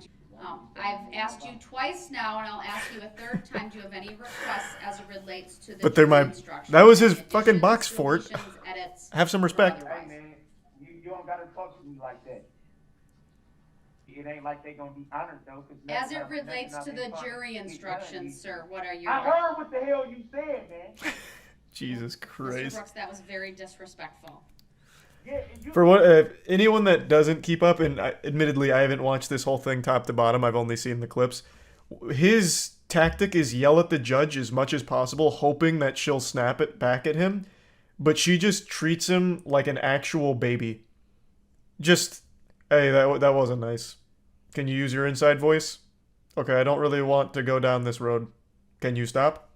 Why are you so mad? Please? This is silly. Just all she gives him, because if she does like snap back to try and like discipline, based on what I've read, they could try for like a mistrial, stating like the judge was biased or the judge clearly had it out for the client or some shit like that. So she's just keeping her cool, keeping everything super mellow, super stoic. So good for her. I'm going to mute him again because he's not answering the questions that I'm very clearly asking him, and I've given him 5 opportunities. Give him his boxes back and he'll be more talkative. Mr. Brooks, do you have any requests as it relates to the jury instructions? I'll unmute you for that answer. I can't hear everything you're saying. Might break Yeah, them. I'm still agitated. I ain't gonna stop being agitated. That ain't gonna stop. You sit up here and do everything you're doing, and think God don't see what you're doing. You can't call God as a witness. That's not fair. That's like summoning Exodia. Mr. Brooks, do you have any requests as it relates to the jury instructions? Yeah, I can hear what you're saying. I can hear what you're saying. You just told me you didn't. So what are your requests as it relates to the jury instructions, sir? A little bit of ice cream in my box is back. Why am I charged with 2 bail jumpings when I was already charged in Milwaukee for the same bail jumping? That's double jeopardy. That's not double jeopardy. Your objection is noted. It's overruled. I'm not familiar with the law. Is double jeopardy something that you could, like an actual legal thing, or is this man really confused on where he is right now? Because that was a quick overruling. It can be, but not here. Okay. So it can't be tried twice. They call it double jeopardy. Gotcha. What's your next request, sir? I'm noting your objection. I'm trying to talk. Can I get it out? You always want me to not interrupt you, but you always find a way to talk over me. I understand your position. I'm saying it's overruled. You always want respect. You always want respect. Well, you're not hearing the epilogue here. He's about to overrule your overruling if you give him a moment. I want to know why I'm even charged twice with the same thing. Oh my God. Jesus Christ. Oh my God. What the fuck? Oh, he got his boxes back. He can build his fort again. Turning to the basis for Give him a couple extra boxes. counts, it will be up to the jury to review the evidence and make a determination as to the verdict forms, though, that were What's in the boxes? at least the description He's representing of the himself, jury's so it's probably just a bunch of like instruction. legal books and shit. Obviously, some of them did not have them on, just frankly from prior. So as it relates to this, the state is asking that I simply He's vanished, Your Honor. instruct the jury. The box ghost has claimed him. And not include that This is so eerily similar to that case I've told you guys about multiple times, and I keep forgetting who it was, but it was a man who had killed his girlfriend, and I believe it was the boy, his son, testified against him, giving the details, and he's like, no, you guys are all wrong.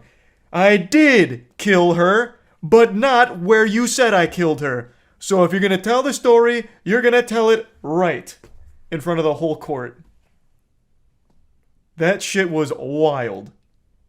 I can't remember who that was. Was that Ronnie O'Neill? That name looks very familiar. Yep, that was another person who represented himself. Somehow, the people that represent themselves are the dumbest people of all time. That's weird, right? That's weird how that works. I even just voice cracked that, how strange that was. You would think if you're representing yourself, you're like a super intellectual being. But I mean, I don't know. Not a great track record. So weird. It's unfortunate that he's deciding not to participate in this. I agree with the state. I don't need to highlight that second paragraph. What is the protocol for this? I'm very curious. Everyone I've seen represent themselves, at the very least, tries to play ball. Like the guy who openly admits to murdering his girlfriend and correcting the people on where he murdered her. But this guy just straight up doesn't do anything. He just builds box forts. So at this point, is it just like a field day? You just like you could just give them like everything all at once since he's not defending himself. The judges usually like to be lenient in these cases to prevent grounds for appeals. Well, that's what I was saying, right? Because they're doing everything they can to avoid a mistrial motion, right? Because I mean, this is a very serious case. This guy is an absolute fucking monster. This guy is evil. This is the guy that ran through that Christmas parade, killed 6 people, injured 60. This is a man by no means should be let off easy under any circumstances, so they're doing everything they can to tiptoe around here to make sure there is absolutely no wiggle room for mistrial accusations. So I get that. All right, sir. Mr. Brooks, do you have any questions for this witness? Yes, I do, and I object to being called that name for the record. What? Do you recall giving a... What? Statement to an officer? Someone fill me in on the lore. What does he want to be called? He's claiming his name isn't Daryl Brooks. Oh my god, how did I miss all of this shit? I've only seen some of the clips. I had no clue. What? He thinks it's a loophole. We've seen this before on Court Cam. There was a guy, I don't remember what he's there for. It might have been a DUI, but I'm just spitballing what it was. But his whole thing was, that wasn't me. That person that you're accusing of doing that is not me. That's not me. And then they asked what his name was, and he's like, it's not that. That was his whole defense. Is he trying that in this situation? I was positive it was you. Who is you? You. I'm looking at you.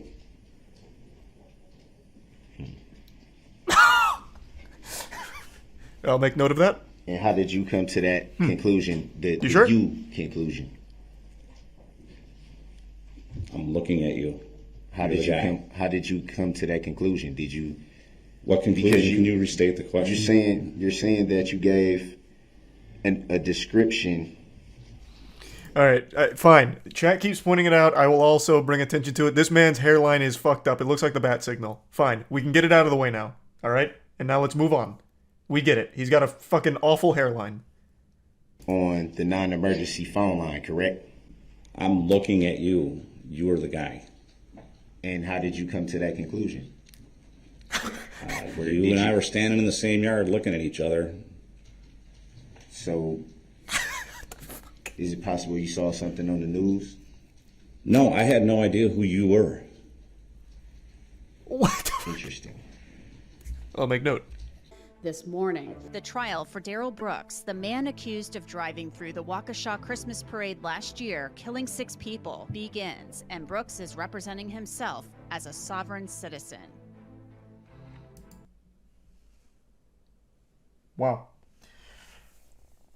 Okay, so he's going for the sovereign citizen card. I think this is just a theory. I think this whole sovereign citizen thing was started by 4chan as a joke. Kind of like that whole thing with like JFK Jr.'s been revived and he's announcing his presidency, just go wait here for a month.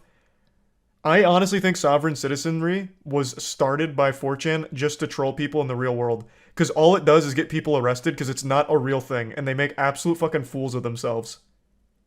Every single time. Like 100% of sovereign citizen cases gets people in jail. Yeah, the sovereign citizen cop clips are unreal.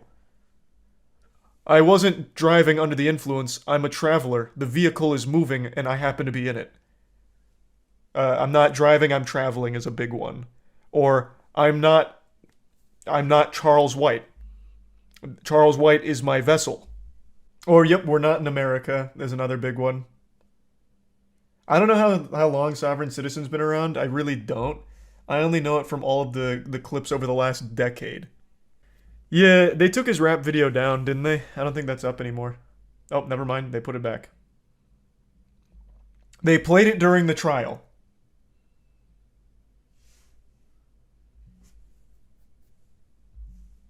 That should be another criminal charge. It's trash. It's fucking trash.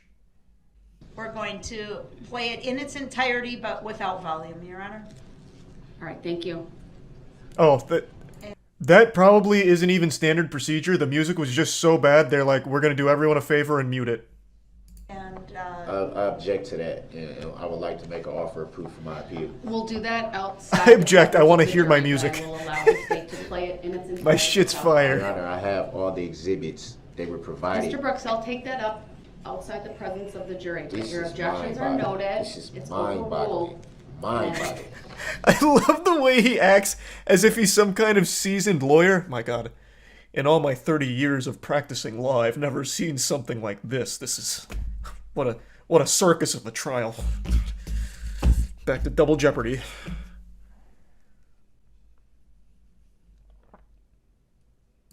actually, Your Honor, I changed my mind. I would like to play the audio, please. This is mind-boggling. I want to have it. You don't want to play the audio. And then I'll make a ruling and I'll take that up. The video wasn't even in the exhibits that I received.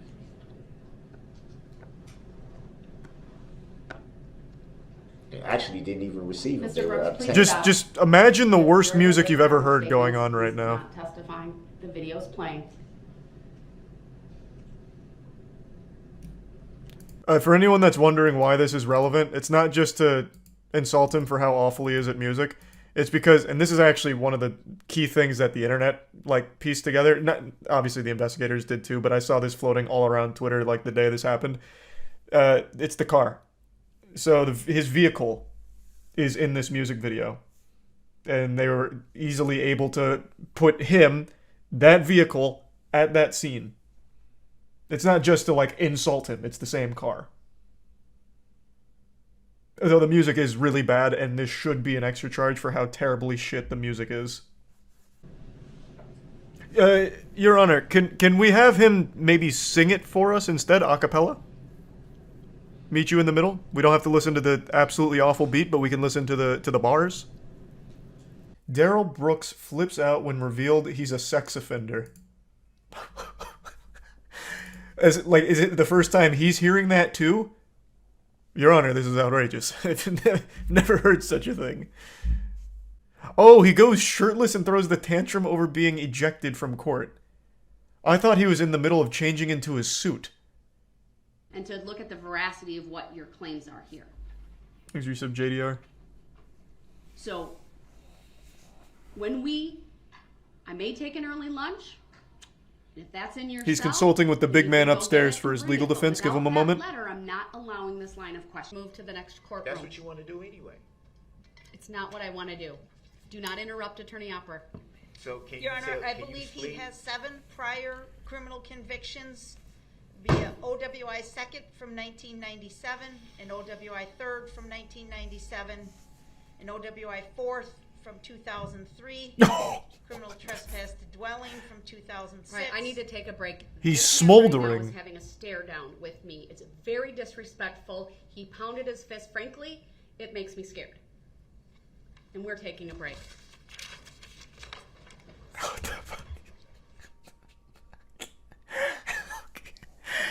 Okay.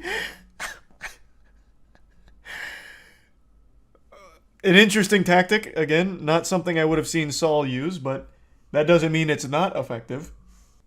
Bro emoted it. Yeah, he misinput and accidentally emoted in court. What do you think? What does he think is going to result from his actions? I have no idea. I couldn't tell you. He doesn't defend himself. He doesn't even try. I don't know. Yeah, he basically just shows up to court to go AFK and then rage. Did you see the launch of Walmart Land? Check Walmart Twitter. See Walmart like... God damn it. See Walmart like never before. Walmart Land is our new world on Roblox with fun and games for all. From film to fashion, whatever you're into, let's have some fun with it.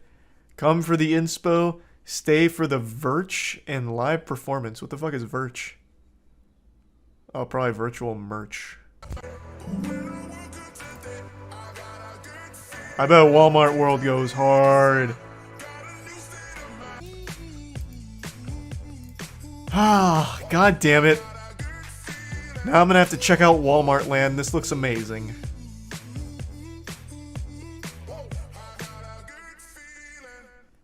Alright. I love Walmart in the real world. I bet I'm gonna love it on Roblox. Fine. I'll check out Walmart World. How can I say no after such a hype trailer? I hope they have people on scooters and shit. Nah, in Walmart Land, everyone's in mechs.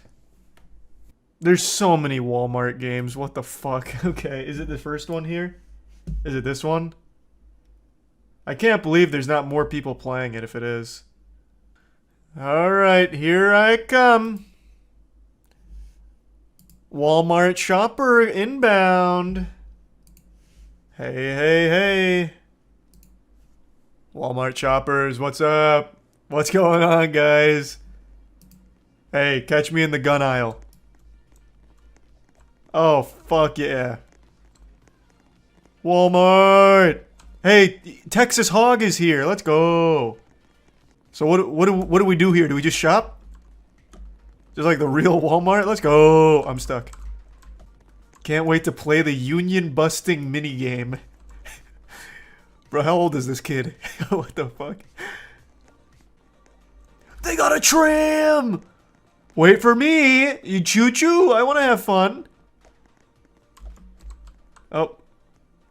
I didn't quite make it inside, but that's alright. It's a Walmart experience, baby. There's no mistakes here, just happy accidents. Let's go. Walmart Land! Yeah! This is house style. Oh god, jeez, it's just like a real Walmart, please. Not here. What happened to all the mini games they advertised on their Twitter? Roll. Alright, I've had my fun in Roller Runaway.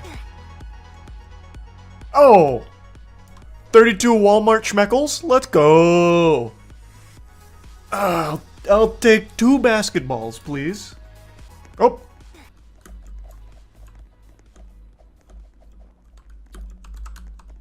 Hoop! Oh, shit. I really do wonder why Walmart did this. Like, what could they have possibly expected to gain from this? Now the kids are gonna tell their parents they want to go to Walmart. The metaverse is alive and well. Another minigame. Manicure Challenge High Schooler. Do they have a Subway in here as well? Alright, I'm taking the Manicure Challenge. Copy this pattern on your left hand. All white. Oh, I see. Holy shit, I'm doing it! Whee! I survived the Walmart Manicure Challenge, baby. Gamer mode activated.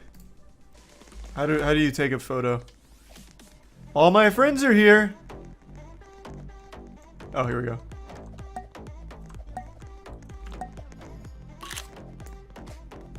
Hey, look how much fun I'm having at Walmart land, baby.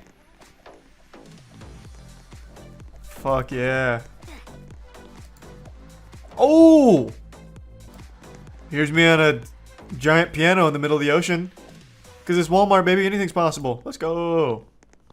And print. Oh, here's me. Am I in like a starburst or vagina? I don't even know what the fuck this is supposed to be, but I like it. Let's go, Walmart. Man, there's just endless things to do here. Just fun for days. This is like the real Walmart. Oh, this is where I just was. Oh, Electric Island's gonna pop off. The Walmart electronics section goes so hard.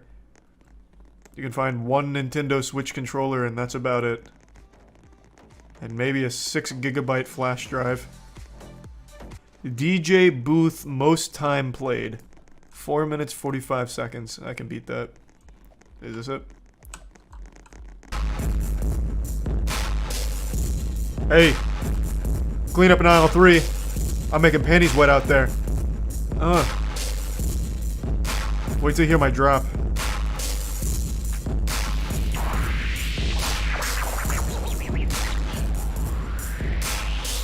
Get him with that wall of noise. Sounds like a computer blue screening. Got to tweak on the nipple a little bit here?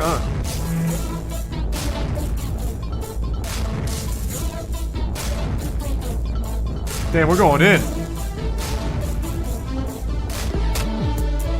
Now we're cruising. Now it's a fucking rave. Let's give her a little personality.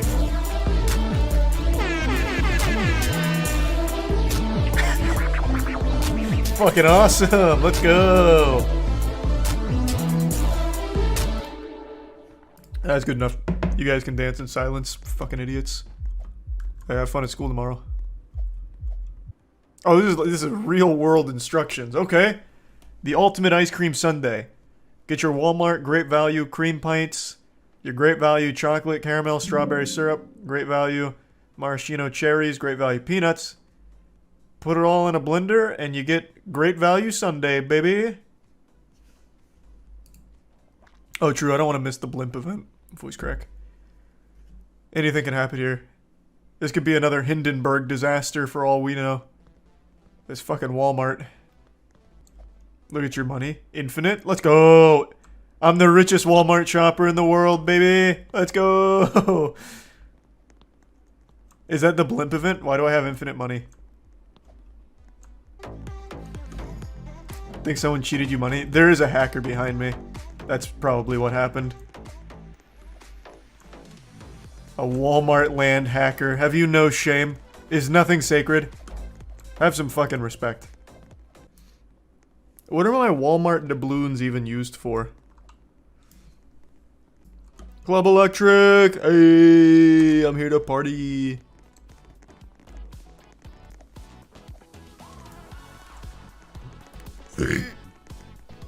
Up.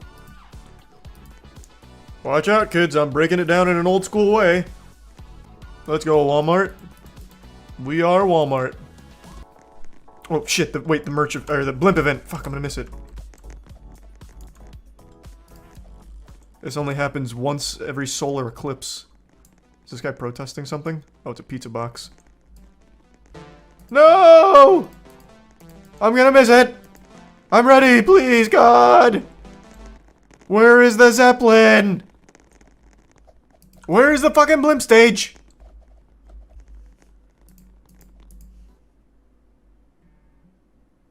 Is this the blimp event? Let's go, Walmart!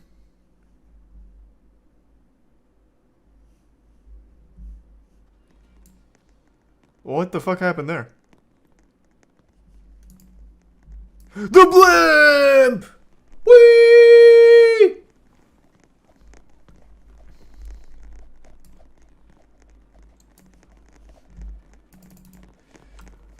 This is the most exciting moment of my fucking life! The Walmart blimp! Walmart blimp! What does it do? Does it just fly around? Is this the whole blimp event? It flies around the map? That's it? Get ready, Walmart shoppers. The blimp is doing its rounds. Alright, well, Walmart Land is a wild success. I've never been so excited to go to Walmart. It's got everything I could have ever wanted.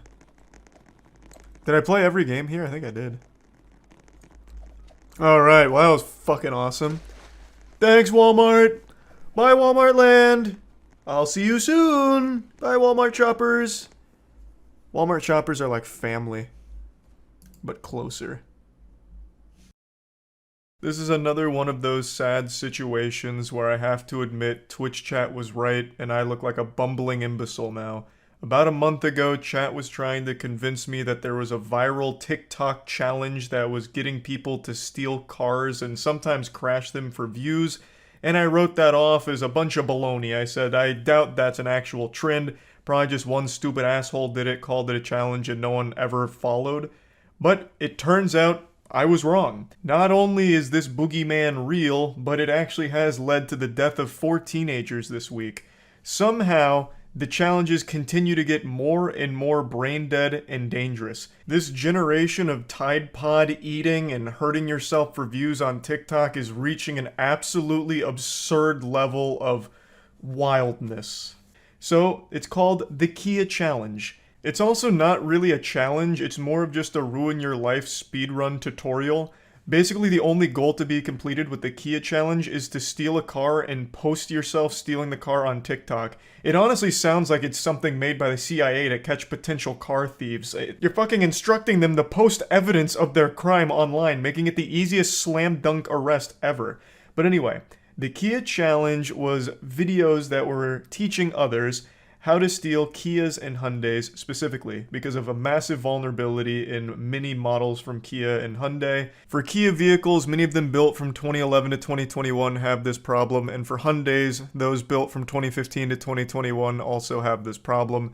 I'm not here to teach you how to do it, I'm not your Thieves Guild sensei, but I will tell you, it is shockingly fucking easy. It's mind-blowing how stupid and simple it is. These cars are more insecure than me going through puberty. They basically steal themselves, honestly. It takes seconds, like actual seconds. Not even like mini seconds, like maybe 2 or 3 tops. It's fucking baffling, honestly. So, since this challenge went viral, there's been this massive increase in thefts with Kia and Hyundais. And this week it led to 4 teenagers dying. In a few of the Kia Challenge videos that are still available online, the people in them are driving recklessly, and in a couple of them even crash. However, this one happened to be a fatal single-car accident, killing 4 of the passengers here, and now the driver's facing a felony charge. Pretty sad story all around, and it all stems from a little TikTok trend. Just when you thought we'd seen the dumbest trends from that platform with like devious licks and shit like that, they've gone even harder now. But I think it's very important we discuss what a massive fuck up this is from Kia and Hyundai. How in the world, 2,000 years after the death of Jesus, with all of the technology we have now, how can you have this massive vulnerability? It's obviously a massive problem here, so much so that they have now been served a class action lawsuit as of late September, because these vehicles that they manufactured during the time periods I listed don't have immobilizers on them, which as I understand is standard among pretty much all the other automobiles out there. I'm not much of a car guy. I don't know too much about that shit. I know more about the anatomy of a fucking alien than I would a car's engine and what goes into vehicles. But according to the lawsuit, the engine immobilizers are crucial, and they've come at Kia and Hyundai for not having them, stating that they valued profits over safety and security of their customers. And it also outlines just how big of a problem it's become. It is just an absolute epidemic with all of these car thefts with the Kia and Hyundai models here, and it all ties back to the lack of engine immobilizer, as I understand it. And it seems like this was a massive blunder here, because all the extra doubloons they were able to squeeze out of their profit margins is all about to whittle away here and probably end in some net loss with this class action lawsuit. It's a huge deal, obviously. And just a really sad trend all around, since it ended in the death of 4 teenagers who probably wouldn't have stolen this car if they weren't fed the information on how to do it, as well as also fed the idea that by doing it, they'd gain Tik Tok clout. I believe at the time, and according to this article, the Kia Challenge category on TikTok, like the trend where all of these things lived, had 5.9 billion views across all of the videos there. Now, of course, not all of them were views on videos of people actually stealing the cars. A lot of them were people talking about how dangerous the challenge is. But there was, of course, quite a few videos actually showcasing just the blatant theft of Kias and Hyundais in there, in the Kia Boys area. And just fucking awful stuff. TikTok cracked down on it and banned those accounts and shut all of the Kia Boys, Kia Challenge stuff down, but even still, you can still find quite a few of them, and it clearly does still exist in some capacity because this only happened this week. So it's still a rather popular idea, even if not like a direct trend on TikTok anymore. So just wanted to talk about this a little bit, since this was just a situation where I was just absolutely wrong when Twitch chat was bringing me some new information here that I just refused to believe. It was so outlandish, I didn't believe it. I didn't think anyone would ever actually start a trend of just crime, and I was proven wrong. And it's very sad.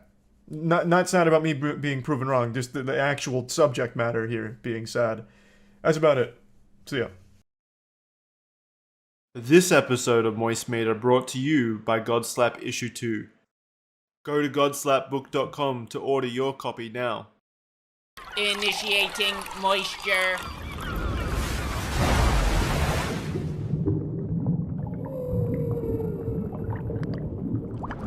Welcome to the Moist Meter. Today we're taking a look at Chainsaw Man. This anime had more hype around it than if they announced a sequel to the Bible. Everything about anime this season was geared towards how great Chainsaw Man was going to be.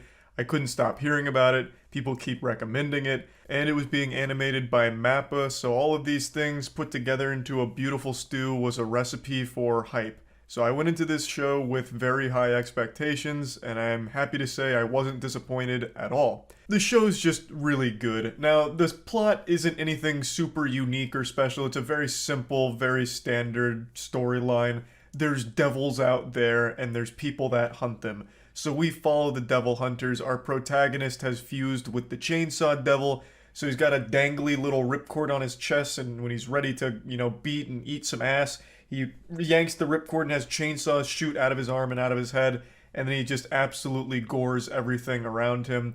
The story isn't anything incredible, but the characters are really fun. It's just unapologetically goofy. For example, the main character, Denji, is just this extremely horny kid whose main motivation is squeezing tits for a long time, and then he gets his first kiss, but the girl that kisses him pukes in his mouth. Like, it's not afraid to be over the top and silly, but also self-aware. And this show has spawned a hornier community on Twitter than Genshin Impact. I swear to God, this show must have changed people's entire lives because there are so many accounts that are dedicated to just talking about who they want to fuck and why they're their favorite girl and this and that. Like, it's a full-time job for some of these people to thirst over the anime characters in this one. But of course, the main selling point of Chainsaw Man has always been, as I understand it, its action, which is brought to life beautifully by MAPPA. MAPPA has done so much work over the last couple of years. They've said yes to like every anime project imaginable. Like if there's been even whispers of a manga being adapted into an anime or a new season of an anime needing another studio, it's always MAPPA that raises their hands to do the work. They're like the Dwayne "The Rock" Johnson. They can't turn down any roles, but unlike The Rock, every role MAPPA takes is a fucking hit. Like, they only make bangers. They've done so many anime over the last couple of years. I don't know how they haven't spread themselves out too thin and had the quality, you know, suffer for it. But somehow they're able to keep up an incredibly high level of quality, the best in the industry oftentimes. And all that talent's put on full display with Chainsaw Man. The action is amazing. Every time there's a fight, it's over the top, it's gory, and it's so great. And it goes hard. It goes so fucking hard.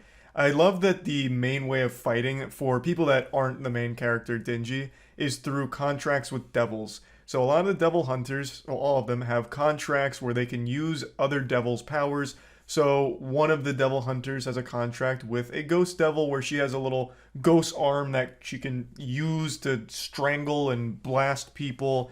There's a cursed devil that another main character uses. It's a really fun way of fighting that keeps it fresh, where everyone has very unique ways of approaching combat. And they spared no expense when it came to the animation. They didn't take any cheap ways out. This is very clearly a lot of work going into it to make it look the best that it can, and it really pays off. The show's just great. I don't have any major complaints about it. I have like a couple minor nitpicks, but none of it's like important or detrimental to the overall show. I think oftentimes it gets lost in its own horniness with its main character, so sometimes that gets a bit grating. But it's never to a point where I don't like the character or anyone around him. And it's one of the few anime where the humor sometimes lands for me. Oftentimes when anime tries humor, it doesn't really make me laugh. But I actually did have a couple giggles throughout Chainsaw Man, so that was a pleasant surprise and pretty refreshing. It just doesn't really fall into like anything I expected from a mainstream anime. Like, of course it has tons of cliches and tons of tropes, but it never like overuses it or has it overstay its welcome. Everything in this show is mainly geared as a vessel towards more over-the-top and fucking beautiful action, and I really just appreciated that. Now, there's only 12 episodes of this season, which is a little disappointing because shows like Jujutsu Kaisen and Demon Slayer, both of which had comparable levels of animation quality, as well as very similar levels of hype, both of those had 24 and 26 episode long seasons. Season 1 of Demon Slayer was 26 episodes, Season 1 of Jujutsu Kaisen was 24, and it was able to hold this intensity, like this full fucking nuts to butts action and jaw-dropping animation for a long time, whereas Chainsaw Man's very bite-sized, like it's giving you an appetizer.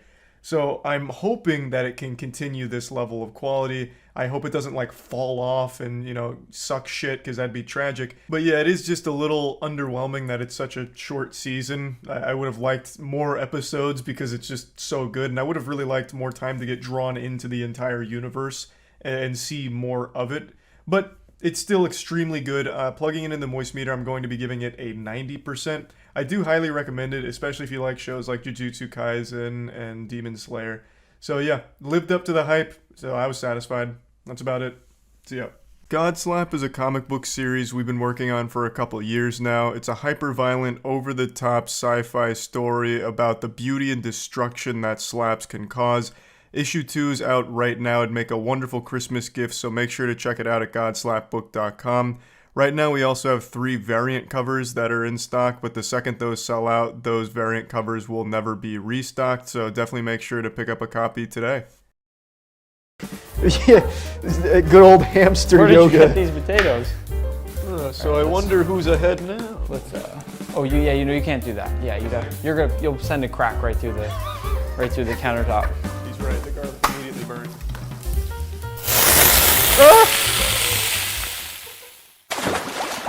Hey everyone, it's Masterchef Charles here again in the headquarters in the laboratory, but I'm joined by a legitimate Masterchef this time around, Nick DiGiovanni. What are we making today?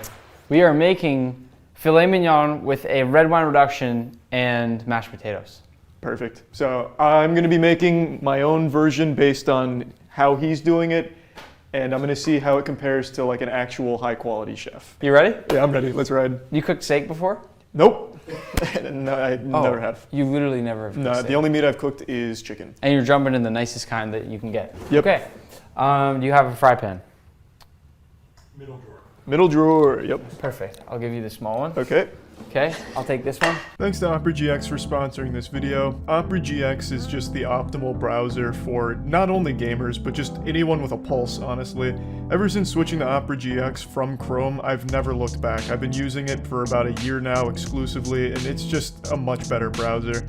It's not a resource hog, so it doesn't tank performance. It's fully customizable. You can just immediately set it up exactly how you want it. You can import previous settings that you're used to. Just everything is so convenient, so easy. It has so many cool features. I've talked about how customizable it is. I even have my own little wallpaper on Opera GX that you're welcome to download in the description. It just has so much to it that makes it fun and efficient. They also have something called GX Profiles, which will allow you to further customize it even more. So for example, if you're streaming and don't want to show any private things, you can configure it through streaming mode. So just go to configuration, then go to streaming. If you want it to be even less resource intensive, you can set it to potato mode, which is a configuration setting, and Opera GX is also available on mobile under GX Mobile. So I highly recommend Opera GX. You can download it in the description below for free. You're just gonna follow along, yeah? Yep. You ready? Ready. I cook pretty fast. Is that okay? I'm known for my speed. Okay, perfect. Okay, I cook let's with go. violence and authority. First things first, we already have our steaks resting, so we're gonna let these sit at room temperature, just hang out a little bit to come to temperature. So those are fine for now. Okay. Because this is gonna take the longest, mashed potatoes are up first. All right, awesome. All right, we're gonna split these. I'm gonna grab a few russet potatoes. Okay. Would you have known the type of potato if I didn't tell you? Nope, I would have called these golden brown potatoes. Okay. So, grab a chef's knife. Doesn't matter. Yeah, be careful. Okay. You know how to hold a knife? Yeah, I think so. You pinch the blade first, and then you go. Oh, nope, didn't know that. Okay. Is this real advice? Oh my god, I This had no is how idea. you hold a knife. You pinch the blade, and then you have more control with it as you cook. Okay, that's Yeah. huge. Okay, so chop up your potatoes into nice little cubes. Some people would leave the skin on, but we're trying to make a really fancy dish here. That's where we're gonna take it off. Just do your best at just removing all the skin. Oh, jeez, all right. I was making like a, okay. I don't know what you're doing. Yeah, that, we're already off to a rocky start on the. I don't think we have a peeler, right? No. We don't have a vegetable, we don't have a. we do somewhere. No, we don't. You don't know what We you're definitely talking. don't have a vegetable peeler. I don't He think. doesn't know what he's talking about. Okay, all right. Chop that into cubes. And make sure they're pretty even. Okay. Okay? Here. Fill that with cold water. Otherwise the potato starts getting all brown and a little bit disgustingly colored. Just make sure you go pretty fast because we're trying to... I'm all about speed. You got it, right? I'm keeping up. Okay. Okay, so... This potato's going much smoother. Good. Get enough potato that you can make sure that you're gonna have enough for your mashed potatoes. You're only making one plate, so you don't need much. I might do one more just to be safe. Yeah, why not get a little wacky? I'll do This one another. is way too soft. This one is like a, I don't know what happened to this one. It's like a bendy, look at this. So that's not how potatoes are supposed to be. I've never seen a potato like this. Oh yeah. Feels like a hamster. That's it. Yeah, good old hamster Where did yoga. you get these potatoes? Okay, toss that in, and that goes. Okay, go. Crank your heat up a little bit. Okay. Make sure you still have water left in there though. Okay, next thing up is going to be our steak. I'm gonna let you pick your fillet, okay? Okay. This is the nicest cut of meat essentially. I mean, this is the best of the Oh best. yeah, and I've got So- an eye for quality. I'm gonna take. You got an eye for quality? Yeah. Oh yeah. Okay. Yeah, I'm gonna take this bad boy. Okay. Perfect. Why did you take that one? Why did you take that one? I probably would not have picked that one. I probably would have picked the other one because that one's a little, this one's kind of nicer, rounder, like a little bit thicker, as you can see, right? And then his is really chopped up on the front there. hacked up. There's a big hole in it. Well, someone's got to give care to the misfits. It might as well be me. You're just a good host. Yeah, honestly. Okay, good. So now you got to season, okay? Okay. And I'm just gonna let you figure that part out. All right, yeah, so, yep, I'm gonna start with some salt because that can't be wrong. Is this good salt for steaks? It's just like, it's like hail. Yeah. Definitely not gonna work. Definitely not gonna work. Not good? Okay. No. I had a feeling once That's I saw coarse. I mean, that's not gonna work. the second I saw how large these chunks were, I had a feeling. And then you also dropped a couple of them into the hole in the middle of your It'll steak. be a little crunchy surprise inside, I think. Just salt and pepper all over is probably what I would do for these. Yeah, I think that's probably what I'll Yeah. do as well. And then once you salt it, and make sure you do enough. You really got to make sure you do enough, and then just roll it across your board to make sure it's evenly done. And yeah, you definitely did not pick the nicer fillet. I mean, this is a pretty solid looking Well, we fillet. don't know that yet. I think the jury's still out. I mean, you go into a restaurant, you're going to pay $50, $60 for a steak this size on the plate, and then you come and you have a bunch of chunks and a big crack through the middle. Not going to be happy. No, they'd be upset. But this is all part of the process. You guys cook at about the same speed. Yeah, I feel like I'm keeping up. I'm waiting a lot. I'm happy to move forward if you want me to. Yeah, don't let me hold you back. Oh, okay. I'll speed up if you want me to. Okay. I'm just gonna start going on my steak here, and then here we go. Oh, the stove was screwing me with my potatoes. They weren't going. So I wonder who's ahead now. Let's. I'm gonna add my special seasoning actually. Now that I think about it. You're gonna add a special seasoning to the fillet? Yeah. Oh, I know what's. I hardly see any salt and pepper on there to begin with. Well, that's because it's already like, you heard of osmosis? Yeah. Yeah, it's kind of like diffusing in there already. Let me come over here and steal that bad boy. You're gonna oil the pan? Did you not oil the pan? No, you can oil the pan. Oh, okay. Yeah, totally. Never seen anyone do it off the stovetop, but. That's a really good point, actually. Yeah. Come on. All right, so my potatoes are pristine. Yeah. Wait, don't put that out there. Oh, you can't do that. Yeah, you'll send a crack right through the countertop. A brief lapse in I was focusing on flavor instead of safety. So he's got onions or garlic and You can use that. plants. You're allowed to use that. Okay, where are they? They're next to him. Oh, he's got all of them. Oh yeah, you can take one. Here. Thank you. Go for it.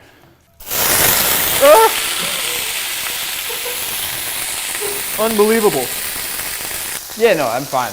Okay. I've never had anyone put the oil in the pan so far ahead of the steak. So I didn't think that there was a pan with oil in there. Yeah. I would not have even thought to oil my pan if I didn't see him do it. I'm steaming my potatoes in here. Perfect. That's nice. Should I steam my potatoes?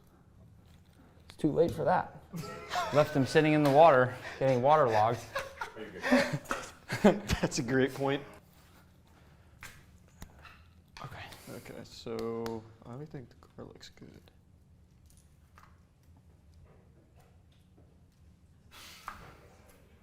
Yeah, the garlic's not good?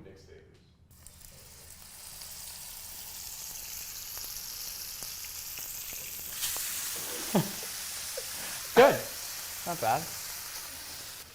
It's gonna burn the garlic pretty bad. Oh, that's not good? Oh, okay. He's right, the garlic immediately burnt. You're looking for a nice crust though, and I actually see that you got one, which is great. You're looking for a really nice crust there. Okay. Great. It's a little too much oil. See, mine is just a little bit shorter than yours. Can I pour it out or no? Well, if you want to, yeah. I get it now. I know where I went wrong.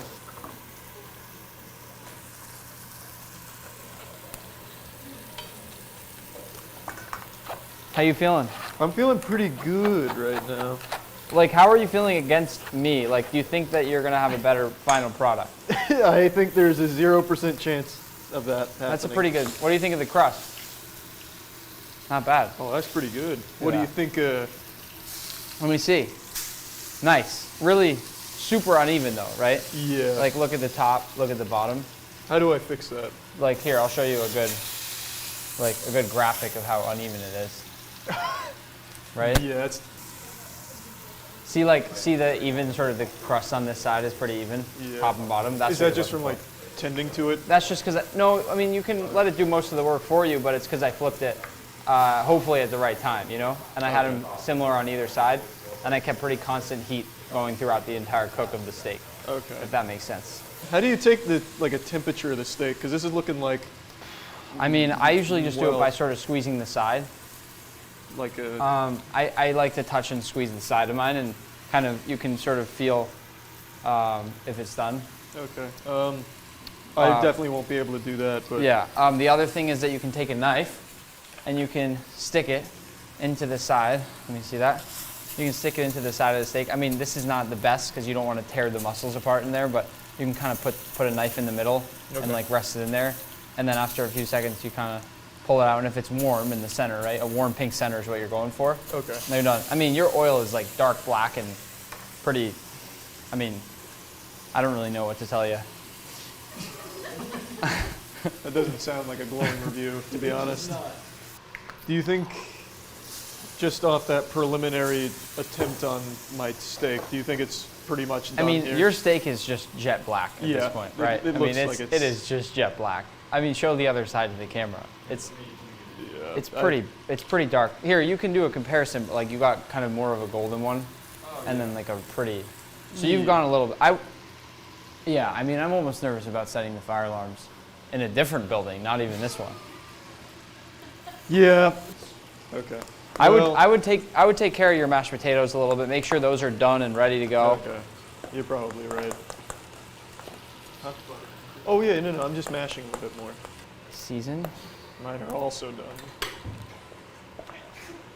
They don't look bad. They look like mashed potatoes. They look fine. They're very chunky. His are a lot more like puffy. Yeah. Yours not creamy. Oh, I did. Yeah. I would redo that to make it look nice, maybe, unless you're happy with that. No, if you're not happy, I'm not happy. I want yours to look nice as it can at the end here. Okay. Okay. Oh, that's a game changer. Just gonna. There we go. Woo! And then this is our red wine reduction, so it'll get nice and thick, and that can be on the plate eventually. Okay. What else should I add to potatoes besides the cream? Besides the cream? Yeah, and the salt and pepper. I mean, can I use a little piece of butter? Yeah. Whatever you really want. I mean, that again, didn't you have a secret? You said you were known for seasoning, I'm pretty sure. Well, my seasoning of meat. Oh, so not of potatoes. No, so look, this is what a red wine reduction should eventually look like. It's like that nice, like light, sort of purple color. Okay. And that'll taste really good with the steak. God, that does look good already. Right? You just keep emulsifying it with the butter till it's nice, and that's done. Okay. I'm not gonna let this rest. I'm gonna peek in. So that's like just how I like my steak. All right, let me take What do you think? I mean, that's just how I like my steak. And we leave that for another minute, and it's like nice and warm still, perfect medium rare. That's how I like my steak. I'm guessing it's going to be very, very pink in here. It might even be blue. I'm not gonna lie. Oh God. Yeah. I think I'm gonna go ahead and guess for you as well. I'm gonna guess this is gonna be maybe medium, a little bit over medium. Really? Okay. That's my guess. You cooked it a while at a high temperature. That's the wrong way to cut it. Other way. Which way? Oh, this way? You want to cut against the grain. You cut with the grain. It looks about medium. Yeah, he's right. I think it's going to be about medium. I mean, you really cooked it at a high heat for a while there. Okay, well I'm just glad that it's at an edible temperature. No, yeah, it's better than having it be raw. Make it look nice. Clean up your plate, whatever, however you want, you know? Yeah, I'm trying to make it look pretty nice. Is it looking presentable? Yep. Rosemary and kind of deglove it. But I'm happy. I'm happy with mine. I'm good. I'm happy. Here, do a comparison. Yeah, here. I mean, yours is. I mean, I think it's just. Yeah. Same thought in both of them. I think the idea was there for yours, for sure. It's like a Wish.com version of it. Right. I think for you, the idea was definitely there. Yeah, there was. I think it was more in the execution is where you. It's struggle. just a lack of talent, not a lack of trying. You want us to dig in on them? Yeah. So I'm gonna try. Okay, I'll try yours. Yeah. Okay. Are we just gonna reach over or what? Yeah, we'll just switch sides here. I don't even know where to begin. It all just looks so happy. There's no wrong answers. You also didn't use the can whole hide it. steak. You used the best parts. I used the nicest everything. parts. Yeah, you used everything. Like this, nobody wants this, right? I mean. But let's try. Yeah. I'm gonna take a little piece of potato. I'm gonna take a little of your beautiful elixir. Cheers.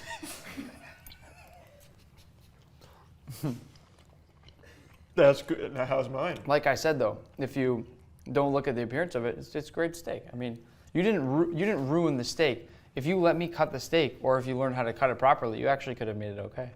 Oh, thank you. But that's a little weird. That's really off-putting. What you did to the top of the mashed potatoes. It's pretty nasty. Yeah. At least mine's edible. That's yours was not bad. Yours, I would say, was medium to medium well. Okay.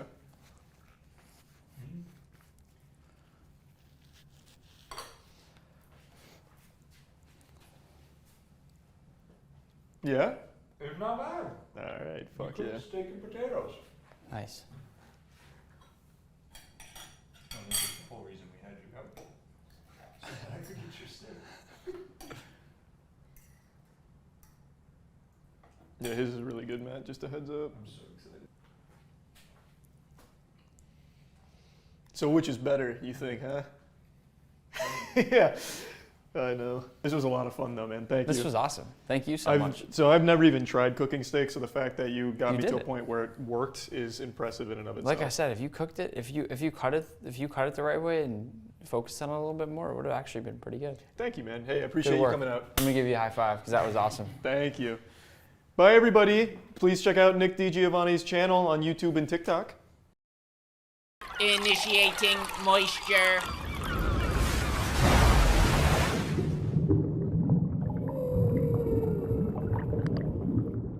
Hey there, let's just get right into it. We don't need foreplay. I just want to immediately start talking about how bad Halloween Ends is. It's just a stinky load of trash. It is fucking terrible. As most of you know by now, Halloween Kills, which was the previous movie in this trilogy, I find to be an extremely enjoyable bad movie. The whole evil dies tonight thing, the man jumping off like the second floor of the hospital, then exploding when he hits the ground with like blood and guts and his legs are all mangled and shit. I think the movie is really enjoyably shitty.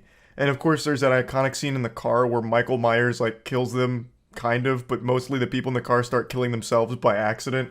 So like the lady walks up to him, puts the gun next to his face, and he just like opens the car door, hits her hand, and she shoots herself. Like, Halloween Kills is a fun shit movie. Halloween Ends is a shit movie without the side of fun. The only time this movie was like enjoyably bad was the intro, which I'm just gonna spoil real quick. The intro of this movie has a guy babysitting this kid, and then the kid plays a prank on him, making him think Michael Myers is back, so the kid puts like a knife on the stairs and starts yelling and screaming, and then eventually he traps the babysitter in the attic. The babysitter freaks out, starts kicking the door, and then he finally kicks the door a little too hard, and it shoots it off the hinges. At Mach 5, he blasted this thing like it got hit by a torpedo, so it launches off the hinges, hitting the kid, which sends him flying over the railing on the third floor, tumbling to his death below, where he lands and explodes as if he had just got hit by a bomb. Just blood and guts flying everywhere. It sounds like someone just crushed 5 tomatoes for the sound effects, and his mom and dad walk home to see it happen. They're screaming like, "Oh, what have you done?" It is so goofy. It is so good. Like, this babysitter had to be as strong as Goku to kick the door that hard. It was wild. And I was like, great. It's gonna be as silly as Halloween Kills, but then it's not. That's the only time that it's like fun, silly shit. From there, it takes itself way too seriously. It's extremely boring. And I feel like this movie was initially 3 hours long, but then they chopped it to 1 hour 50. Because there are so many things that happen incredibly quick that it makes no sense to me. Laurie's daughter immediately falls in love with the bad boy just from looking at him for a split second. And then she's extremely forward the entire time. She's like, my muffler's fucked up. And I want you to fix it. But I don't care about the muffler. Like, just... everything moves at light speed in this film. Also, for some reason, the babysitter is haunted by the local high school band club. Like, for some reason, every single time the babysitter's out in public, these 4 band members roll up in their convertible and start insulting him, calling him a pedo and a murderer. I don't know why they even call him a pedophile. Like, the whole town thinks that he's a creep because of the killing of that kid, but he got let off because it was found to be an accident. But they keep following him around, calling him, like, a pedophile and shit. And somehow they're always there when he's out in public, and they're always wearing the exact same clothes, even though this takes place over many days. They're like cartoon characters. They're like me, always wearing the same outfit. They're always rolling up in their convertible. One of them's always twirling a drumstick. It's so silly, but it's not silly enough to make it fun. It just becomes grating every time they show up. But by far the biggest disservice this film does to the franchise is they make Michael Myers a bitch.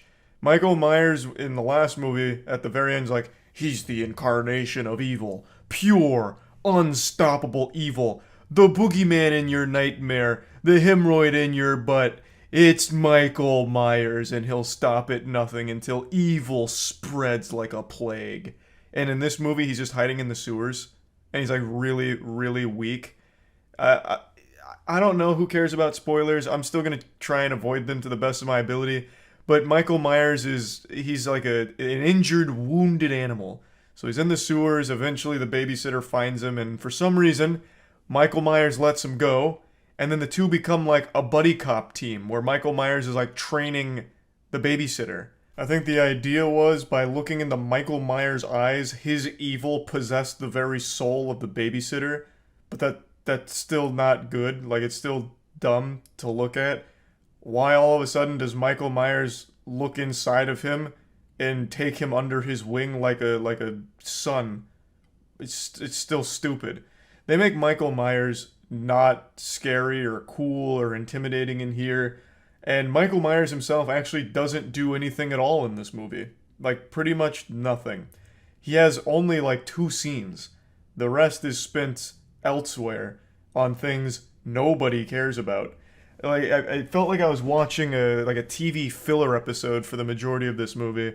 It's just so uninteresting and not good. It focuses more on the relationship between Laurie's daughter and the babysitter, and how dumb she is in relationships with red flags. Because the babysitter says all kinds of weird shit. He has these big outbursts and these huge meltdowns over small things, and somehow it turns her on, and then they just fuck afterwards. It's just the vast majority of the film is spent like a soap opera romance, and then the ending is Halloween-esque.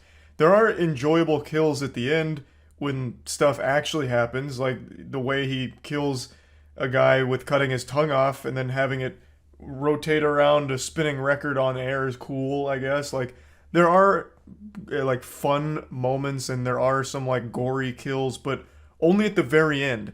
After you spent like 1 hour and 40 minutes of just watching a shit relationship develop. Like, I want to make it clear, I don't think any of the actors or anything did a bad job. It looks like they all really tried, especially the babysitter. Like Corey, his name's Corey in the film. Like, he does a good job, especially since he is the main character of this movie. Laurie is in it a lot more than she was in the previous one, but still, I wouldn't even consider her the main character here. Michael Myers is barely in it. He's only in it at the end, really, with like glimpses of him early on when he's, patting Corey on the ass and showing him how to kill people. I also think the ending fight between Laurie and Michael Myers is actually good, because you're never sure if Laurie's gonna die or if Michael's gonna die or anything, and I think that just makes it have higher stakes. That worked pretty well for it. It was a satisfying fight that was well done. It's just really this movie is 2 different films that they slapped together, and then I don't think they work. I feel like the idea here of like a weird guy who got a unlucky break with accidentally killing the kid he was babysitting, and you know, is he really evil? Is he really a psychopath? You know, what's gonna break him? Did the town turn him into a psycho?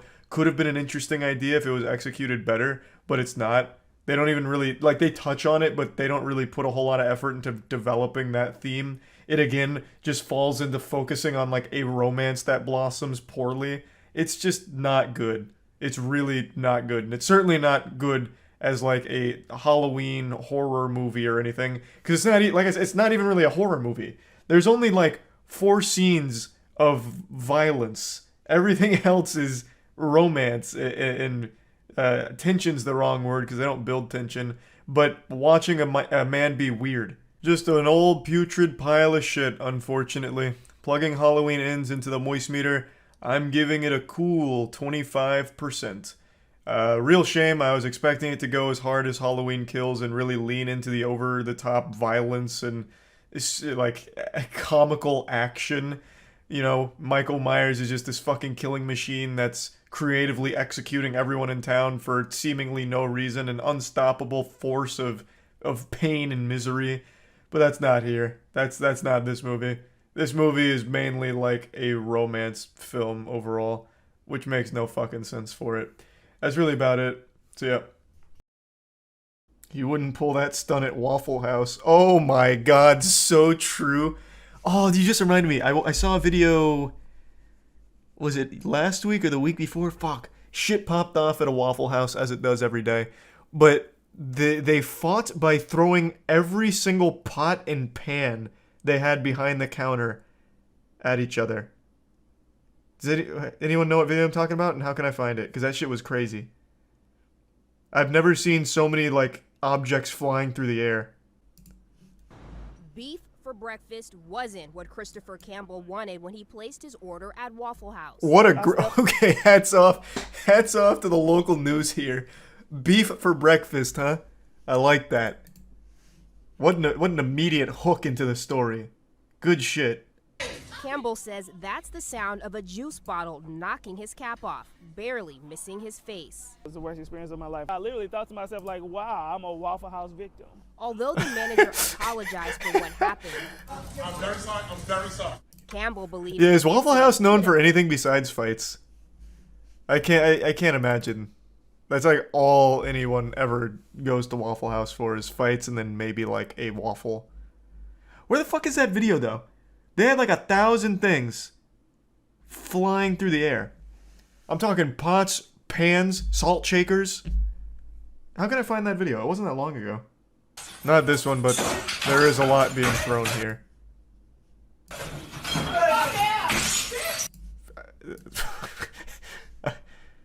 This isn't the one I was thinking of, but there is a lot of glass being thrown here.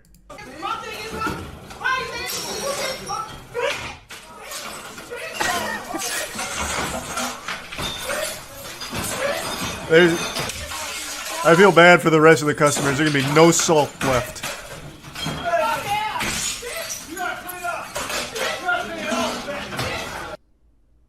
Damn. What a waste of good condiments. That was not the one I was thinking of, but it seems to be a pretty common occurrence just to throw all the items in the kitchen. The kitchen served multiple purpose, projectile weapons, and to make very mediocre foods sometimes. My kids are right here. Well, you better arm them with a pan before it's too late. Oh wait, this actually might be it. Subscribe. Oh, this is the one. This is the one. Like, it actually just... Bro, it fucking sounds like Looney Tunes stock sound effects. Like, it's just like perfect breaking, perfect, like, dinks and dongs when pots get hit and thrown. It's so good.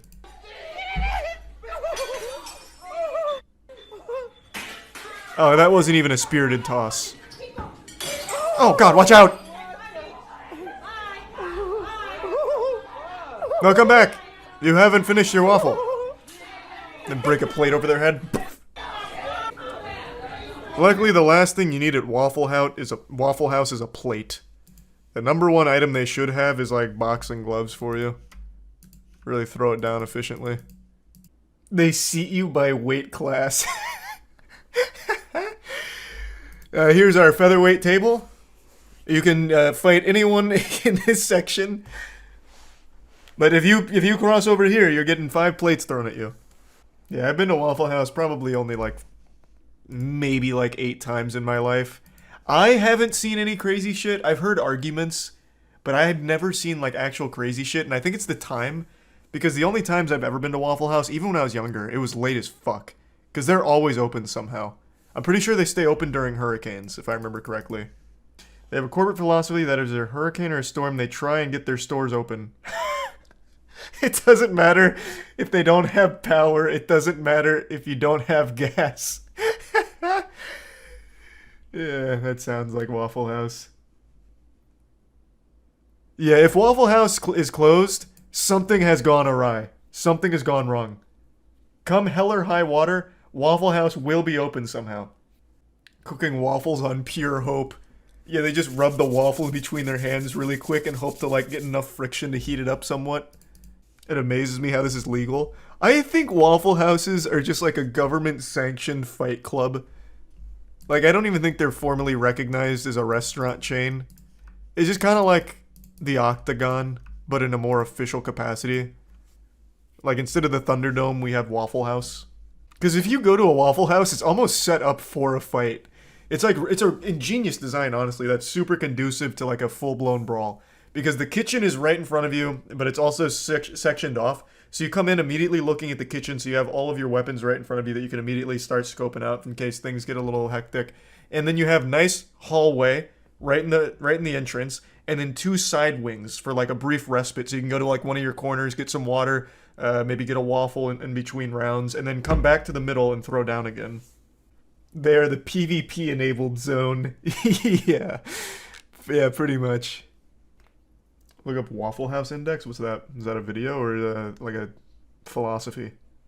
There's an actual metric scale called the Waffle House Index that is used for when there's a storm. Green means there's power. Yellow means they have to use a generator. And red means the restaurant...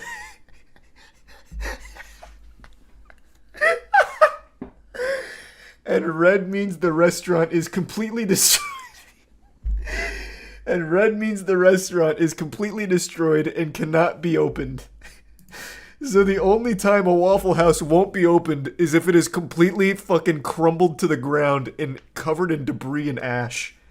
It just fucking buried. I have to see that. It's used to determine the effect of a storm and likely scale of assistance required for disaster recovery. Coined by former Administrator Craig Fugate on the Federal Emergency Management Agency, metric is unofficially used by FEMA to inform disaster response.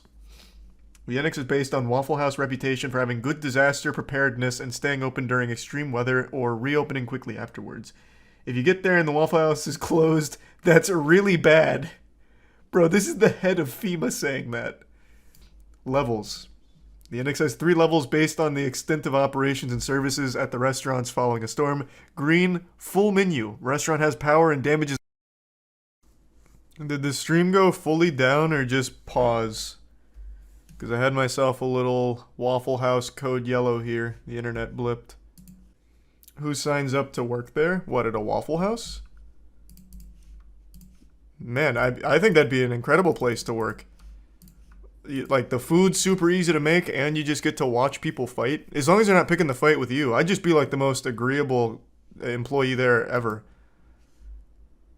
Like, if a guy doesn't want to pay the full price of the menu item, I'd just say, you know what, sir, that's fine, I'll cover the difference. Like, as long as he's not picking the fight with me, I think that'd be a really fun place to work. Just let them, like, fight outside of our zone, and we just watch. You have to clean it up. Well, yeah, I'd probably just quit. After the first fight involving broken plates and shit, I'd probably just quit on the spot and then just go work at a different Waffle House. Just bounce around. Scroll up to the first image. It's an example of code red. Where? This? Oh, this was a Waffle House? Oh, no. Oh, that is indeed a code red. Damn. Fuck. I'm surprised they didn't try opening with just these 4 seats. Oh, I didn't realize what this was. I thought this was like a Waffle House under construction. It's a fallen soldier, I see. But the only reason why, like, there were more plates thrown at Denny's during their brawl than at Waffle House is because Waffle House doesn't have that many items. I'm pretty sure once a plate gets thrown at a customer, it never gets replaced. You know, it's not like, you know, when you cut down a tree, you plant 2 more in its place. When you break a plate as the Waffle House employee during a fight, you don't get a new one. They don't replace it. So eventually they just bleed out there. No more plates. Every single day there's been a new jump scare of crazy shit happening somewhere in the world, and every time I fire on the internet, it feels like I'm trapped in a bad fan fiction written on DeviantArt. It's just so much, and I've been trying to keep my finger on the pulse of everything, and it's overwhelming. I feel like a cold turkey being dunked in a deep fat fryer. I'm about to explode right now. But I wanted to make this video going over all those topics because I keep getting asked about it. I become somewhat of a cum dumpster for drama, so I of course have been keeping up with most things going on, so let's just go over all of it here, at least to some degree. So slap on your snorkel because we're diving into the deep end. I want to start with the Balenciaga situation.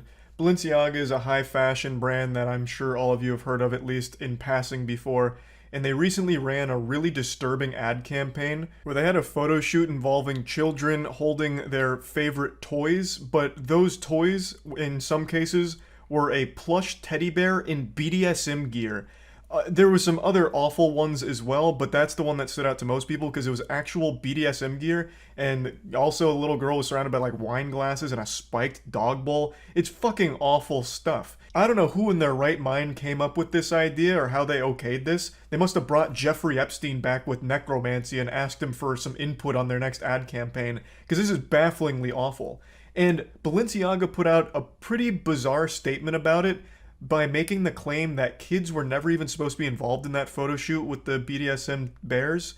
But that seems provably false because the photographer who took the pictures has an entire career out of doing that in a very different way. So this photographer goes around the world, takes pictures of kids with their favorite toys out.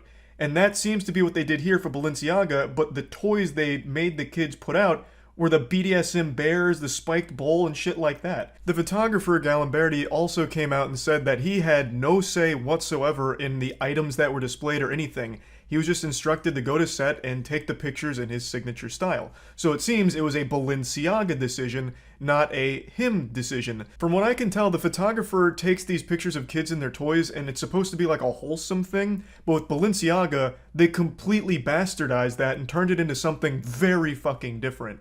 So their claim that kids weren't supposed to be there doesn't make any sense considering all of these factors. But this was only the tip of the iceberg, because after this happened, people dug a bit deeper into their 2023 spring catalog and they found this picture. This is an advertisement for a Balenciaga purse, and why is it important?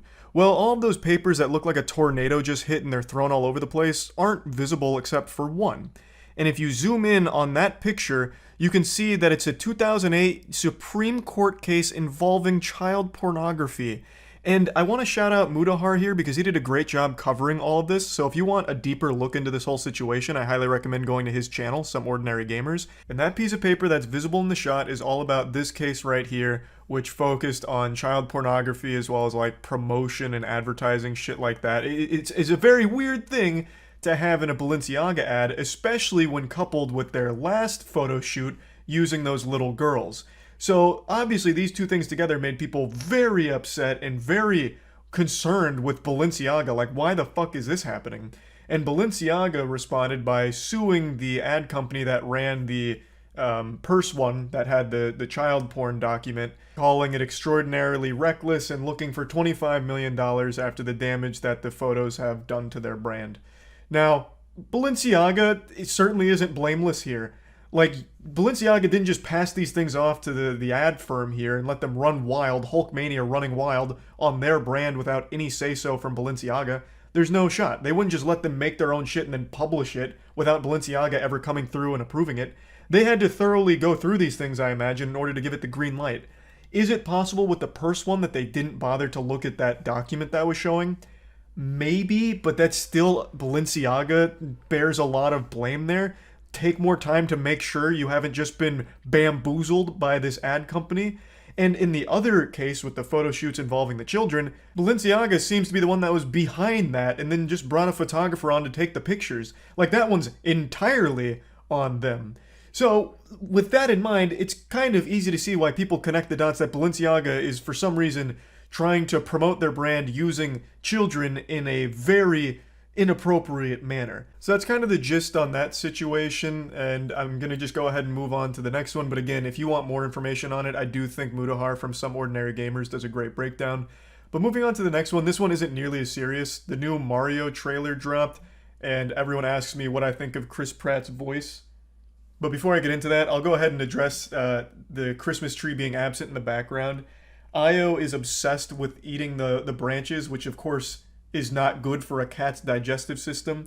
So I've had to remove the tree because she keeps trying to devour it and trying to steal Christmas like the Grinch here, because she just really likes the little branches on it. So that's why that's not there. And yeah, just want to clear that up. But back to Mario. Trailer dropped and a lot of people were debating, does Chris Pratt's voice suck ass as Mario? And people have been asking me what I think, so I'll just go ahead and give my opinion on it. I don't think Chris Pratt would have been a horrible fit if he put more effort into it. It really feels like he just phoned in his whole performance, at least based on this trailer. Of course, the full movie could come out and it could blow me away, I guess. But in this trailer, it feels like he's not even trying. Like, half the times it sounds like he's delivering his lines while he's about to pass out from Xanax. Like, it doesn't really seem like he's giving it his best. Whereas Jack Black as Bowser, I thought fucking crushed it. I think Jack Black was a great casting choice for Bowser. Chris Pratt, I'm definitely not sold on. It doesn't really seem like he's trying. I did, however, watch all of the other languages for this trailer, and I think the best one is the French dub. The French voice actor for Mario, I thought, really went after it and did a great job. But yeah, Chris Pratt, I don't think is really getting the job done for Mario and doing it justice. Of course, you can disagree with me. It's not that big of a deal. I just figured I'd chime in on it. And since we're already on the topic of Nintendo, I'll go ahead and give a shocking update there. Nintendo released a patch for the new Pokemon Scarlet Violet, and they even addressed how awful and unacceptable the performance is of the game, saying that they want to make it better and will make it better, which I nearly shit my pants. I almost fucking flew out of my chair when I read that Nintendo actually acknowledged how awful the state of the game is from a performance perspective.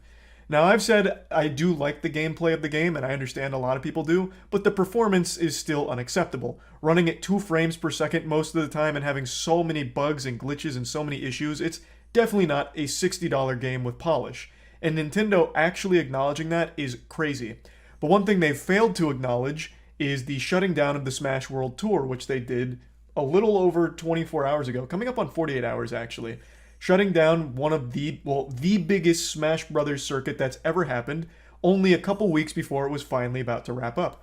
Nintendo hasn't said anything about that, and nor has Panda or Alan from Panda, who seem to have been the puppet master behind this entire evil scheme. None of them have come forward with anything to explain it or give their side of the story, so we're all still waiting on bated breath to see their perspective, but for now it's just radio silence, seeming like all of Panda all at once just evacuated the office to go into hiding, like a fucking rapture hit Panda's organization headquarters, because still nothing from them. I feel like they should address it as quickly as possible, but I believe I heard from HBox that they're getting a very serious statement prepared with like a legal team and everything. For those that don't know, I'll give you a brief recap. I made a video on it yesterday, but I'll just give you like the cliff notes. Smash World Tour, biggest circuit that's ever been held for Smash Brothers professional players. It was about to wrap up. The night before Thanksgiving, Nintendo gave them notice that they can't do it anymore. It's being shut down. Smash World Tour had been in communication with Nintendo directly through the entire duration of the tournament, so this really came out of nowhere. And then it was revealed with the statement from Smash World Tour that it seems more like Panda Cup, the Panda Cup, which was a competing circuit, had a very strong role to play in this shutdown of their tournament. Panda is led by Alan, who is the head of Panda, and it seems like he had been having a history of going around and trying to scare other tournaments into joining the Panda Cup, and if they refused, he started making threats about getting Nintendo to shut them down. This has been confirmed by more than just the Smash World Tour organizers. It's been confirmed by other reputable organizers as well about Alan's behavior. So we really do need a statement from them to talk about their side about this situation, but we don't have it yet. Now, there have been a couple of other big things going on, but I haven't had the chance to really spread the cheeks and get to the bottom of those stories, so I'm going to be doing some more research on those and probably make videos about it later on. Really, the last topic that I want to quickly touch on is the Liver King, who I made a video about yesterday as well. The Liver King, giant fitness influencer, has a lot of businesses, claims to make over $100 million a year based on those businesses, and has always claimed that his physique is naturally obtained, but emails leaked that show that he actually cycles a lot of like HGH and shit like that. So not natty at all, it appears. He still hasn't come forward. He is still actively posting and ignoring it. I believe he still only made that one statement I talked about yesterday where he says he'd like to talk about a complicated issue, referring to this, on podcasts. So he still hasn't been on any yet, but I am excited to see how he explains this, because he's already lost the chance to deny it. He didn't say those emails were fake. He said that they highlight a complicated issue. So it seems like he's going to try and tackle these things head on and go over it. So I'm curious to see what that's going to look like, but we don't have any developments there either. So this is most things going on in the world at the moment, and I just wanted to get all of it out in one video so that way people stop asking me about all of these individual things. So yeah, this is the giant stew of all of those topics. That's about it. See ya. Okay, let's see the Liver King response. This is, again, a follow-up to the big expose from More Plates, More Dates that revealed in an email that Liver King isn't natty. He was communicating with a coach to get advice on his stack, referring to like the HGH and everything he was cycling. Which is a big deal because Liver King has always defended that he's 100% natural. All you need to do to look like him is follow the 9 ancestral tenets. And he has a ton of companies, claims to make $100 million a year, but it's all based on being able to look like him through natural stuff, which isn't the case. So this is him coming out about it. If I had to spitball a guess, I would imagine Liver King takes this directly. I don't think he's going to try and like claim it's all deep faked.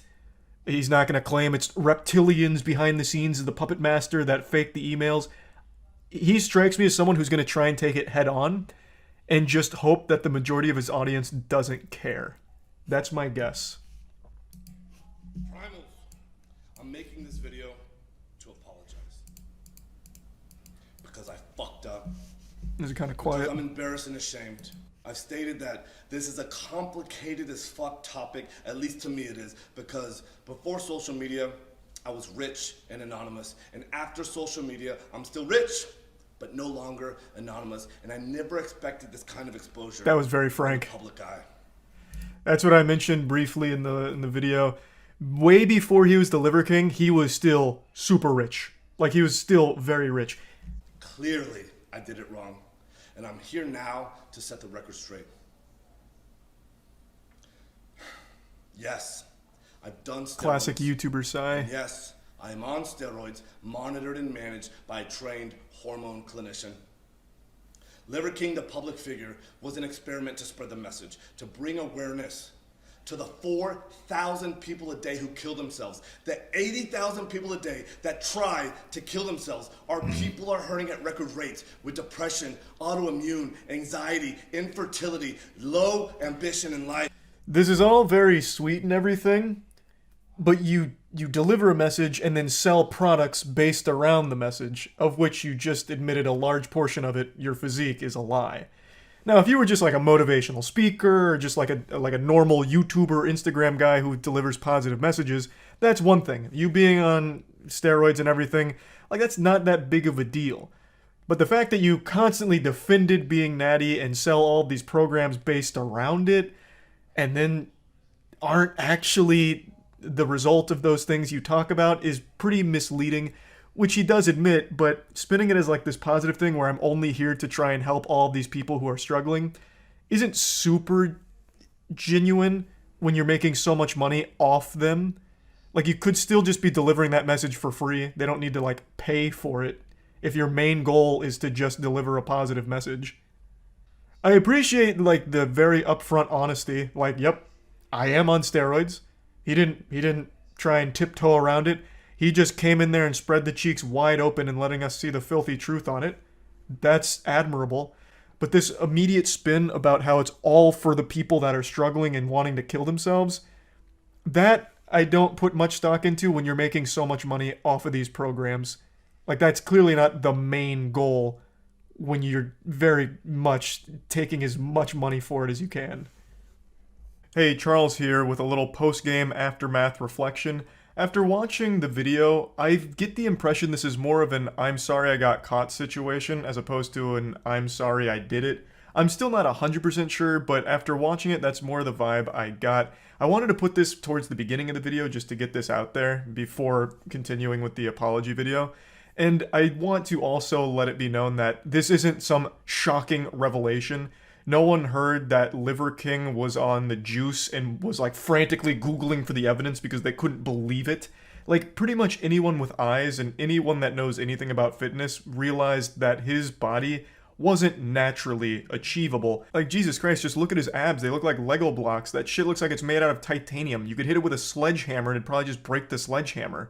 Most people could tell that he had more juice in his body than a Snapple factory. It wasn't a naturally achievable body type, but he always defended tooth and nail that he was natty 100% and he'd never touched HGH, steroids, anything of that caliber, but that's just a blatant lie. And when his whole product is being sold based on this physique that he's lying about, it seems exceptionally scummy to me. Just lying to his audience and getting them to buy into things under a false notion. And when asked if I've ever taken steroids, I've always said no. I don't touch the stuff, not gonna touch the stuff, never touch the stuff. Mm-hmm. That was a lie. Yeah. I've convinced myself that this had nothing to do with the ancestral message. I convinced myself that I'm not a competitive athlete of any kind, so who the fuck am I cheating? You're cheating your audience. I'm still early, so maybe he comes to that realization since he prefaces it by saying, I convinced myself, past tense. But, like, yeah, you're not competing. You're not going to jail for taking steroids, but you're cheating the people that believed in you and believed in the message about looking like you, or at least something comparable. You are cheating them. So I continually dismissed it, and I dug myself into a bigger and deeper hole. True. I have only myself to blame. I did that. That is And true. it was all wrong. I will be better. I will talk about it openly because I believe that there's a time and a place for pharmacological intervention monitored and managed by a trained hormone physician. Nope. The liver... See, like, had his message... Had he come out from the genesis of Liver King, from the primordial ooze of liver and a king, if he had come out and been like, look at this physique. This is not a naturally achievable physique. I am on steroids. And then started preaching his message, I don't think he would have ever had a problem. He probably still would have found a very similar level. The spiritual pressure of the Liver King was too much for my internet to handle. It took out the entire power grid, so stream cut out there for a moment, so I'll finish my statement here. What I was saying is he would have still found a high level of success if he was just upfront and honest about his PED usage, because he still has an absurd physique. He has a body that looks like 3 Gears of War characters did a fusion dance. So people would have still went to his content for like workout advice and like general life advice, and he has preached some positive stuff as well as some genuinely wacky stuff that people eat up. They love it. So he would have still found an audience while being open about using these HGH steroids and stuff like that. And he wouldn't have had to lie to them and mislead them about what the human body is capable of achieving naturally. But if you're going to say, I'm natural when you're not, and then sell programs under the belief that they too can look like you, that to me just screams like scam. Like knowingly just misleading them. Yeah, I feel like Liver King's just living in the past where everyone was demonized for using PEDs. I feel like in the modern landscape of the fitness industry, like fitness influencers, most of them are super open with PED usage. I think most people know the majority of fitness influencers are on some level of juice, and they're okay with that. Why did I, or why do I do them? Well, it's not a When hard I talk question. about the 85% of the population that suffers from self-esteem issues, that's me. I'm part of that statistic This is why I fucking work myself to death in the gym. This is why I do 12 to 15 blood-burning workouts a week, just to feel like I'm okay. That have shed light on this complicated as fuck topic. I knew I needed to take this opportunity. I just don't think it's complicated. He's probably being very honest about self-esteem issues. That's very common when it comes to bodybuilding. But it's also not hard to understand why you would take them in his position. He needs to stand out in the fitness industry. Well, how do you stand out in the fitness industry? You need to carve out a niche. Well, with so many fitness influencers out there, it's a saturated market. What niche? How about something primal? Something like very old school. Paleo diet was huge, so why not something even harder in that realm? And I'm going to really need to look super special to stand out. So you turn to enhancements like HGH and everything. It's a pretty easily understandable reasoning for taking it. Of course, self-esteem probably does play into it because body dysmorphia is so common with fitness. But I think probably the main driver, especially with the emails, makes it sound like it was a manufactured idea from the get-go. I need to get super jacked. I need to be super standout-ish. So I need these pretty impressive stack to do that for my business. Seems more like a business decision. But of course, I do imagine he's being honest that there is a self-esteem element to that. But it absolutely, undeniably, was the main reason his brand was so popular. I am as sorry as a man can be. And all I can do is take extreme ownership right now, be better, and lead myself to a better life as a better human. Again, thank you to everyone for the support, the criticism, the love, the hate, and above all else, the loyalty. Liver King. I do think he's minimizing the magnitude of misleading people when you run a business like this, because you're selling them a false idea and you continue to lie about it. I think that's a much bigger issue than he's letting on, or maybe he doesn't realize how scummy that is. But overall, it seemed like he accepted responsibility for all of his lying, which is a good start. He didn't try and put that blame elsewhere. He didn't really try and deflect it. He downplayed that quite a bit, but it wasn't a horrible apology by any means. You think he's going to keep using it, or will he quit? And what's your guess on how much muscle he'll lose? He's not going to stop using it.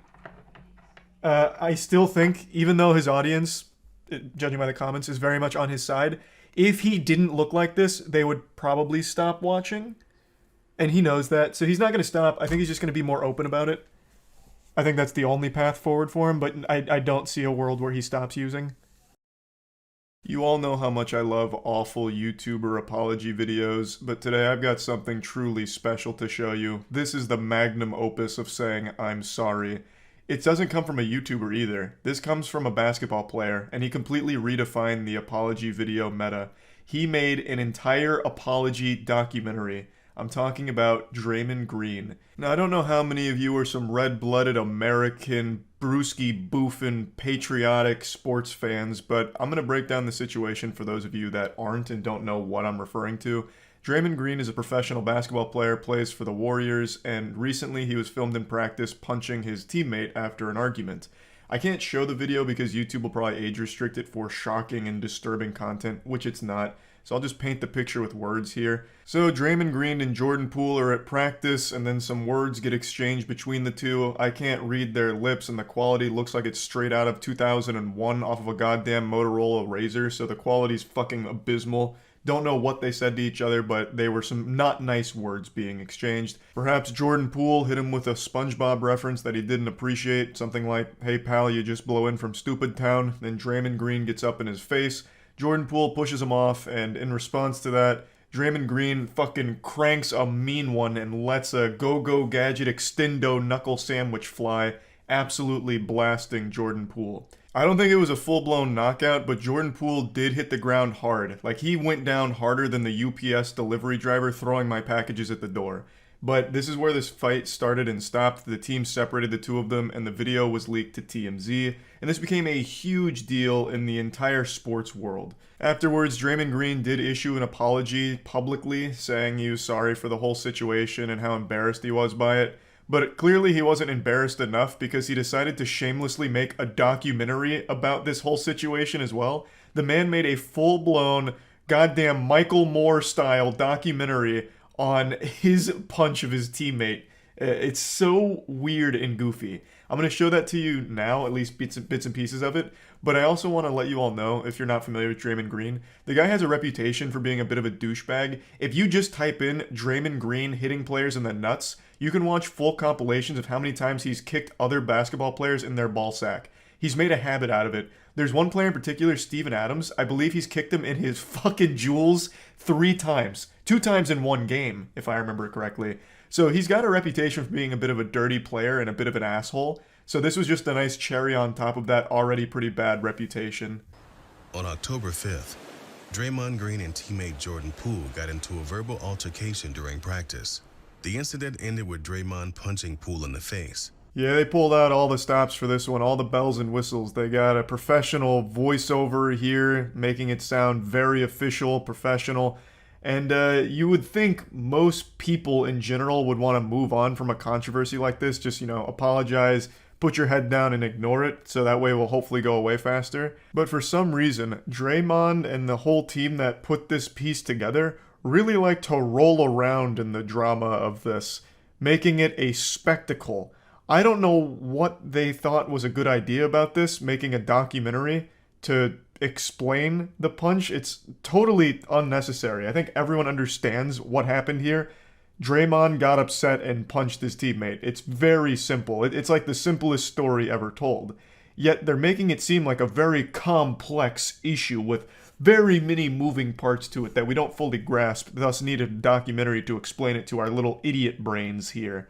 It makes no sense to me. They're just here trying to squeeze as much milk from this controversy as possible, just grabbing it by the tit to get as much juice from the squeeze as they can.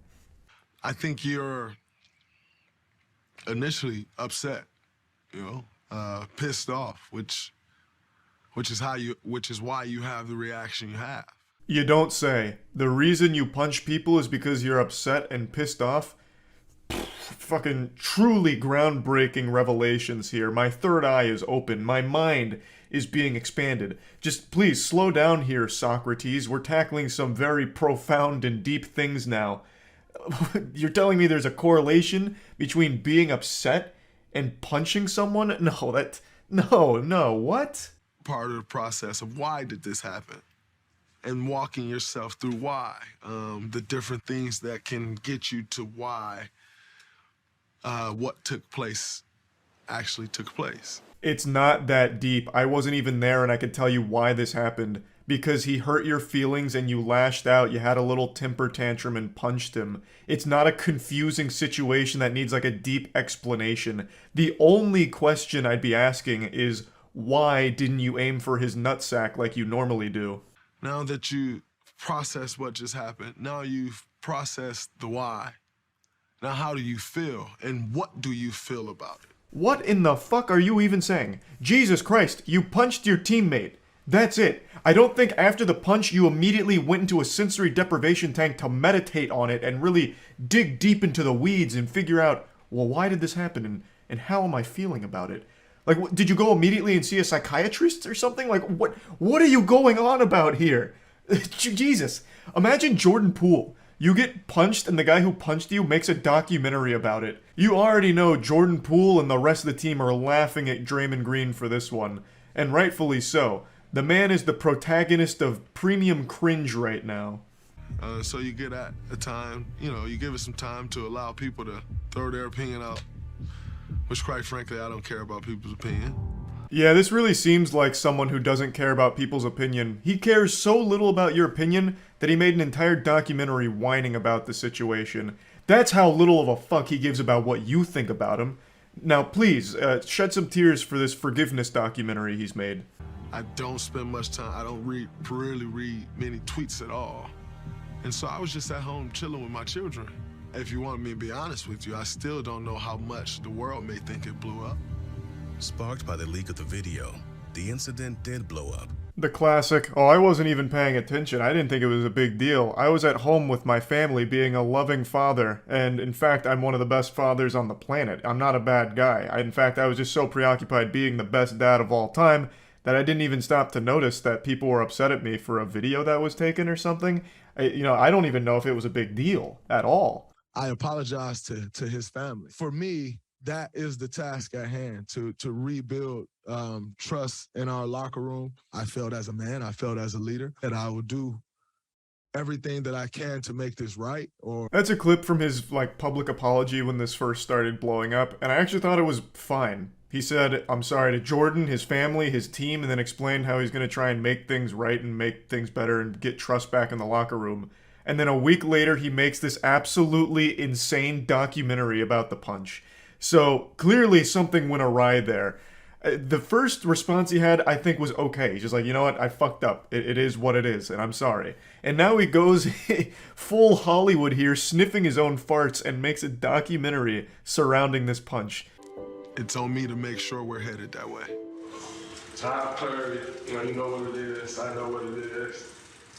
Continue to move forward, put it behind us. It helps, allows you to start the process. And get back to business. That's where I go from here, that's where we go from here. Gotta love how this video is supposed to be like an explanation for why it happened and a little documentary surrounding it, but it doesn't even do that. It doesn't do the bare minimum. He just says well, why did it happen? And it's the process of understanding why it happened, but never even says why it happened. He never even explains why he did it. I mean, everyone knows why he punched him, we all get it, but this whole documentary was built around the idea of, well, here's his chance to defend himself and give his side of, what happened here and how regretful he is. But it doesn't even do that. But you want to know the best part of this documentary? It says nothing. It doesn't even make a point. It's just hey, here's Draymond Green, he punched this guy, and here's him moderately reflecting on it. And then he goes back to practice, and he says it's time to get back to work, and he hopes he could lead the team better now. That's it. That's the whole documentary.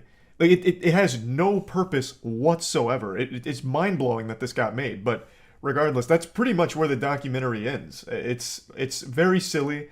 And I just wanted to talk about it because I think it's a wild set of circumstances here. Making a documentary about your outburst punching your teammate is such a bold move. And yeah, that's about it. So yeah. I've said for a long time that parents of child superstars are often very weird or just downright evil. And today I'm going to show you a man that's a combination of both, but Professor Utonium accidentally added an extra ingredient to the concoction, chemical cringe, and created the worst dad in TikTok and YouTube history, Monty Lopez. I made a whole video about this guy a month ago. He's the dad of Addison Rae, one of the biggest TikTok stars in the world, and he has used his daughter like a goddamn piggy bank that he taps into for clout. This guy lives vicariously through his daughter's success, and he has thrown away his entire family in order to ride on the fart fumes of her fame. So, Monty Lopez has been going to TikToker parties, even without Addison Rae being there, just going solo and hitting on some of the TikTok stars there, as well as even handing out roses to some of them. He'll FaceTime 19-year-olds at 3 a.m. sometimes, and it's just become a very well-known thing that Monty Lopez is a fucking creep. And he's doubled down on this. He cheated on his wife. He had a mistress who was less than half his age. He's 46 years old, but I think he has the brain of a 16-year-old boy. It is pathetic, and it just keeps getting worse. So yesterday, 2 days ago now, he posted a diss track on Young Gravy. Young Gravy is a very large artist now who's been really popping off recently, and even was hooking up with Addison Rae's mom, Monty Lopez's ex-wife. So that made Micropenis Monty very upset, and the two had beef, but it was very one-sided because no one really gives a fuck about Monty Lopez. He's just like this little pest that kind of flies around. He's like a goofy side character in a filler episode of Naruto that no one remembers, but then when he does appear, people kind of laugh at. But anyway, Monty Lopez made this diss track on Young Gravy, and I just wanted to show you a little bit of it and talk about it because this is really something special.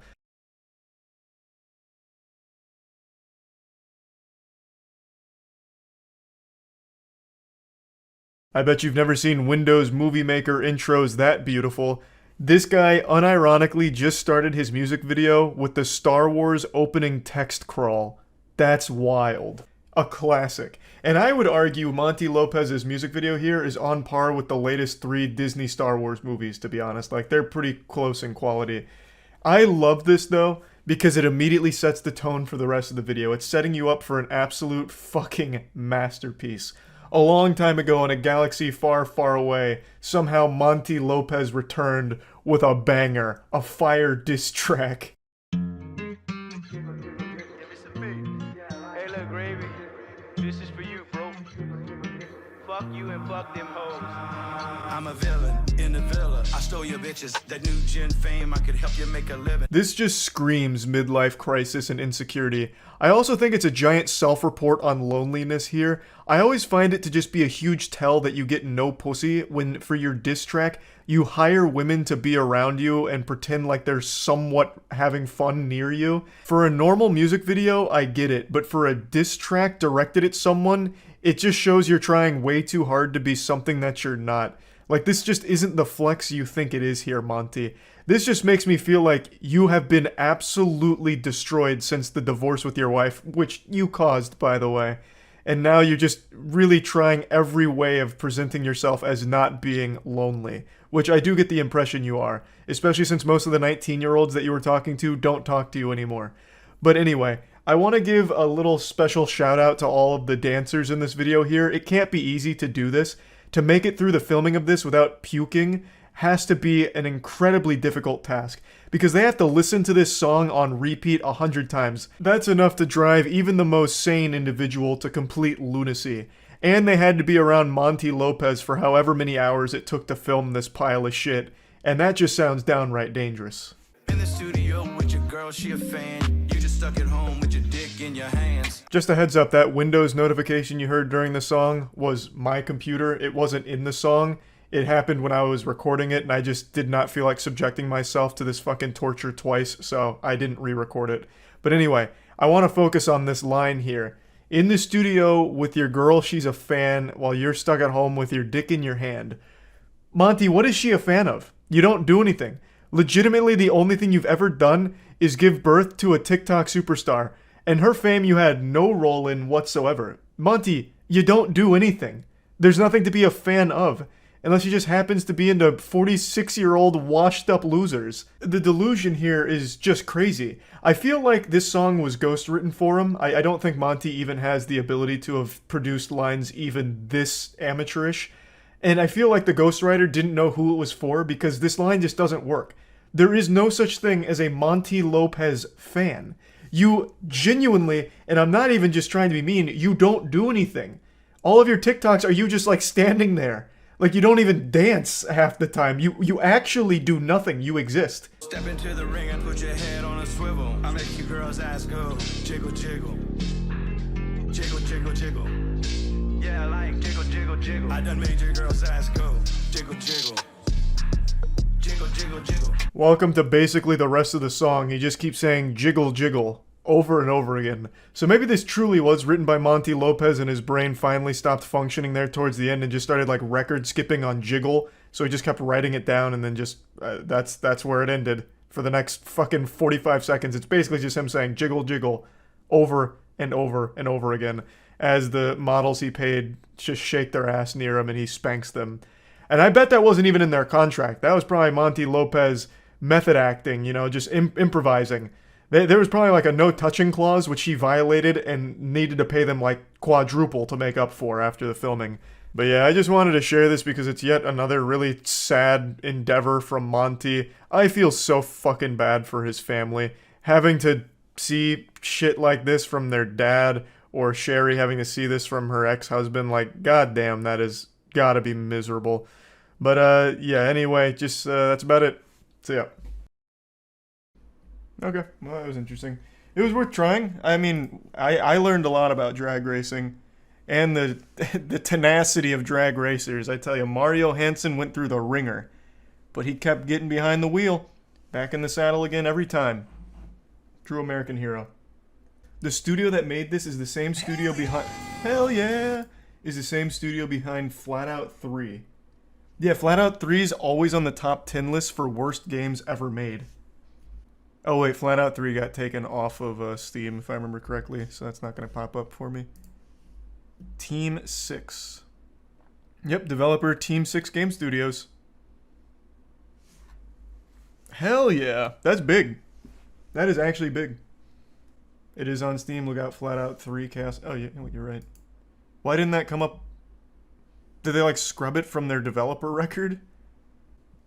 My childhood? No. This is the 2011 Flat Out, not the good Flat Outs from 2007 and 2008. Or I think it was 07 and 08. Flat Out, Ultimate Carnage and all that. That's not them. $1 play it. I have. It's just really boring. It is super, super boring. Like, it's not even fun as a joke. Like, it is just really boring.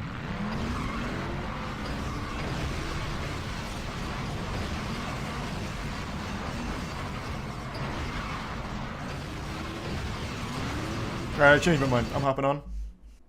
Playtime 14 minutes. Yeah, like I told you, I definitely played this on stream once. But I must have uninstalled and refunded or something. This one looks cool. Oh! What is this bad boy? Okay. Woo! Here I fucking come! Hell yeah! Get out of here! Oh shit!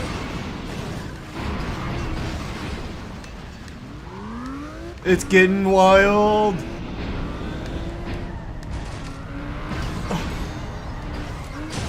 No! What's R on the controller? Oh no! Fuck. Oh, Jesus. You too? Oh god! Son of a bitch! Using the brakes is for cowards. It's full throttle all day, every day, baby. I bleed diesel. No! Ah! Good recovery. Oh, there we go. Some classic American muscle. Let's ride. I'll be her. Oh, God. Jesus Christ. Oh, fuck. I'm back. If you're not gonna shit, get off the pot. Oh, God. Oh, I thought this was a shortcut. Oh.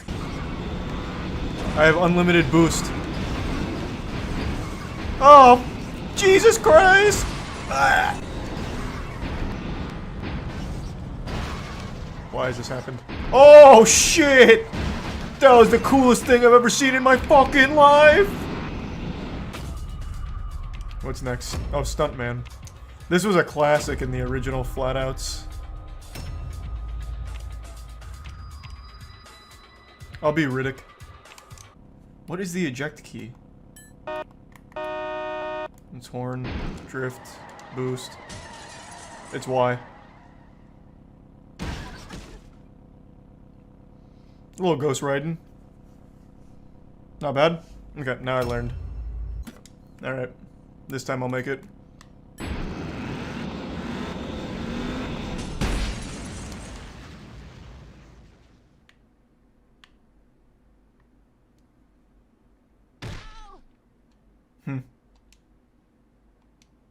A little too much juice on that one. This might be the one. I need to take a little off. And we're in. I'm fucking doing it. Get off my dick.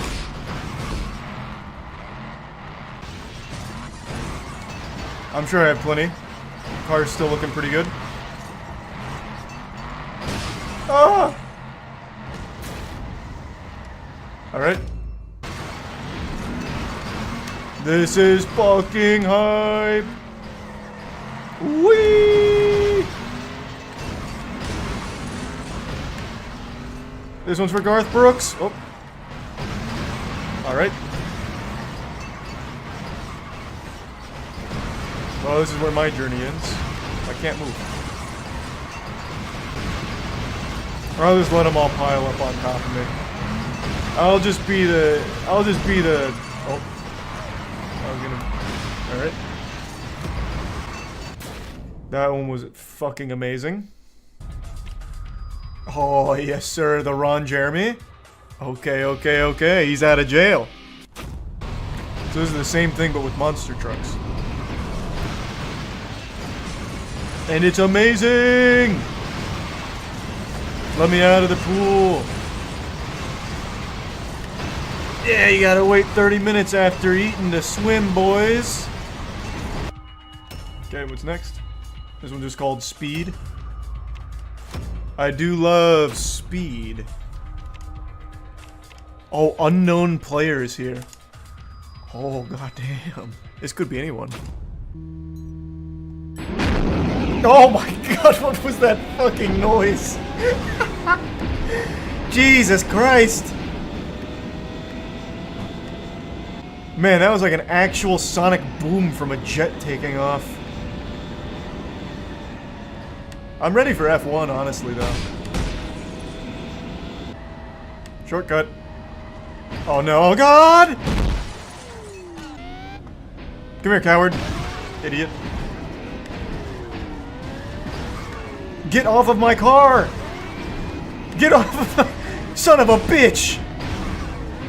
I've got him, I'm wearing him like a hat. Damn you! Well, at least help me out. Our success is directly tied together now. Yeah. I'll take first and second place. Get off my car!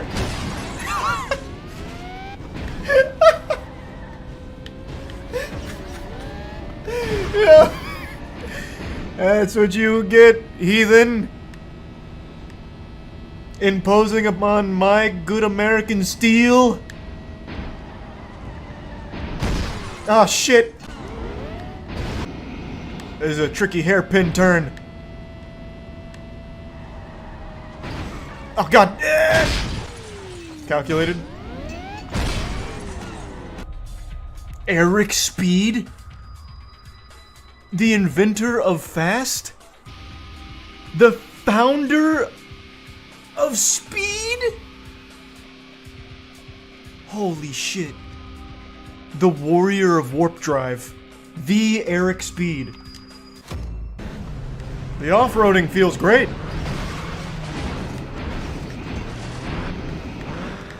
It's like everyone's driving a balloon. It's like watching fish jump out of water. I'm coming, boys. Xmas 2011? Whee! What a good year for Christmas fans. Let's go. This is Splat Out. Yeah.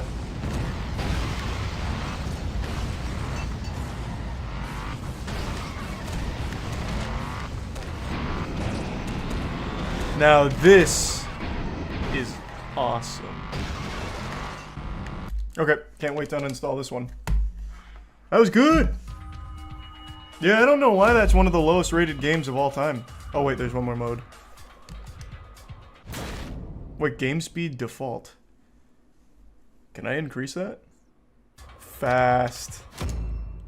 I want this to go dangerously fast. I don't want to even be able to like process what I'm looking at. It feels exactly the same. Oh, no it doesn't. Okay, never mind, now I'm feeling it. That game was from 2011. To put that in perspective, that's the same year Skyrim came out. So, gamers had a really tough conundrum. You could either play Flat Out 3 or Skyrim. I still remember the sleepless nights left wondering, which one am I going to play first? It was stressful. Internet drama is a lot like a Pokemon. It can always evolve, and that's exactly what we've seen today. A very spicy piece of drama recently just entered into its metamorphosis stage, and now it's about to pop out of the larva and become a beautiful butterfly. And unfortunately, this butterfly is coming with bad news. It seems like we may have all been lied to. fed a fib, played for a fool, schmeckeldorfed. It's in regards to the Bayonetta 3 situation. I recently made a video covering all of the drama with Bayonetta 3, and within 24 hours of posting this video, the entire situation got flipped on its ass with a stunning plot twist the likes of which George R.R. Martin could only dream of writing, and it's left me out in the rain, cold, scared, and wondering where everything went wrong. For those that aren't caught up to speed with this latest drama lore, I'll give you the quick breakdown. Helena Taylor is the voice actress behind Bayonetta, an iconic character, and she made a series of posts on Twitter that all went viral, the first of which being a video that has nearly 10 million views, stating that the reason she's not voicing Bayonetta in the new game coming up is because they were only offering her $4,000 for the whole game. Obviously, $4,000 for a role this size in a AAA game of this caliber is pretty low. You could probably make $4,000 quicker and easier just pretending to be a girl in RuneScape, so she called it an insulting offer, and everyone on the internet agreed, because obviously this is a pretty shitty deal. So she turned down the role and walked away and said that it's because they were only offering her that $4,000 for the whole game. She then urged fans to boycott Bayonetta 3 and instead spend that money on charities instead.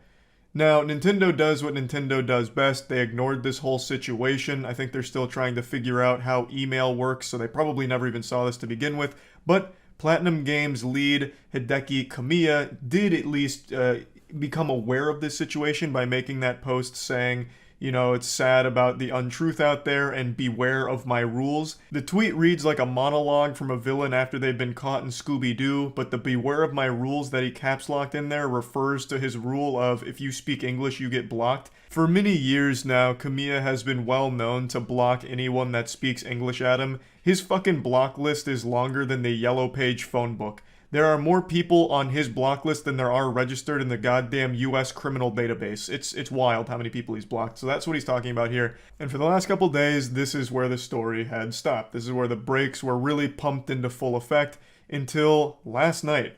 A Bloomberg article came out that really absolutely changed the entire situation here. Bloomberg, more like Boomberg, because this shit was a bomb. The report comes from two people who were familiar with the negotiations, and the documentation was reviewed by Bloomberg and confirmed to be genuine.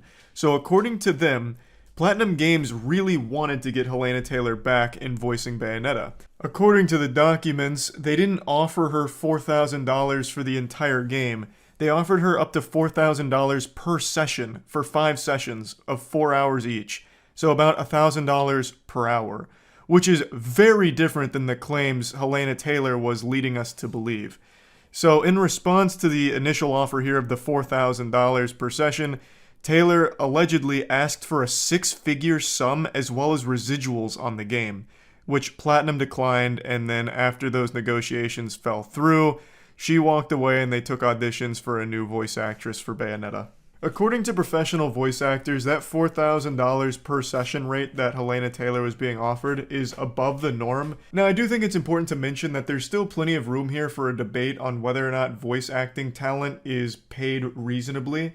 As I understand it, it's actually been a long-running thing for a while that voice actors get fucked in the face when it comes to what they're paid for their work, at least in comparison to other mediums, and I didn't realize how big this problem was. Even just recently, the Jujutsu Kaisen 0 dub actors came out and revealed that they were only getting paid $150 each for their roles. And these were huge roles. Like, that is outrageous. And I've seen plenty of actual fucking stupid brain takes from Twitter assholes who love to take their pants off and wiggle their little wiener around saying, voice acting's so easy, they shouldn't even be paid at all. They're paid in exposure more than anything. They should be grateful to even be in the game to begin with. It's an honor. I don't know why they're even asking for pay. $1,000 is too much for how easy the job is. And I think it's pretty clear how dumb that shit is. Voice acting is a legitimate talent that takes years to perfect, and it's a very important part of media, especially games. If you have shitty voice acting, the character is going to become a laughable joke and the narrative is going to fall flat on its face. We've seen it a million times before, and we'll see it a million more into the future. Voice acting is integral to these stories. And if you don't think so, then please just play the games on mute from now on. Put your money where your mouth is. I'd like to see how much you really connect with a game when it's just completely fucking muted throughout all of its cutscenes and shit. It is a big component, so I'm really tired of that dumb take. But Helena Taylor here if all of this is true, which it seems like it is the worst person to try and spark this kind of debate, because she's just completely framed this wrongly by lying and manipulating everyone. She also did respond with an email saying that it's all an absolute lie and said Platinum was trying to save their ass and the game. She said she stood by everything she said in the video. I would like to put this whole bloody franchise behind me, quite frankly. Get on with my life in theater, she wrote. So this is an absolute dog shit response from Helena Taylor here. I don't even know where to begin. I guess we'll start with the obvious one. If this is all a lie, it should be extremely easy for her to prove that they're lying, because she's already broken the NDA. You know, she's already wiped her whole ass with the NDA. You might as well just show the contract they offered you, the negotiation documents they offered you that would confirm your side of $4,000 for the whole game. You should be able to easily produce that, considering you've already broken the NDA, so there's no reason not to prove that you're being truthful here. This should be an easy slam dunk if this is all a lie. But then she goes on to say that she wants to put this entire bloody franchise behind her and move on. You started this. You were the instigator. What do you mean? It's not like this just came out of nowhere and threw you into this whirlwind of chaos. You were the one that came here and made this whole hoopla. So I really don't understand why she's trying to portray herself as the victim here now. Like, in the first place, she was viewed as a victim of a very shitty negotiation on behalf of Platinum Games and Nintendo. But now, after this information comes forward, her response should be, this is a lie and here's my proof, as opposed to, it's a lie and I just want to move on, I just want to wash my hands of this. Now they're being childish. Now they're playing dirty in the pig pen and I just won't have any of that. I'm moving on. Like, that's not how you do this. You've ruined your own career now. If all of this from their side is the accurate one, your entire career as a voice actress is kaput. You've completely lied about what happened here and fabricated the story and even called on a boycott of the property, trying to directly hurt them financially off of a completely manufactured story. Again, this isn't directly from Platinum Games nor Nintendo, so I still think it should be taken with a grain of salt. But the fact that this came from two people in the negotiations with Helena Taylor, as well as confirmed by Bloomberg, as well as corroborated by a few other sources inside the industry, it's very strong evidence here against Helena Taylor's claims. I'd like to believe that Helena Taylor didn't lie about this whole thing and is going to come out of nowhere with this ace card like Yugi Moto pulling out the Dark Magician at the last second, but I'm very skeptical now because of this email that was released in the report as well. But we'll have to wait and see. If she lied about all of this, I think that is beyond scummy. What a fucked up, messy situation. I really don't even understand what the end goal would have been for her in this case. All it's done is ruin her career as a voice actress, as well as maybe even just in theater to begin with, because if anyone looks up Helena Taylor now, they're going to find this massive scandal, if it's proven that she lied about all of it. So this was legitimately just a career ender. She just checkmated her whole acting livelihood. And I just don't even understand why. If, of course, it all is confirmed. So anyway, I just wanted to talk about it because this was kind of a wild development, and that's about it. See ya.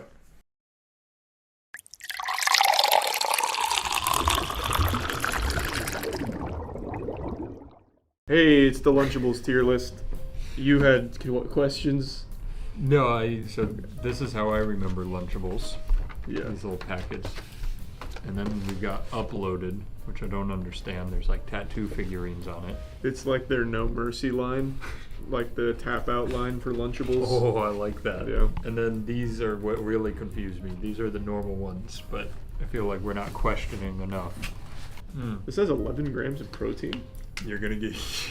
I'm literally in the kitchen. Danny pulled one out. One said 13. Yeah, 13 grams of protein. And I almost said to him, "Who do you think this marketing gets?" Me. I'm about to get jacked off Peter Rabbit's Lunchable gummy worms. All right, let's break into it. What you want to start with that one? I'm already holding it. What else is in here? You've got 360 calories. Great. Now we're eating like kings. You want the juice? No, you can have the juice. So. This is like a classic experience of turkey cheddar crackers. This was stackers. one of my favorite as a kid, which a lot of other people hated it. I loved it. They refine the formula a bit though. They give you gummy worms now too, I guess. What'd you go in with? A gummy worm? Yeah, really hard. Mm-hmm. They have been in the fridge in their defense. They're frozen. That's what you get for eating dessert first. That's true. True. That's Satan Well, punishing us. that's what a kid would do. Mhm. Now, let me show you what a man would do.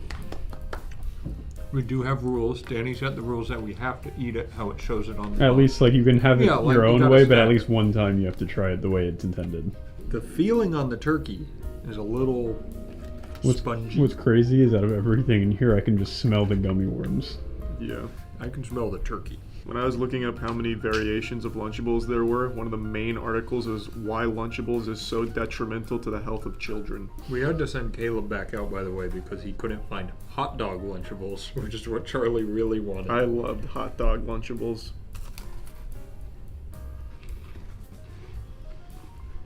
Good. That is exactly how I remember it. Yep. I mean, exactly the same, which is good because it was good. Yeah, I used to love it.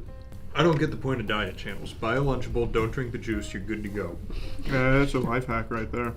Well, I really wanted to drink it down and make the old cell phone like you always would with the Lunchable. Do you remember that? What? What the fuck is that? Oh, he's chugging it. This guy's going in. But right now the lunch table would be cheering you on so Are you hard. gonna get one of those in every single Lunchable? Fold it over. And then you fold this. One sec. let me just draw. Oh, I see. That's the antenna. Yep. I never saw that either. That is the biggest loser lunch table shit of all time. That's probably just S tier. It's an S tier. It's classic. You know, you can't. Here's one that I remember. I can distinctly remember biting into these nuggets as a kid because they're cold. You Yep. can't heat your nuggets up, you're 4. And this one comes with the Oreos, which I do remember. 8 grams of protein. Oh, this is for those chunky little stupid glue sniffing idiots. Not enough protein. I like that you just called toddlers idiots and fat. I was gonna say toddler's a little young. Yeah, It's like, toddler- it was I like mean, elementary children. school. Yeah, they were a big elementary school meal. That's not the color I like ketchup to be. I was never a toddler, to be fair. Ooh, I was that more a ketchup man. is pungent. Oh, that's good. That's a cold chicken nugget, baby. That's good. I don't You think, love it. Yeah, I don't think I ever had this when I was a kid. This is going in. This is better than half the other shit we tier list. I will say, they found a way to make a cold nugget enjoyable. Mhm. Which, if I went and grabbed a cold nugget, I wouldn't like it. So I don't know how they did that. This is a S tier as well. I think all Lunchables could be S tier for me. They are just really good. So I'm gonna dive into one of their new series. One that looks like shit. Yeah. Uploaded. It's like Supreme and Lunchables did a crossover. Yup. This one comes with some upgraded shit, brand name food. We've never seen that before. Oh wow, that's bougie. Look at that. You get one deep dish pizza to make. You get sour gummy worms. Oh, that's so much better. Cheez-Its. Oh wow. As a kid, we would have gotten cheese nips, let's be honest. Kool-Aid singles. Oh my god. And a water. I'll do all of it if you'll put the pepperoni on it. Alright.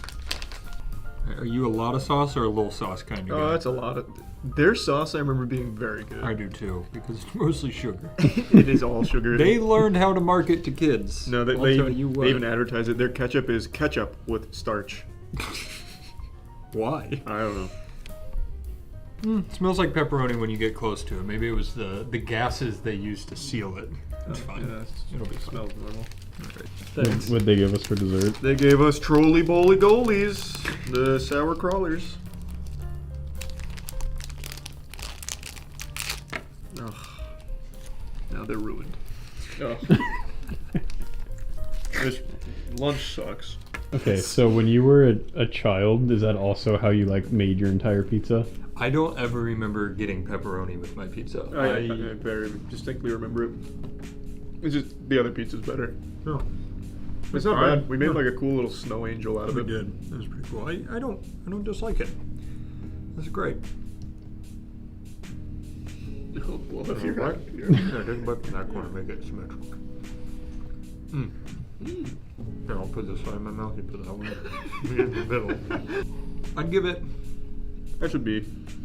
Yeah, I was thinking B. I was gonna give it a number, and then I remembered what we were doing. Yeah, So, that's a B. Here, don't forget. Now, I've got some controversial takes here. I think Cheez-Its are fucking weak compared to Goldfish. Yep. I said it. I love these. I don't regret it. These are not good for you. Well, that's what the internet says. If you believe those assholes. Why drink Kool-Aid when you could drink G Fuel? We should get Lunchables to put your G Fuel flavor in That would be it. so imagine. massive. It wouldn't be that expensive either, since they could get 30% off with code MOIST. Good, but oh my god, you're so fucking right.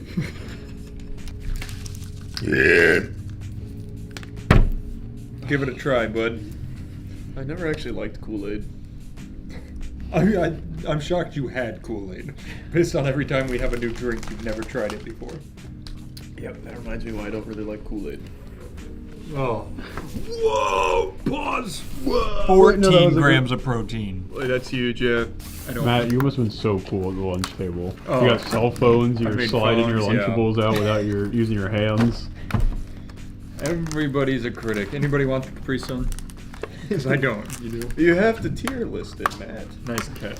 What if that one tastes different? She'll let us know.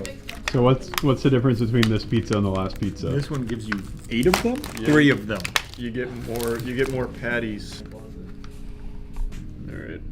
Put your cheese on. They're definitely using different bread. Think? Yeah, it used to be a lot like harder. Alright. Let's dive in.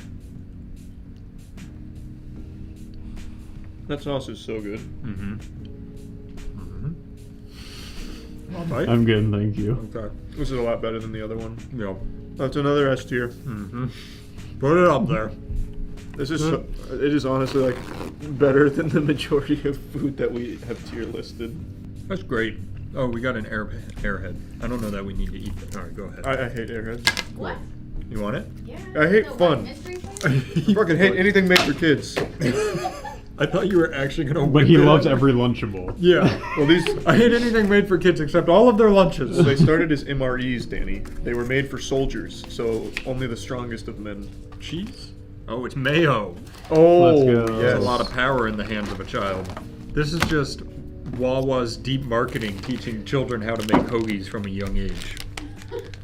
They've infiltrated the minds of our youth. Wawa's the only place that sells hoagies. They have Hoagie Fest. I saw the parents. Come on, Charlie. A child can open it. No, they can't. This is These are parental for supervision. soldiers. I Are you don't sure know. it's not just like a peel from a corner kind of It is thing? a- Here, it is can a I? You want me to take a look? Oh, Look at that, that's baby. Very good and stale. Put her in. You want to start with mayo? Oh yeah, here I'll give him a nice clean coat. Gonna taste better than Jersey Mike's. I, I promise you believe that. it. Jersey Mike's is utter shit. The cheese looks Wait, okay. we like Jersey. Yeah, Jersey we Mike's love is good. Jersey What are you Mike's. talking Oh, about? Jimmy, I'm thinking Jimmy Yeah, you don't John's. like I was Jimmy like, John. Charlie, we get I am Jersey so Mike's sorry. all the Mike time. slaps. I'm so sorry. Best to sub slander. out there. Turkey quality. I really loaded this bad girl up with mayo. They I'll wouldn't tell you get. what. God only gives you as much as you can handle. I'll tell you what. Yeah. Lunchables delivers exactly the amount you need. So here, I've been to Subway. Oh, yeah, spread it around a little bit. We got globs. Yeah, we don't want to glob. Yeah, baby. You want to go pizza strat? You Yeah. take a bite, I take a bite. Pizza strat. Meat in the middle. Oh. Oh, great bite. Charlie's ravenous today. He is. I love it. I'm coming in again. Oh, here it is. Whoa. It's the hoagie monster. Ooh. I mean, it's a sandwich. Not so bad. Better than I expected. What a complete meal. I've now changed my mind. Aaron, could you do us a favor? There's another hoagie in the fridge with a different kind of meat. You want to try that one too? Yeah. Alright, do you mind grabbing it? Oh, hell yeah. Thank you. Do that one last. Yeah. I'm just seeing. Oh, ham. That last one was A tier. Yeah, I'd give it an A. That one, I would say most surprising of the day. What is this one? You didn't show me this one. Oh, this one's just crackers. Those again. crackers look different. Yeah, these are the Ritz ones though. But this is the pepperoni stackable backable. You know what? I remember having this exact problem as a kid. This fucking cheese. The cheese is always tough, especially mozzarella. It's a soft cheese. It's hard to. Only hard cheeses It's in lunch. not even perforated. Wait, no, it is. They're tricking you. Look, it's perforated this way. Oh. That's such a. They picked way too soft of a cheese. What's next, brie?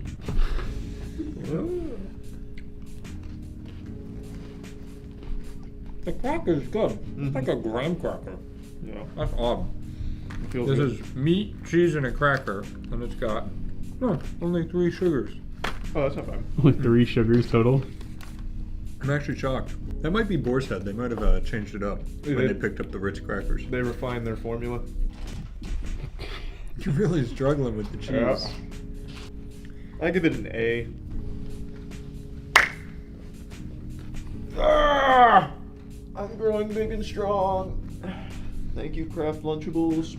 Yeah, I feel like you're gonna eat it all though. No, you already had a cheese, so. Yeah, there's no cheese, but. Oh, that's great. I'll just have a pepperoni on a cracker. Mmm. People would kill for that, and you're complaining. There's people starving in the world, Danny. Don't be so selfish. Eat your food and shut up. I'm sorry. Yeah, pepperoni's Also, fine. eat this Hershey Kiss that was on the floor.